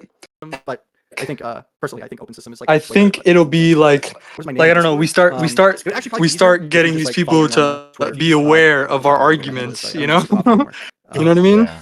Sorry, I just. Yeah, this guy needs to be aware of what we're talking about, not whatever the fuck Oh, he's yeah. talking about. Yeah. Chat for a bit. So. No worries. Yeah, so I suppose I think it would make sense if you had like the final word because I think I had the first word. So I suppose we could just like wrap up the debate as we saw it. I mean, yeah, they're wrapping it up, so I don't Let's see how Zulu's gonna. Let's see Zulu's closing statement, bro. I think there are many problems with the Kantian epistemology and other parts of philosophy, of course. I mean, there's things we didn't even touch on, like obviously the objectivists don't believe there is such a thing as an analytic synthetic dichotomy. We believe that every fact is both analytic and synthetic. Oh, really? There's like some Oh, gap really? there. Have you I read think that the real paper, bro? Problem with Kant that I got now is first of all he's not answering a question. I don't know. There's a real problem, namely the problem. Bro. Really, objectivists don't believe there's an analytic synthetic dichotomy. Really? Wow. I mean, shit. That's news to me, man. Doesn't actually get any further because there's all kinds of problems with his answer. Namely, it's you can retain certain things, and that's how you get like the image. If I look at your face, I get the image of the lips, and then if I look over the image of the eye, well, all of a sudden I've lost the image of the lips, so I need to form some sort of like meta image of the eye lip system. And I have to look over the nose, then, well, I need a meta image of a meta image of all three of them. And so I think it kind of ends up in some sort of infinite regress there.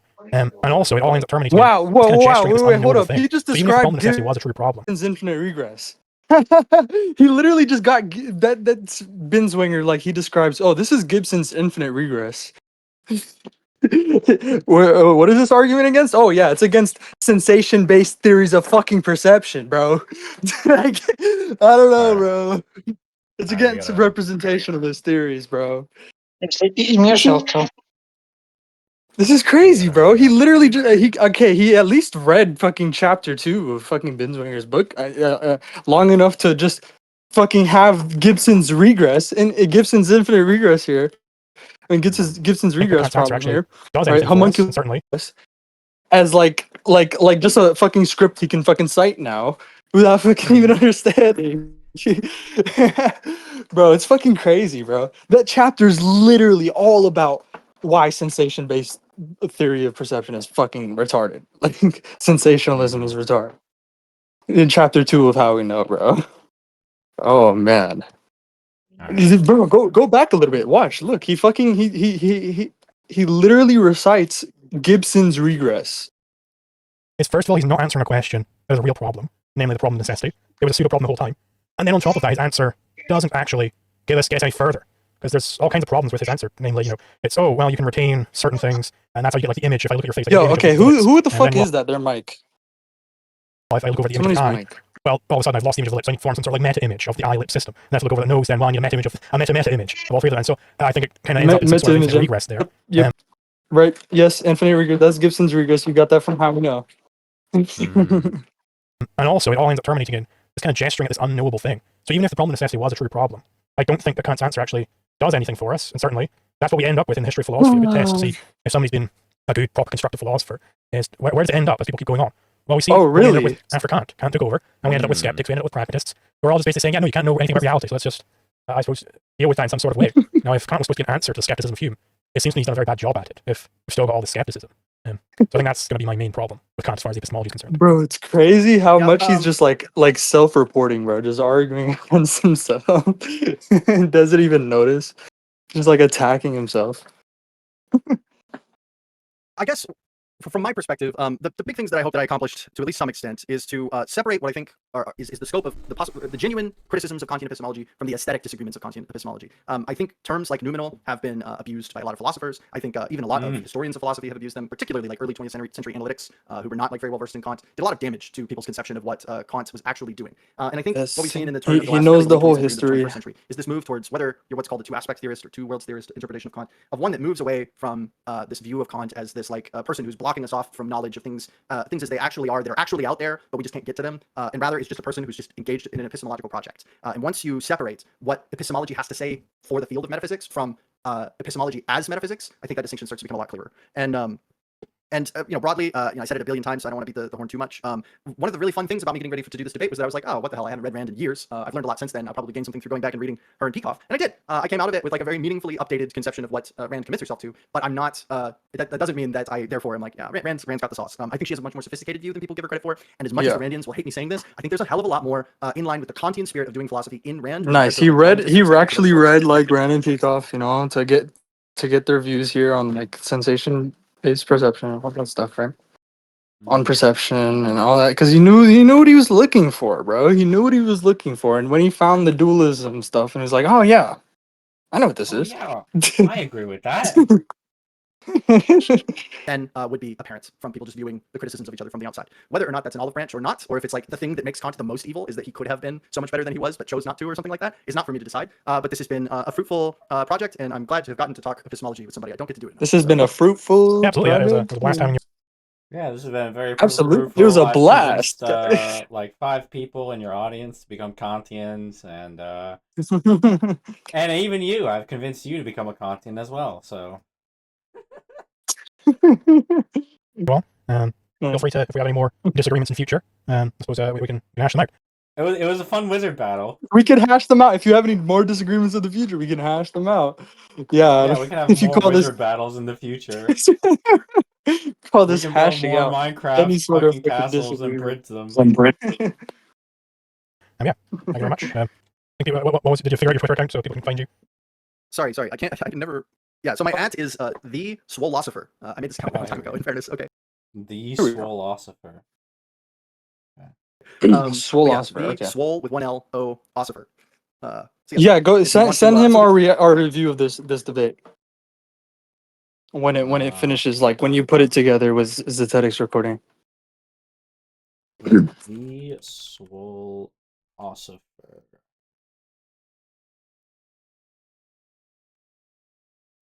Is this him? I don't know. That is a He black. elaborates on the spelling in a second, doesn't he? In the video, I think he elaborates on the spelling. Yeah, play it and see.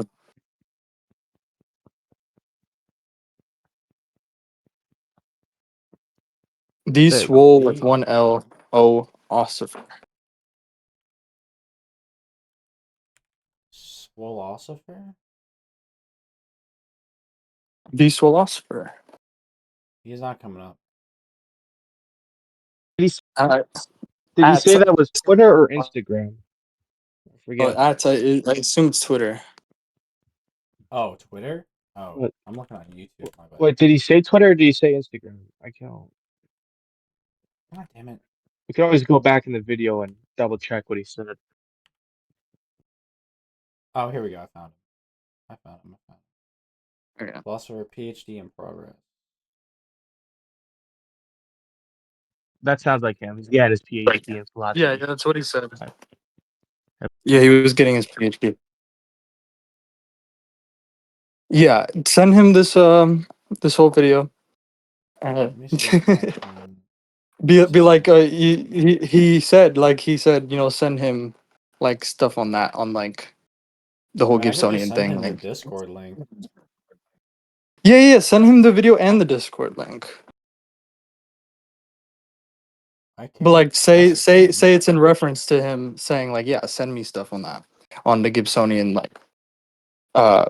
like shift, I guess you could call it the Gibsonian shift.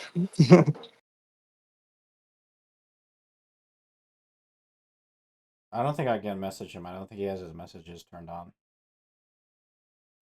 I don't know, at him, like ping him or whatever. You know, like when you post a video, like at him, like the video he was in the video, whatever. You know, or somebody who can message him, or if you guys maybe that's on Discord too. Like his name's the Swolosopher. I don't know. It might be Swolosopher on Discord too.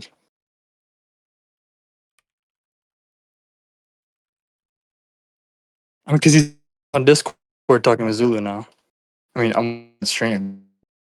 Oh, you can see there, right? Like right at the end there, Zulu clicked put his mouse right over his name. You saw? Christian_M.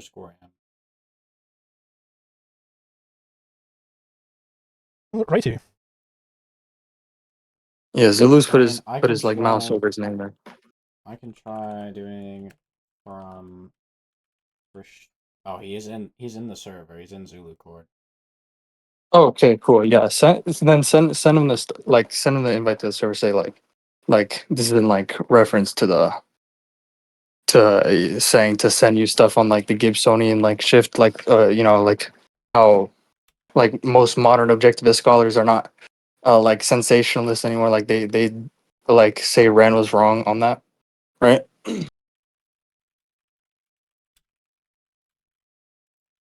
That's where we're getting it from. We're getting it from Gibson, right? But say we're putting out the whole review, like we're gonna drop the review or something, the whole review of the debate. But yeah, continue it to the end. He's gonna fucking say like see the very end. He's like I don't know shit about perception science. No I just don't know anything. way. He's just like at the very last like thing he said. He's like I just don't know anything about perception science. In reference to a possible debate with me. I thought that was pretty funny. But now it's definitely funny. Like after this whole thing. All right. I was just checking to see if there were any donations. But by the way, you can give me free money on Twitch if you have Amazon Prime. Make sure to do that if you've got a Twitch Prime subscription. Might as well. It doesn't cost you anything. Yeah, let's go over the super chats. from Thunder Gaming 6342 for $5 US. Thank you very much. If matter cannot be created, how can wealth be created? So I mean, matter can be created if you get enough energy together. Obviously, I don't think you're being super serious with this question. Wealth creation is a different question. It's are you coming out and producing something? That is producing wealth, namely. Then a huge hat Harold for $10 US. Thank you very much. Pardon me. Zulu, what do you think of Binswanger's Gibsonian theory of perception as opposed to Rand's?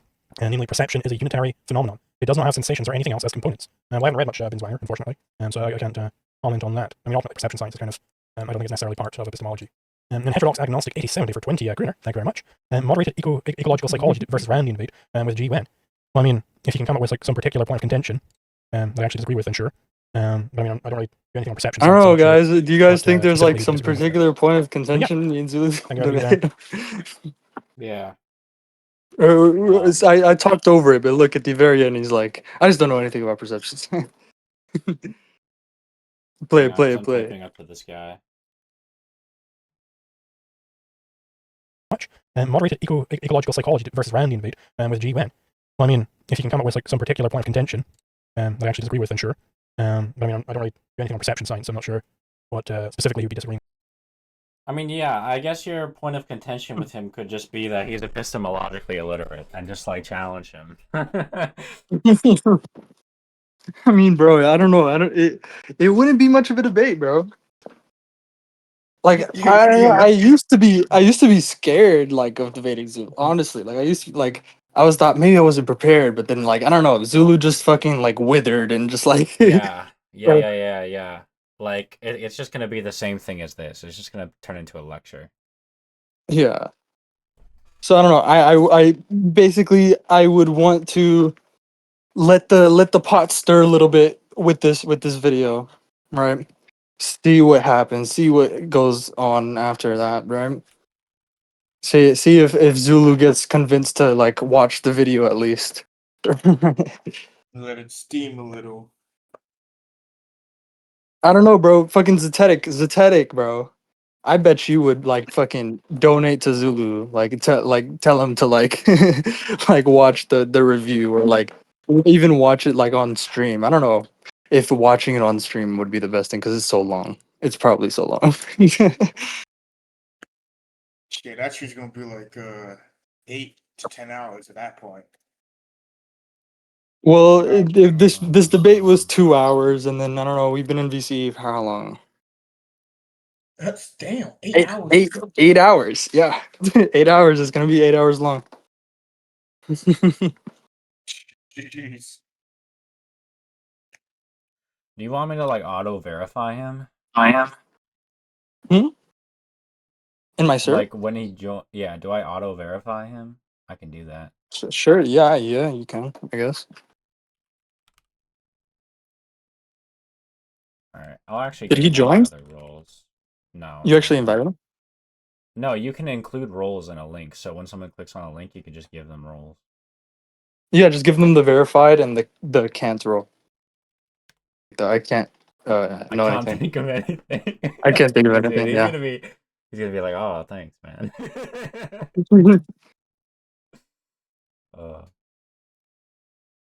But yeah, like I don't. What are you sending him? Like I don't know if you want to put it on I'm the sending screen. him a link. I'll read. But like, what are you saying? Yeah. I said to him, you said during your debate with Zulu that you're interested in learning of a non-sensationalist view of objectivist epistemology, and we have a Discord with lots of intellectuals on this position, which is a more Gibsonian, ecological, psychological, realist approach. We're also. Oh, I definitely wouldn't say. Don't say that last part. I don't know. Like it sounds a little bit weird. Yeah, it's a more Gibsonian, ecological, psychological, realist approach. I mean, I was just making it explicit just in case you didn't know what No. It's already explicit. Like you can totally get rid of that. All right. I'm sure he knows what he said. We're also working on a review of your debate with him too, which will be uploaded in the near future. And just say like tomorrow. I mean, it'll be uploaded. I mean, probably even today, right? Like, just start uploading it. Well, already. I would have to splice it. Well, not why. Just put it together with Zulu's video. I mean, not Zulu's video. Put it together with Zetetic's video. That's what I'm gonna do. I need to put Zetetic's video in an editor, and then I need to put my recordings in the editor too, because he was not here for the whole thing. Yeah, I mean, how long does that take? I mean, it's gonna take like a few hours to actually fucking process, but Okay, yeah, so it should be up by like tomorrow, right? yeah, it should be. Okay, yeah, so just say it should be I'll up just by tomorrow. say, yeah, It should be up by tomorrow, it should right? be And we'll uploaded by like, and we VC about all this stuff all the time. I don't know if you want to say that, but like, I mean, shit, I'd be down to fucking debate him. we He seems VC like it'd be a about fun debate. this all the time, and you are more than welcome to come in with any questions or like rebuttals, I guess, or like Or for resources, because he was asking for resources. questions or There's lots of resources. just say there's lots of resources in here. We also have plenty of resources for you to look at.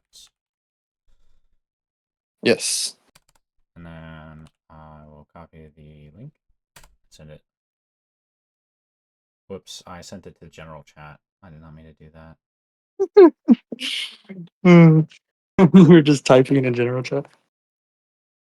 No, I sent it. The invite is for the voice chat. Oh yeah, cameralized. You were the one who came up with this idea of reacting to Zulu's debate. No, I don't. Are you want there, recipient to cameralized? land. I want to know what cameralized thought of it. Bro, I don't. I fucking hate this. Playing a card game. Lose my shit. What?